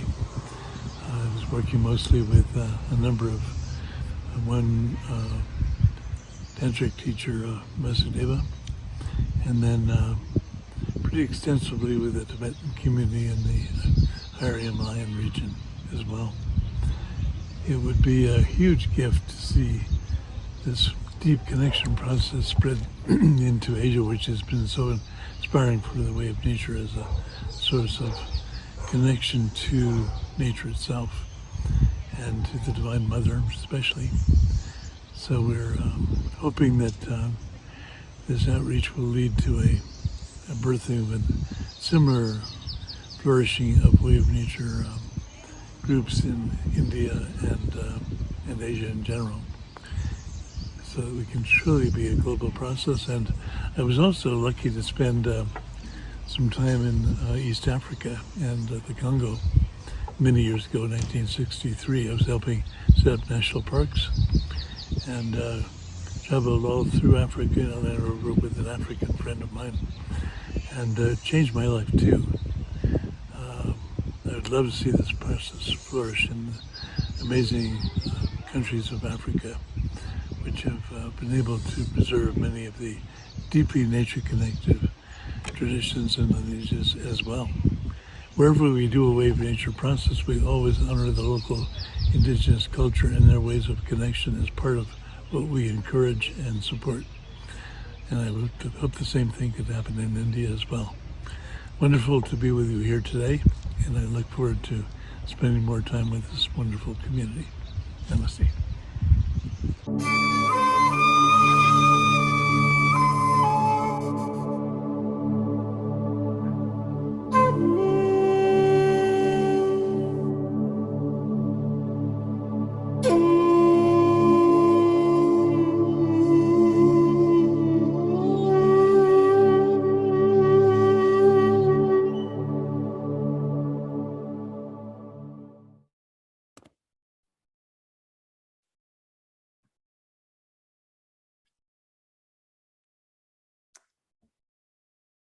How wonderful, isn't it, Sharon?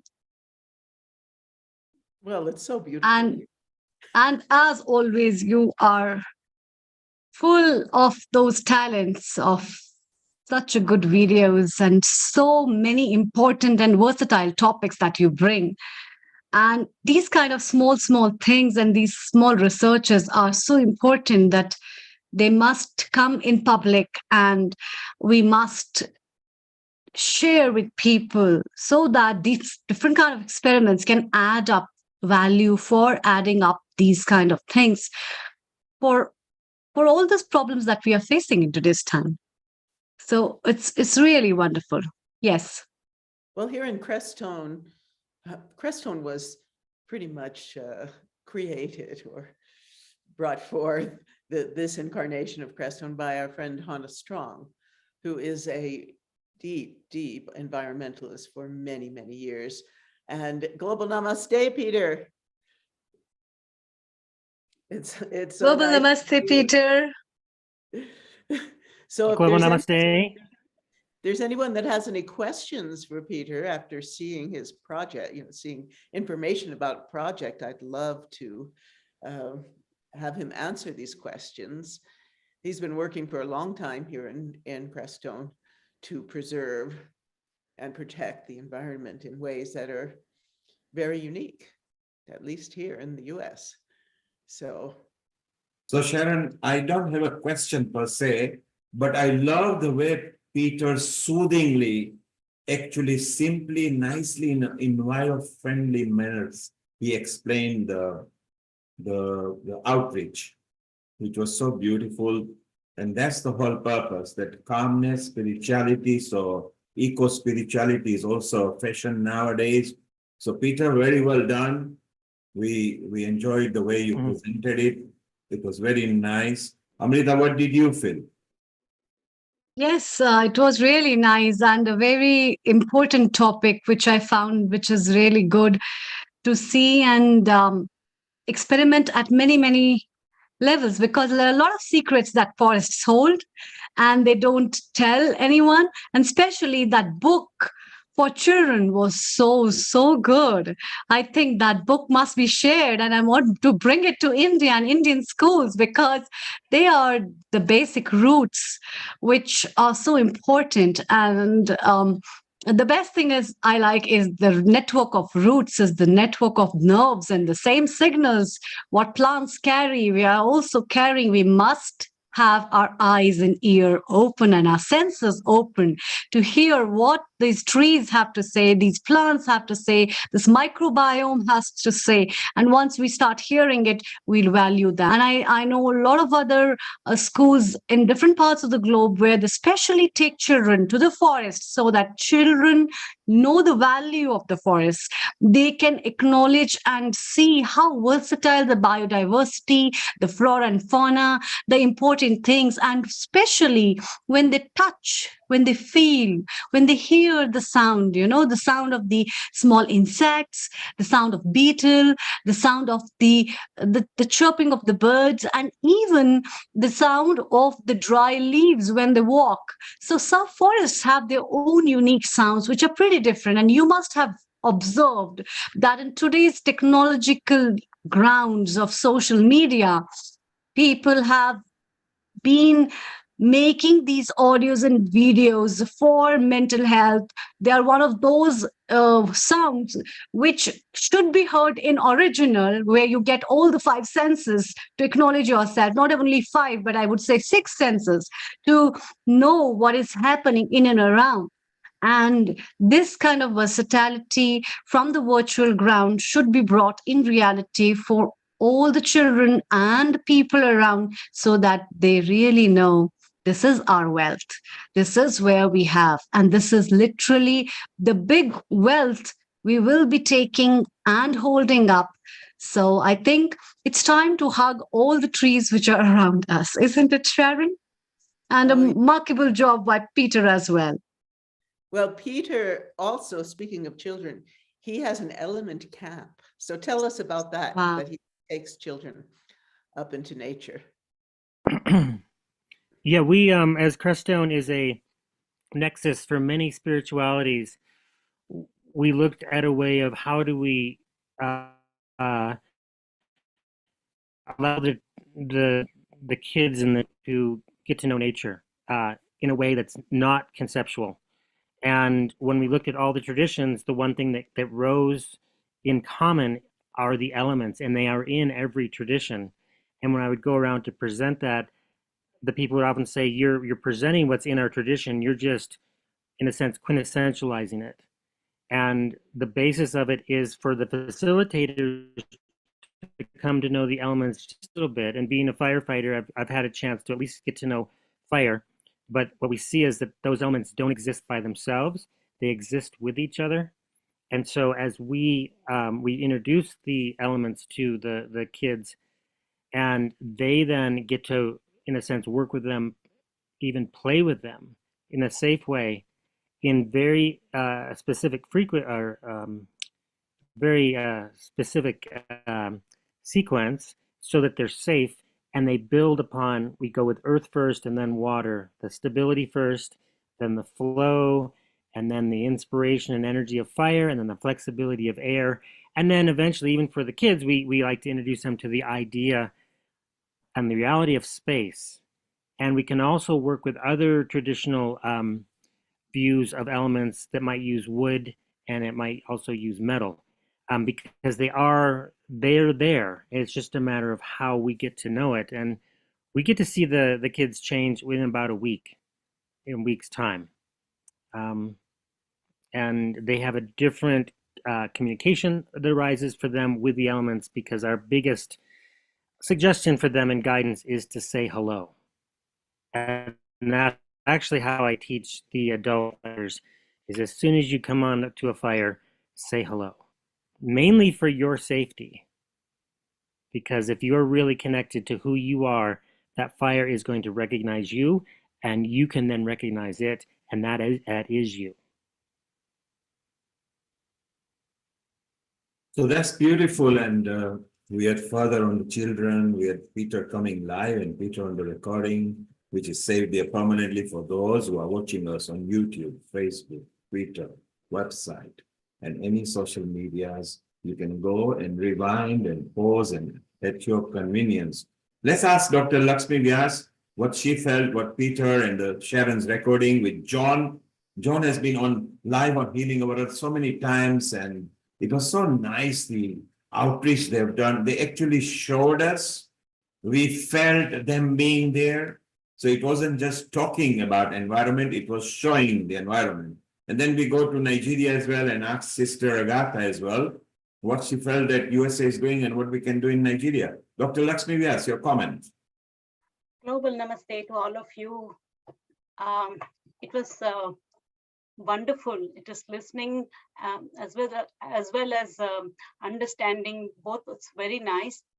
So I would the point on how the roots of the plants and how the our own vine, whatever, how they look similar, and the explanation was fantastic, which is so good it was, and I appreciate that. And overall, I mean, Sharon, you need to be complimented for doing this wonderful job day in and day out and every Sunday. And you must be doing so much of work and research and input you would have given. I really appreciate. And because it is all working in the farm and in the forest, it was more interesting than anything else. So congratulations. And Dr. Lakshmi Vyas, does she not just do it? She not just with passion. It is her. She always says, okay, I want to do this. I'm going to do this. And can we extend the time? And we always say yes, because she goes out of her way. She gets the people in. And Peter has been with us many times at Healing Our Earth. And they just come to give. They don't want anything in back. They want to give and share the knowledge. And they're also saying where you can connect to them if you wish to. And this is the part that I love with human beings, where they want to give, and give. And Healing Our Earth is giving free information, entertainment, fun. So I love that as well. Sharon, any more comments with Peter, or we move to Sister Agatha for 10 minutes and know what Africa and Nigeria is doing? One more comment about when as you saw last week, when I was at NAMA, the National Ayurvedic Medical Association conference, I met a man who is deeply schooled in Tibetan medicine and sells Tibetan medicines. And so since Peter also has deep knowledge of Tibetan medicine, and Dr. Kim, who has also been on a lot, I'd like on our next Integrated Health to bring all three of them to discuss the power of these medicines of Tibet. So I look forward to that. That will be even more beautiful, because Integrated Health is a part of a memorandum of understanding for Healing Our Earth. So we want to bring that. And because John and Hannah and Peter and they're all there, I think we should start the environment conference, which is doing very well, because today we had IAHP people, we had Charles Appleby, we had the new lady from Spain who is in USA. And I think environment is a must subject now. If we want to leave the earth a better earth, because it's our future, and the current generation and the generations to come, I think we must concentrate on environment very seriously and actually bring education right through the children's age. So it will be very useful. And Peter, what you discussed about children, it will be very nice to involve Professor Ish Sharma in Mauritius, who is already involved with that, and Kiran Robinson in Switzerland. I think let's get people together. It'll be very nice. Peter, we are very proud of you. We want more of you. We want more information. Let's take a comment from Sister Agatha, which Dr. Lakshmi Vyat was very keen that she comes. And she is there in Nigeria. Earlier, she just mentioned, while Delhi was at 52 degrees, Nigeria, the roofs were blowing away. Whereas she was traveling back home, people were struggling to put them up. Global Namaste, Sister Agatha, and welcome. And how do you feel what America is doing in the video that Sharon recorded with some of the experts? Yeah, thank you. I think it's interesting. Yeah, it's interesting and it is beautiful. We, as I said at the beginning, somehow we still have a long way to go in all that, because the basics are not even, here yet. And and others have really gone much ahead. Sister Agatha, you don't have to worry, because we are all here to help. One of our ethos and moral is to help countries, and particularly people who want to do good for humanity. We would like to share free information. You saw the book there through the children. You saw Peter actually in action, John in action. You even saw Michael was there. I mean, it's so many people that we have got. Dr. Amrita Sharma here through Dr. Lakshmi and Sharon will put you in touch with people. And whenever you need online help, we will be there for you. So please tell us more about yourself and what you do there. Okay. Now to me, I am Agatha Chikelu, as you have already introduced me, and I am the Executive Director, Cardinal Onaico Foundation for Peace. I also chair African Women of Faith Network, a network of women that come together, you know, to work for peace, to use our diversities, our religions for common good, and to promote and to champion nonviolence. So that is the major work I do, more like on daily basis. But in the process of doing peace work, peace building work, we have to be at peace with everything, especially with the nature, which is why we are here today. Because if we are not at peace with nature, then nature will be at war with us. And that is what we are all experiencing today, whether in America, in Nigeria, in everywhere, you know, because we have not been peaceful to nature. So nature is revolting. Nature is at war with us. And in addressing, government is trying just very little. For me, it's not yet, I don't see efforts from their own side, even though they are making a little effort. According to them, they are giving out green bonds, you know, to support a kind of projects like solar-based electricity, you know, encouraging communities to plant trees, irrigation drips, powered by solar and rainwater harvesting, you know. So these are the little things they are doing. And people also at their own individual level are also doing.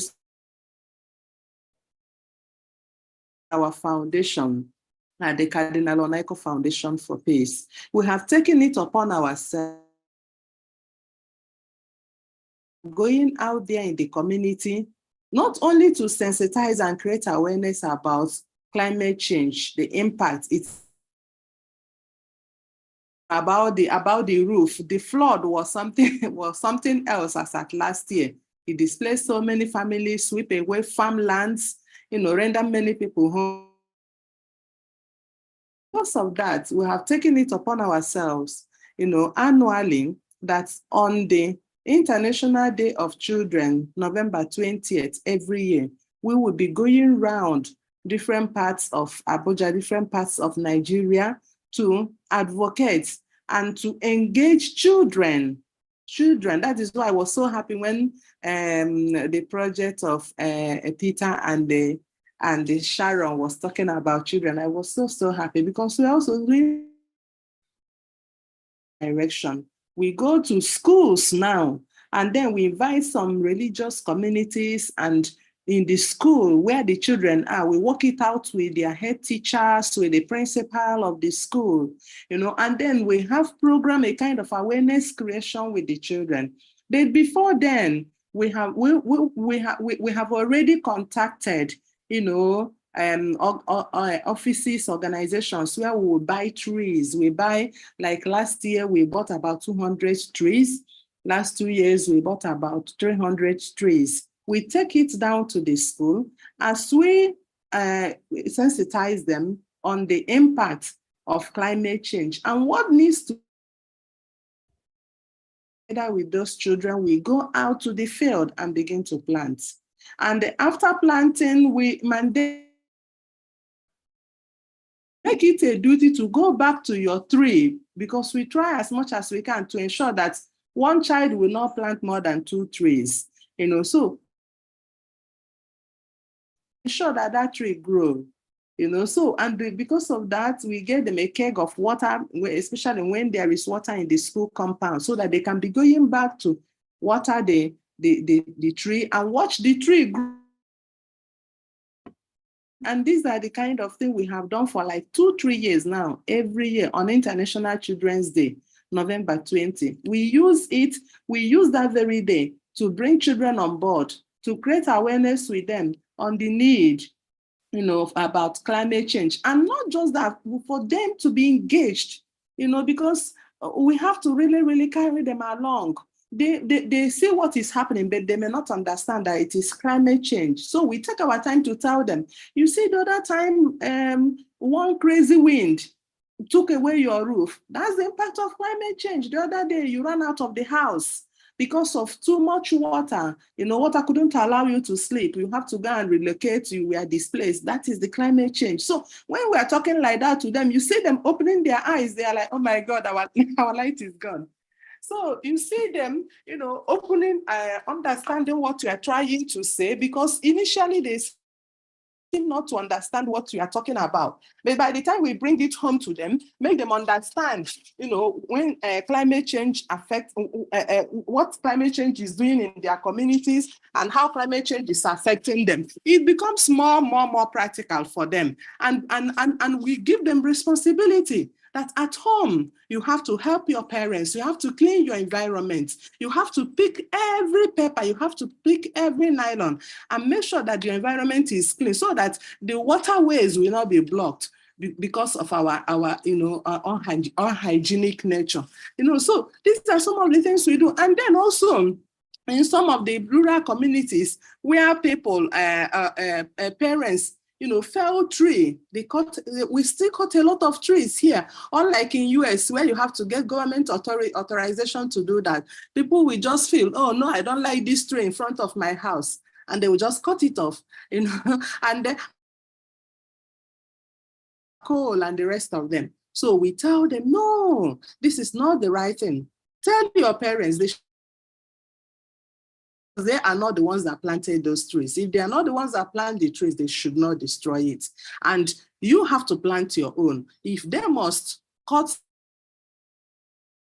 5 trees and to replace the ones they are cutting. You know, so these are the kind of efforts we are putting in at our own foundation level, at our own women level, you know, to address the issue of climate change in Nigeria. But it is actually something that is really, really terrible. You know, now we are suffering seriously from food insecurity. You know, food insecurity because of the drought I mentioned before, because of,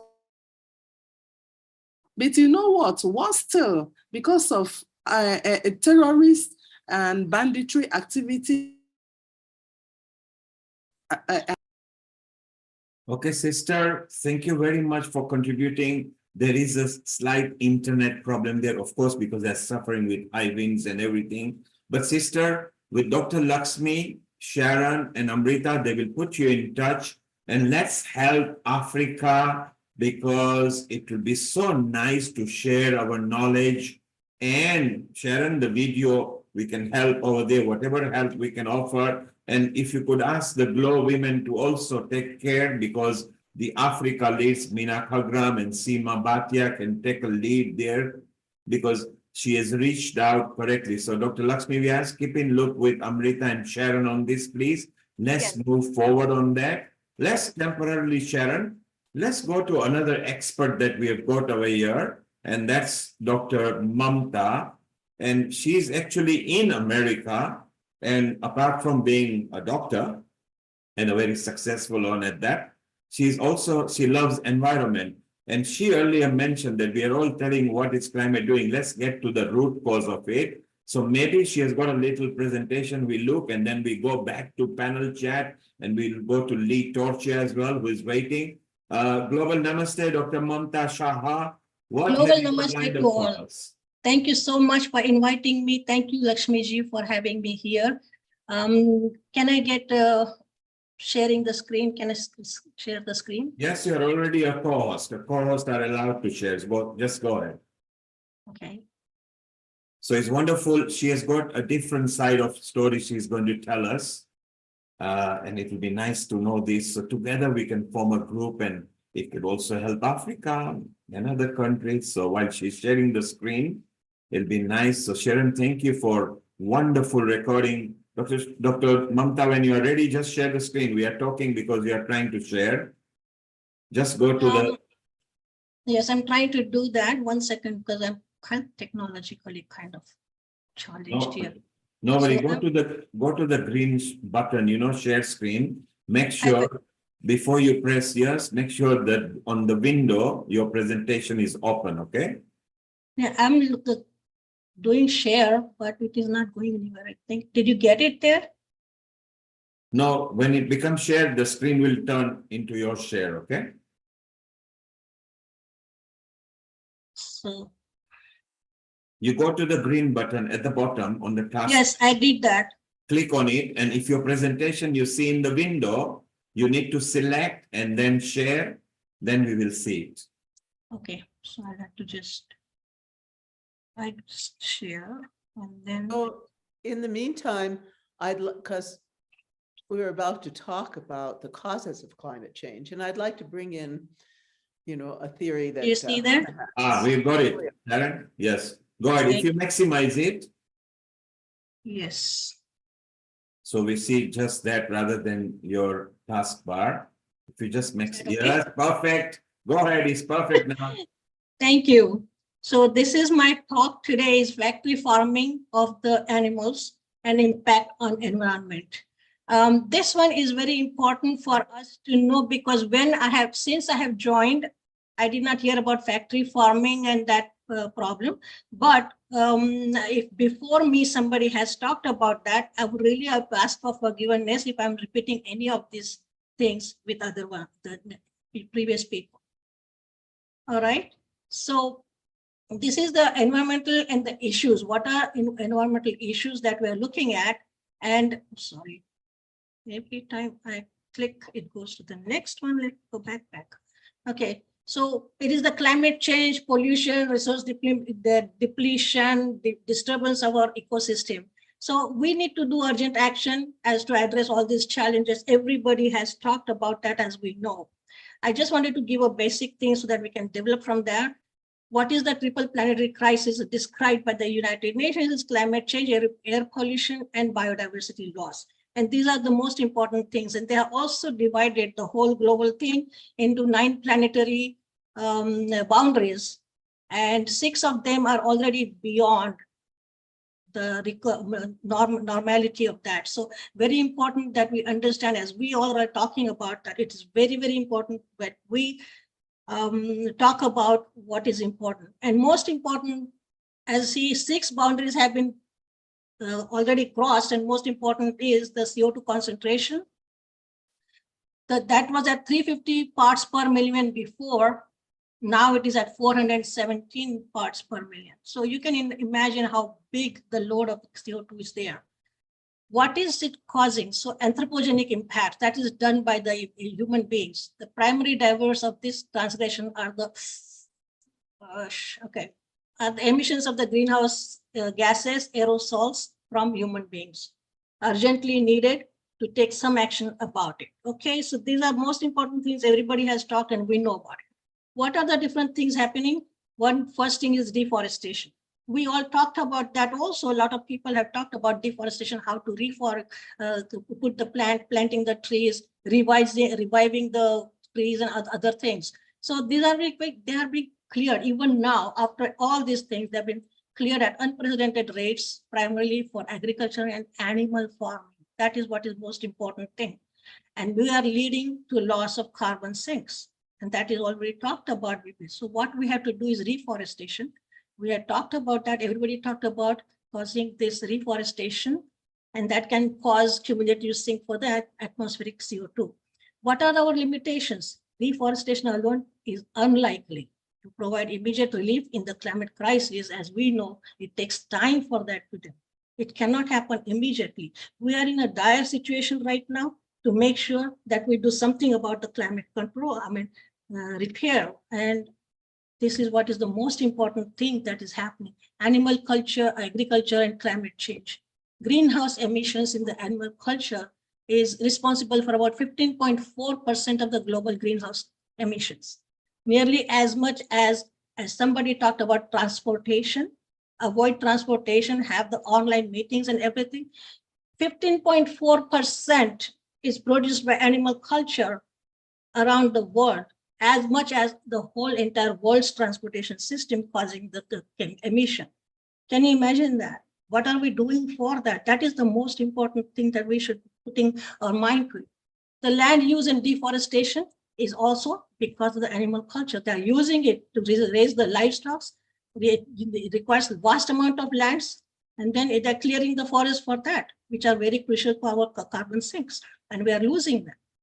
Third thing is water consumption. Factory farming uses an enormous amount of fresh water, and it is accounting for 55% of the water consumption in the US alone.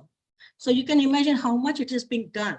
So we often worry about the climate footprint of the planet, of the 7.5 billion people, but we always ignore 70 billion farm animals, the environmental consequences of sustaining them.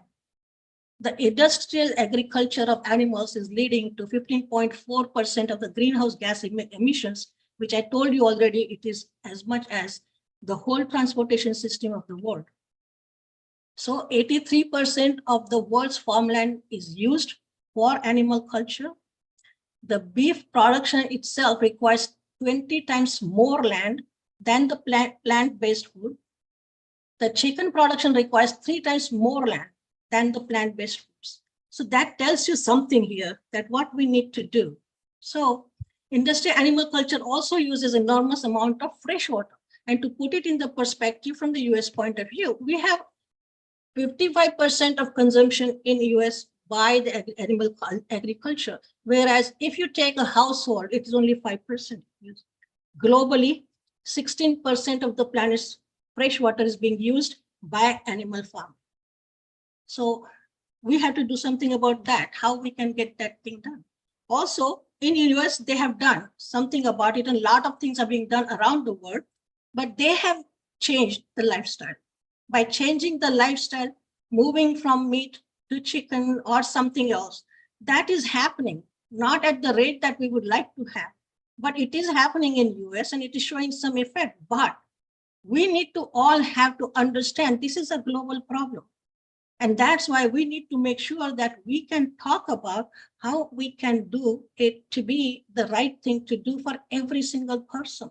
It's not, there are two kinds of things when the global thing they're talking about transgressing the borders. They're also telling that climate change is, there are externalities where one nation cannot do everything. There has to be collaboration of all the nations. We just talked about how India is doing, but in India itself, the government and the private sector, they're talking about doing the things and they're not getting done. We have Nigeria where nothing has been done, whereas you are trying to help them do. But these combined effort of the whole global community has to be bringing together to make sure that we can change it. Here is important thing, animal culture. If we stop that, every single person uses plant-based diet to say, I want to change. I want to make this change so that less animals are killed, less things are done.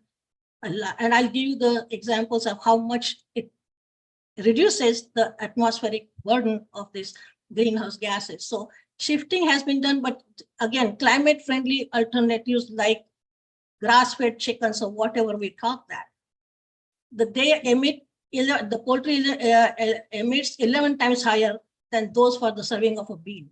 So you can imagine how much you can just reduce that immediately.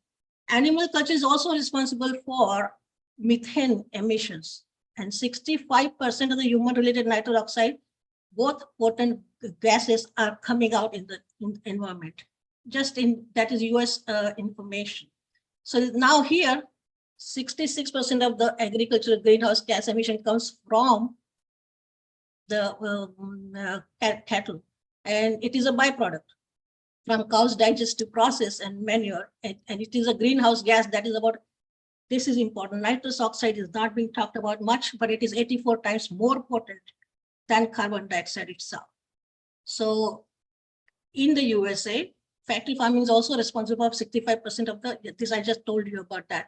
That nitrous oxide stays in the atmosphere for 150 years. Can you imagine, we're talking about by 2018 to be green and this, and 296 times warming the potential of carbon dioxide. All right. So when we have this kind of potent gases, what is the future of our planet?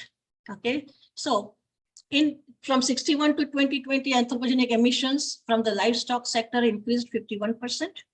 By 2050, they say it is going to happen from up to 76% All right. So global warming causes biodiversity, loss of biodiversity. And as I told you, international externalities are there where you have to cross borders with other nations to make things happen and collaborate, which is not going to happen just like that. And we are going to be talking every time in the environmental conferences. We were here, now we are here. We were there, now we are here. Lot of different initiatives. Every one of them is excellent and praiseworthy. But where it is going and how much difference it is making is extremely important. So as a person and as a resident or citizen of this planet, what do I myself do as an individual to avoid the crisis? We reduce the factory farming of animals. How do we do that? We change our lifestyle by not eating meat and giving plant-based diet.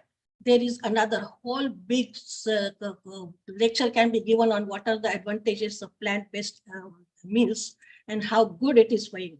We have worked at the school health clinics where I have been on the board, where we changed the diet from meat-based to vegetarian diets. Now in US, at least about 10 to 15 schools are serving vegetarian diet meals in the school.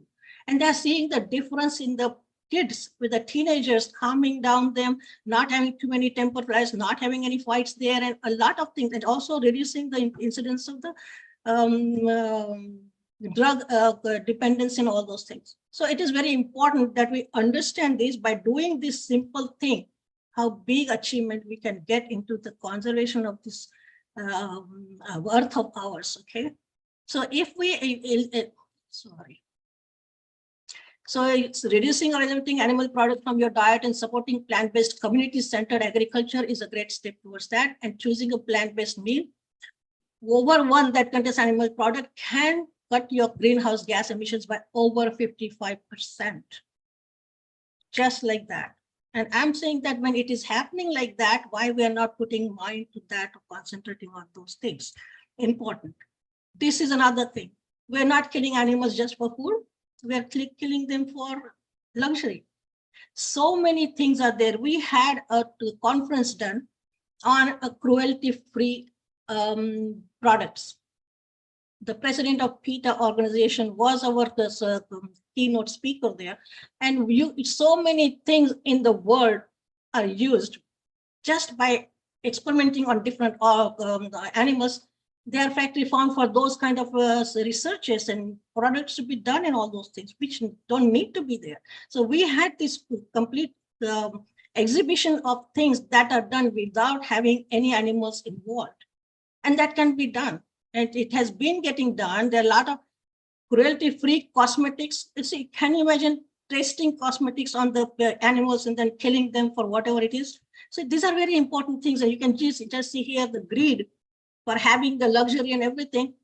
8 bulls, more than 8 bulls leather, for leather in Rolls Royce, 1 Rolls Royce. So I think that it doesn't make any sense to have that. But everybody who can afford can do that. But we need to make sure that we give a culture of something sane to our next generation to see what we should be doing. And we have to change ourselves to make sure they can change. And this is my background. I've been brought up in Jaina Dharma tradition, where non-violence is the supreme principle. So we don't hurt anyone. So not even hurt any animals or small insects or whatever. Because of that, all Jains are basically vegetarians or vegans. And this is just natural to us. So speaking about being vegetarian is very natural for me, but I can understand it's not that easy for everyone to change. But what needs to be done is that the thing that everybody has so much what do you call that, strong belief that we must do something for the planet. We must do something. Why can't we just talk about me? What can I do? And I can do this simple thing. And there are a lot of things that can tell you that, giving up one burger can reduce 50% of the one person living, not eating burger for 1 week can take 33% cars off the road. I mean, there's so many statistics available in the world. for these kind of things. And they're telling you that can happen. We are going for electric cars, not recognizing there are batteries and other things involved. They have an effect on the environment long term. All right. So all these things are good to do. But one thing that can really, really reverse the whole thing really fast is having this change in oneself. And that has to be decided by oneself to say, if I want to change. Very, very important. So what can we do in the conclusion? Go plant-based diet.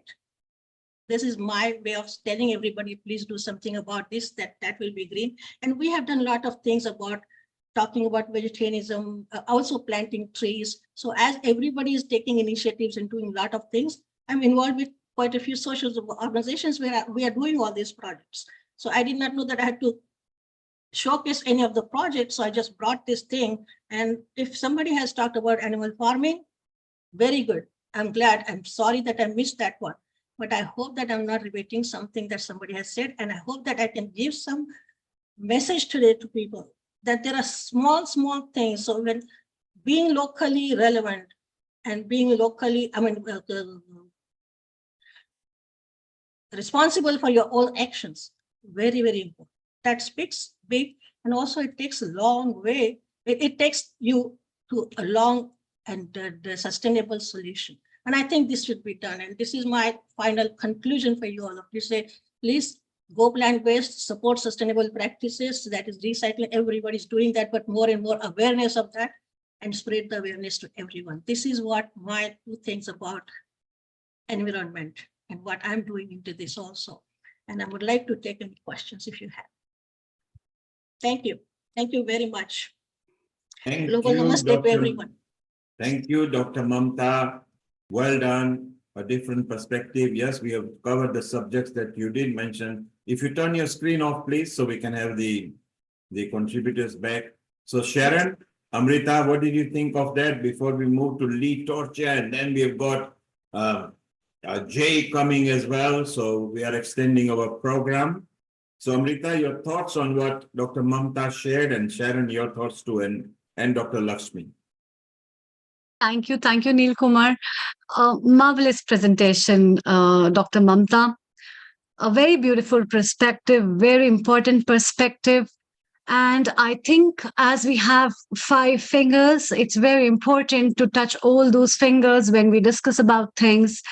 And your perspective of highlighting an issue relevant to a particular country, a particular continent that is related to the tradition, the aspect of the culture of people, and use and utilization of diet and lifestyle according to that, is also a very relevant topic in regards to environment and environmental crisis. Every region worldwide, every country has its own tradition and ways, where very different experts in today's program episode as well have highlighted that aspect of in relation to the environmental issues in connection to that. And you highlighted the importance of my plate, my planet, which is very, very relevant, because ultimately whatever I am eating and consuming is in relation to the planet, and whatever planet is giving is in relation to my plate as well. And it is not just that, it's in connection to all the flora and fauna which is linked with it. And this issue is not only raising up a lot of standards of building up the relevance to know about how important it is to go vegan, how important it is to restore your health on basis of hormonal disturbances. It's very important to build your health in terms of emotional and mental well-being, where Sister Jayanti in today's episode has been highlighting a lot about eco-friendly attitude and eco-spirituality, which is an utmost important thing. And you have covered up a practical aspect through your presentation, highlighting and giving us the facts and figures of what's happening, which is much more related with the corporate sector, which is also related with the socioeconomic status, as well as the requirement and the demand and supply of things, on which the 3 points of yours talking about your own social responsibility towards yourself and towards your plate which people hardly think about, because when they cover up their plate, they just talk about the tastes and the food fashions, which I have been talking a lot on various grounds. And one of the projects that I have been working with one of my friend Purvi Sankla is about Yopla, Your Planet, Your Plate, which is run at from Tilburg University in Netherlands, which is also talking about all these things. And another important thing is nitrous oxide. Many people were not knowing, and I don't think so a lot of people know about how dangerous these gases are apart from just CO2. And nitrous oxide itself is so poisonous that it can make you die much more quicker than even many other gases, and simple carbon dioxide as well. And when people talk about we in India are running up with all these heat waves, and a lot of conditions are self-made problems. We have got a lot of forest fires these days. We have got a lot of crisis of water. We have got a lot of crisis of electricity. All these things are man-made. And so it's a very beautiful initiative. Thank you so much. And I congratulate you. Please do come over time and again to raise up different topics and issues at Healing Our Earth, at various episodes that can help people to give another vision and approach to think how better they can curtail different problems and issues of their life. Over to you, Sharon. Thank you. Thank you, Amrita. Let's take a comment from Lata and then Dr. Lakshmi Vyas and back to Sharon, and then we move to our beautiful Lee Torcha, who might bring a bit of music in our environment. So, sure. Lata, what is your comment? Yeah, I just felt what you brought to our attention, Mamta, today was just amazing for the planet, the population of the planet and the animals that we've been overlooking in the billions that are actually creating the problem, and we're just overlooking all that. So I felt that was so necessary to bring that awareness, and the more we can sort of infiltrate this across our globe, the better. And I think it's got to come from educating the women, because they're the ones who actually do the cooking at home, teach the children, and health issues. They take command of the health and well-being of the family. And if you tell them it's the benefits of it, that they will have fewer trips to the GPs and mental health departments and fewer vitamins to take and all that, and the cost elements, I'm sure, you know, we're going to have the army we need to promote this, because she's the one who actually has the control of the strings on the family and the diet and you know, the supermarket, the shopping, and everything across our society, you know, and she can influence her man as well and her parents and whoever to actually change. And she's the educator, actually, isn't she? So thank you, Lata. Lata is saying, empower women, empower humanity, because if you empower women, they can empower education, children, men, society, and humanity. So Mamta, Lata, I appreciated the points that you brought back. We'll move over to Sharon and Lee. Before that, Dr. Lakshmi Vyas, your comments on what Mamta delivered. Over to you. Well, Mamta ji, I mean, she talked what I actually wanted to say, or I'm saying always, because plant diet is always better than any other. That's what I agree with. But before that, I have to perform this thank you to sisters Agatha and Mamta ji, both of you, for coming here and giving us a wonderful lecture on World Environment Day, how to protect animals. And also sister from Nigeria, I know the trouble that all the people there are going through. Let us pray that the things improve over the years. or let's say over the months. I also would like to say that Mamta ji, Sister Nigeria, and myself, we work for the Religion for Peace, where all three of us, the organization is based in US, but we go for meetings there, and also we learn a lot of things from people from all over the world, and we do talk about some of the things like how the animals should be protected. And I also want to say that Sister Agatha is currently a doctoral candidate of conflict, peace, and strategic studies at Turkish Nile University of Nigeria. She does a lot of work, and she doesn't have free time at all. Same way, Mamta ji is also she is pediatrist, come an assistant professor, and she is also a member of the International Coordinating Committee, where we all three work together. And I would like to end this with Mamta's tenure as Media Production Committee Chair is particularly noteworthy, where she spearheaded the production of 250 episodes of Jain TV show Mangalam.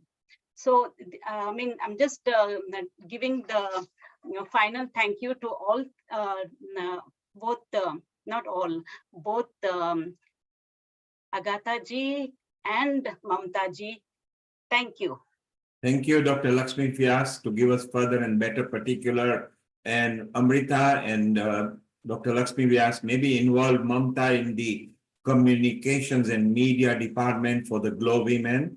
If you could put her in touch with Vaishali's team, maybe she can nurture and bring so much benefits to the women in general, apart from environment, for healing our earth. So welcome everybody, and you're part of a movement that dispenses information free of charge. And Dr. Lakshmi Vyas, you just mentioned you are all part of faith, so you are eco-spirituality.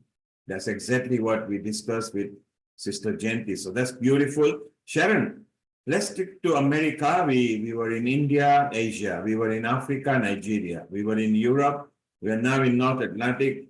Let's bring the lovely and smiley Lee Torchia, who has been with Healing Our Earth many times and brings music as well. So a global namaste to you, Lee Torchia in America.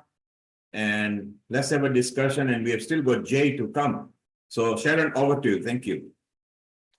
Well, one point I want to bring up, which Hannah Strong, our dear environmentalist here, always talks about, is the impact of the military on our world. Not only the outer climate and the destruction of the environment, but also our inner world, where we really long for peace. And so it is a topic I wanted to bring forth in this discussion, because we think about, oh, we're going to, not use plastic bags, and we're going to do all these things as individuals, but the military is causing extreme destruction and stress on every level to the planet. And I just want to make that very clear. So, global namaste, Lee.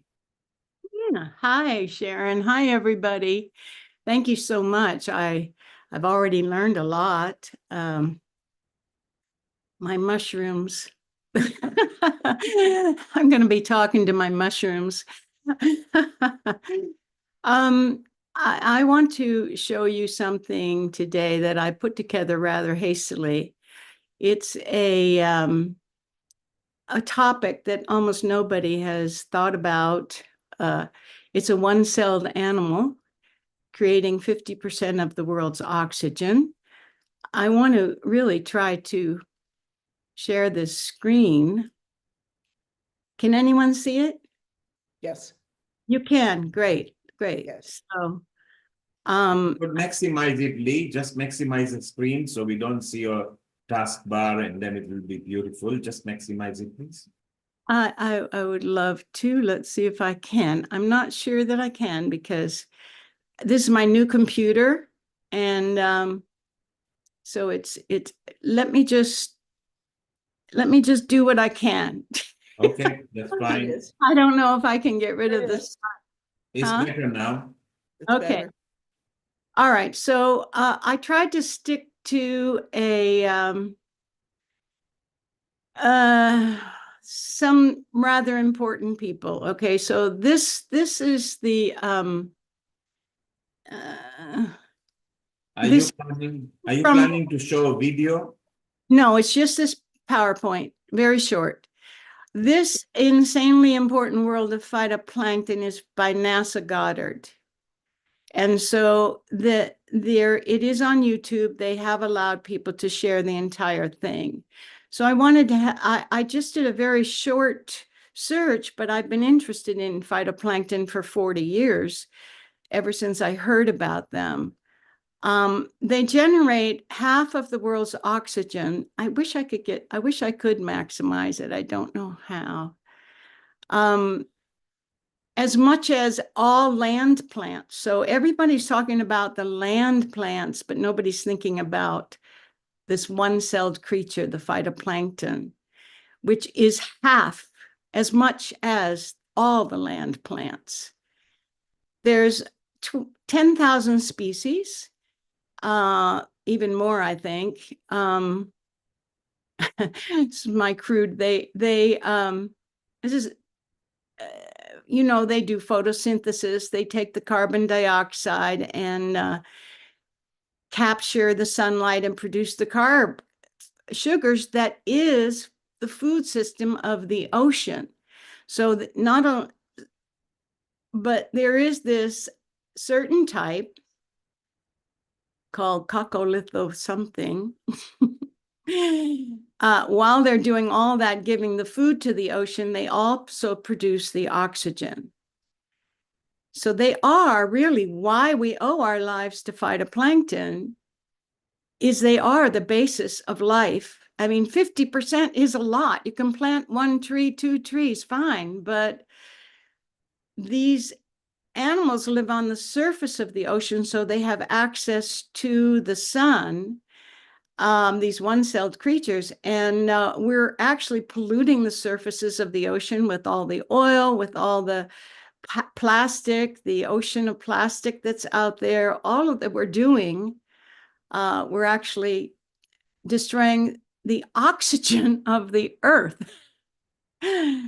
All animals would die.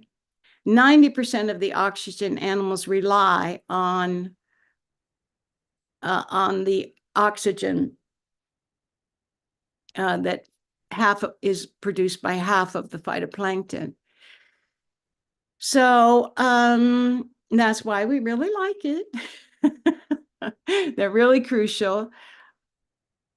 Now, these are some of the threats to their survival. Of course, the ocean acidification.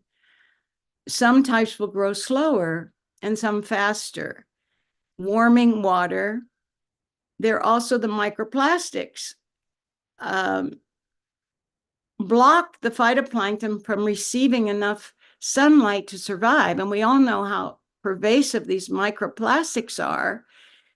And the organisms that feed on the phytoplankton also ingest the microplastics. So where plankton suffers, so does the entire food chain. Now, every side has another side, right? So there are some threats from there's 10,000 species. So when there's a lot of nitrogen and fertilizer runoff from all the animal pollution we were just hearing from Dr. Mamta Shah, some types grow rapidly. And those are depleting oxygen in that particular area of water.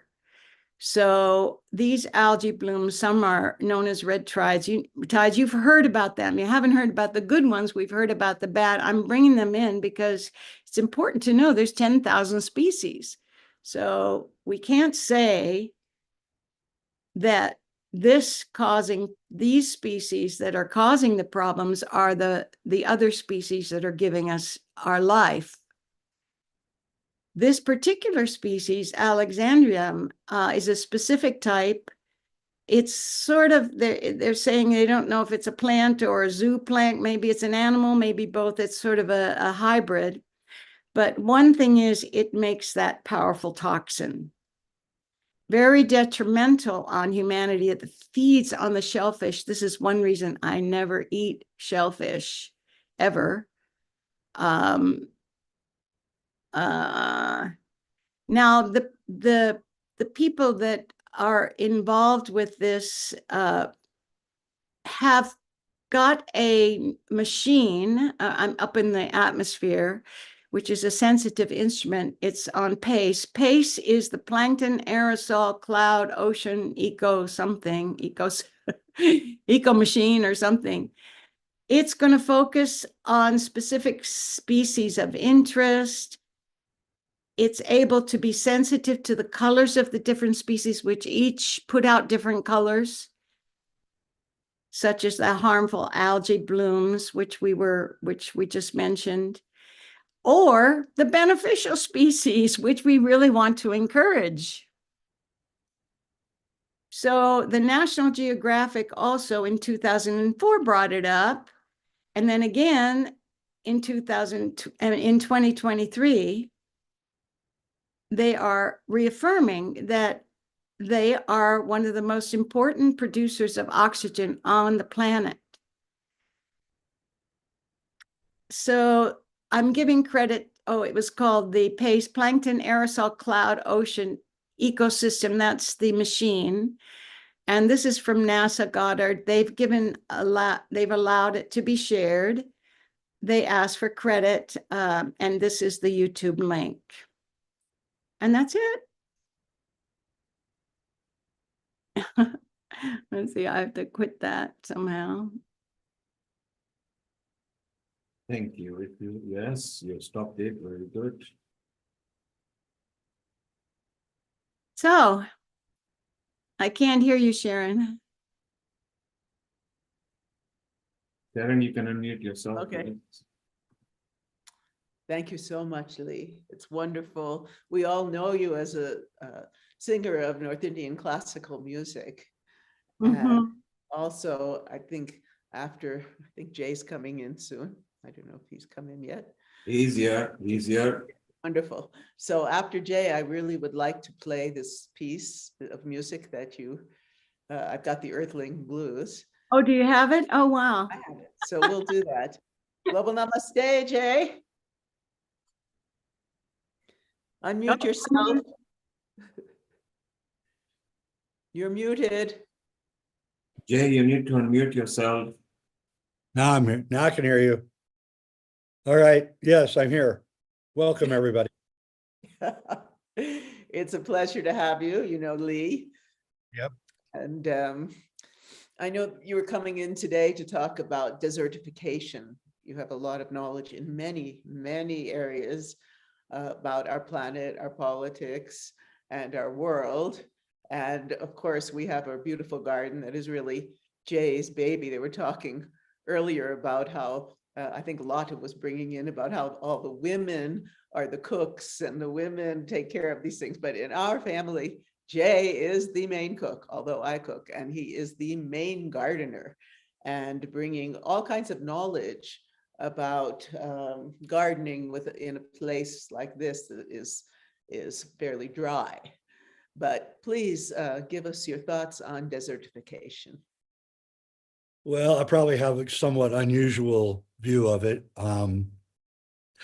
Of course, I believe that our farming practices are contributing greatly to loss of topsoil, and we need to stop that. And I don't mean we need to stop farming. We need to stop farming the way that we're farming. No more plowing. You want to keep the land as steady state as possible and all that. But there's another factor in desertification, which the famous scientist Wilhelm Reich pointed out, and he was very interested in desertification. And before I say that, though, let me say that the great esotericist from England, John Michel, he once remarked that he lived out in the country in England, that he noticed that when he visited loving couples' farms, that it had to be loving couples, not couples that weren't getting along. But if they were loving couples, he noticed that the crops grew greater near the house. And as it got further away from the house, their growth diminished. And he's wondering why that was. And then we go to Wilhelm Reich, and Wilhelm Reich has this concept of orgone, and he associates it with love and sexuality. And he, says that loving couples emit more orgone than people who aren't in love. And he postulated that when they started passing laws in the Middle East outlawing the open affection of men and women together, which was about 1,500 years ago, 1,300 years ago, that caused desertification. In other words, Wilhelm Reich is saying that the loss of plant growth is due to the closed down affection between men and women, and between men and women and everybody. And that when you outlaw, holding hands in public, when you outlaw, any sign of affection in public, then all of a sudden the place starts going to hell. And I think there's a lot about that. I really do. And I know that, in Tantra, the couple would go out into their garden and practice Tantra. And what they're doing is they're creating this gigantic biodynamic field that he called orgone, and then the plants all get affected by it. And so I think there is something to this idea that, yes, we have to change our farming methods, and yes, we're not doing things in the right way, and we're wasting a lot of water and things, and we have to change that. And that is all coming because new technologies are being invented that are going to solve all these problems. But we also have to look at what effect our own spiritual life has on the world around us. And Sharon and I are madly in love with each other. If you walked on our property, all you would see, we're in a desert, rains 8 inches a year, maybe, snows maybe a foot a year. We get no moisture. Yet if you walk around on our property, we have giant 30-foot tall trees all around our house. We can't stop nature from growing in every direction. Half of my life is just trying to make sure that I can control the growth that's going on everywhere. And we're not watering. This is just natural. So I know that we want to talk about practicalities, but this is a practicality. And so I think that if we create more loving societies, more compassionate societies, we will see the result in the environment around us. And you have to get rid of toxins and get rid of pollution. And we have to do things that are physical. I'm not saying we don't, but we also have to add in the spiritual and the love concepts too. Oh, that's beautiful. That's very beautiful. There are so many issues we could address. Like, I don't know if it's been addressed today. Lee was just talking about all the little plastics in the water, in the soil, in the air. And there's also, of course, all the pharmaceuticals that are going into the water systems, particularly in the main cities. Here, our water, we're very fortunate. We have a lifestyle that is unusual. We live amidst nature in the beauty of nature, and we have beautiful, wonderful, pristine water. I also mentioned about the military and the effect of the military on the planet. That's a good one. I completely agree. If we would just eliminate the military, at least 1/3 of the fuel being used and the pollution would immediately go away. And, the whole thing is America, I'm sorry, I'll get me going here, but America is addicted to war. We have a war machine that feeds billions of dollars into it, and we can't stop the war machine no matter what we do. I've been fighting this war machine for like 60 years and I haven't had any effect. It just gets worse and worse and worse. And so that is the number one thing I think that has to be stopped. And basically the American war machine, because we're about half of the military spending on Earth is spent by America. And for what? I mean, for what? And so, yeah, I'm very much in favor of cutting back all of the military spending. Yes. So Sharon, you had a music to play. Was it a music? I have something to say to Jay. It's very important. Jay, I looked it up because I was shocked. Stranger Than Fiction, hugs were banned in schools. This is and also, and that was in, I think 2004. Here's the New York Times archive, 2009, hugs banned in schools. And so what you were saying is like, they can bring guns in, they can't touch each other. That's right. And if you notice, there's a lack of love now. The songs aren't very loving. The movies don't have a lot of love in them. The TV shows certainly don't have any love in them. And it's as if we're just like, suddenly we're not even considering love and for each other as anything that's important. So, you know, we have to change that.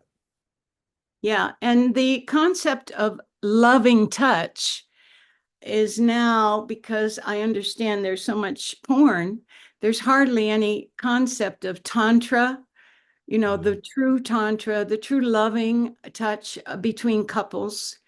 And it's just sad. It's because they think they have to conquer a woman, but that's not the way, by beating her up, you know.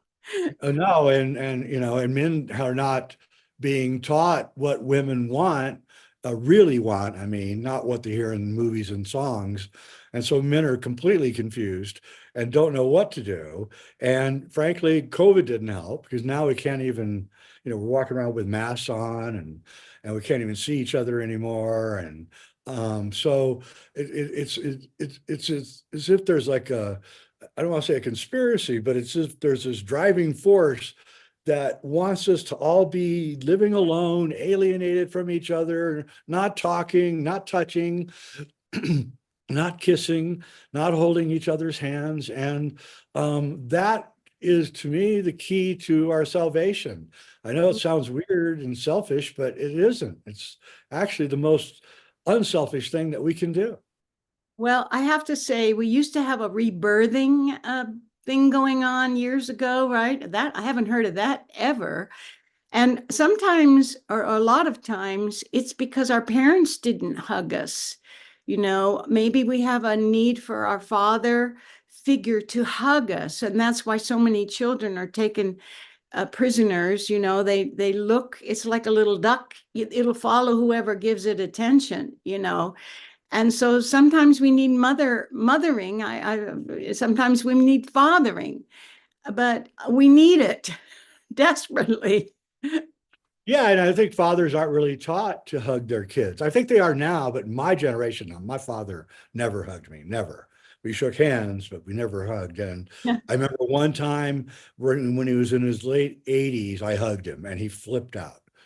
And he just completely flipped out. He did not understand it. And I said, yeah, it's just a sign of affection. I'm not trying to pick you up or anything. Don't worry. Right. And it just broke through a barrier that he'd had all his life, you know. And so I really think that the theories of Wilhelm Reich are super important, and we need to get them back out into the body politic, because he really did have a lot of answers to the problems that we face. Mm-hmm. Thank you. Thank you. Thank you. That's, in fact, a very beautiful facet to today's environment episode, because I think the environment crisis, or we talking about global warming, or we talking about other crises, or oceanic acidification, or different aspects that we have discussed, is in turn highlighting somewhere or the other the negative aspects where we are lacking love, we are lacking compassion, we are lacking kindness, we are lacking the true worth of human values that are utmost important. And those values make us careless and carefree about things which we really valued, or our ancestors actually valued in our lives. And that is why I think the relevance of when you talk about Tantra yoga is not just about sexuality to give an idea about lovemaking, but it is much more than that. It's about a spiritual understanding of existence and respect for one human being for another human being, and valuing that. And valuing, when you value the existence of soul consciousness, which is in every being, we understand the importance of how to value our earth as well. And that's what is particularly very right.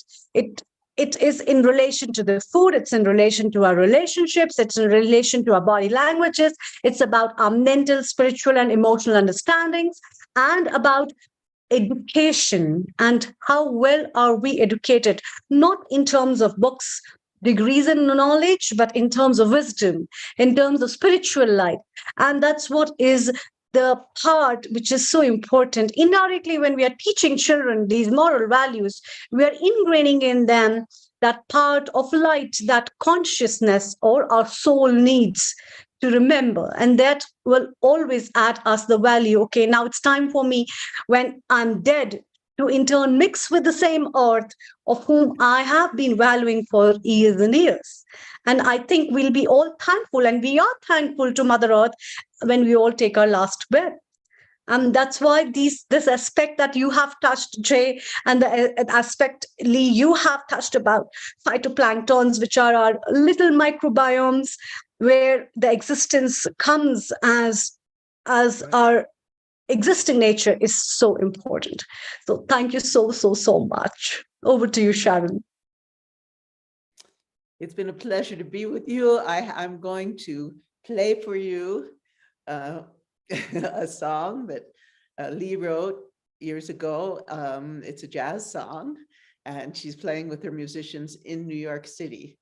So I'm going to share that with you right now.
We're dying tomorrow, man. I thought the earth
sky.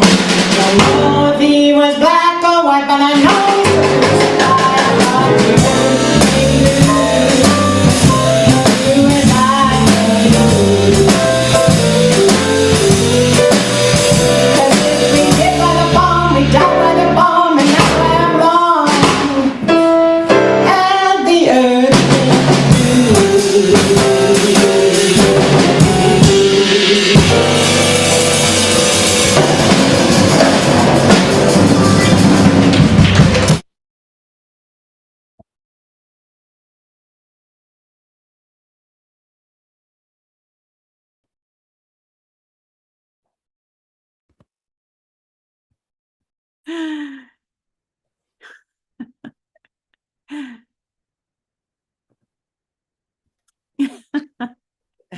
That was so beautiful to see, Lee. Yeah, thank you so much for playing it. Oh, yes, you were so sensual and just beautiful. And the musicians were fantastic. Those are some of the best musicians in the world, and one of them is no longer with us. The drummer, he passed away. You can't get a backbeat like that. I mean, that is, you know, he used to play with Doc Cheatham. That's how I met him years and years ago when I first came to America. It's just wonderful people. Thank you. Amrita, over to you. Thank you, Sharon. That was very beautiful. Amrita, time to say a nice short Ambur Bhuva Swaha. After that, I love jazzy kind of music. You know, that was so beautiful. It brought out different style. So what a lovely end. We are 1.5 hours over, but we enjoyed because we wanted to bring in so many people. So Sharon, thank you very much. Your smile, your jest, your gusto is always beautiful. Lee, lovely to see you smiling. We always want you on we also want you in our Glow Women organization. Sharon will put you in touch. From next month, they will be added to a special WhatsApp group, those who are very active and really bringing the women's matter up front. So we love you, Sharon. Amrita, let's have a nice wind up. Thank you, Neil Kumar. Thank you, Sharon. Thank you, Lee. That was so melodious, and virtually because it's midnight in India, I'll be sleeping with this kind of a musical note, which is so melodious. Thank you so much. And today's episode has been really rocking. We had great panel discussions, and thank you, Dr. Lakshmi Vyas, for bringing beautiful guests. A special thanks to Sister Jayanti from Brahma Kumaris, as well as Sister Grace, who came over and took us time for us. It has been really wonderful. Thank you, Dr. Mamta. Lataji, as always, you have been a beautiful part of every episode, putting all the small twinkling tickles in our episode. And we love everyone. Mitaji is also there, busy planning up for the environmental cooking, I think so. And over and above, thanks to all the viewers, thanks to all the contributors. We had Chef D today, we had Seema Ji, we had Professor E. Sharma, who had been talking about food and environment with special emphasis on millets. And we had Shailendra as well as Solemi too, with Kailash Parekh bringing her guests, and Rotarian Lal Goyal with his guests as well. And over above, thank you, Neil Kumar, and a special thanks to our technical director, Nishit Kotak. Without his help, these episodes are incomplete. And yes, my last thanks to Vaishali, my co-host. She is always there to support us. And a very big thanks to all the viewers who have given us immense love and been listening and supporting us forever. Thank you so much. And let's wind up today's episode with Gayatri Mantra. Om Bhur Swaha Tat Savitur Varenyam भर्गो देवस्य धीमहि धियो यो न प्रचोदयात्। ॐ भूर्भुवः स्वः तत्सवितुर्वरेण्यं भर्गो देवस्य धीमहि धियो यो न प्रचोदयात्। ॐ भूर्भुवः स्वः तत्सवितुर्वरेण्यं भर्गो देवस्य धीमहि धियो यो न प्रचोदयात्। ॐ शान्ति शान्ति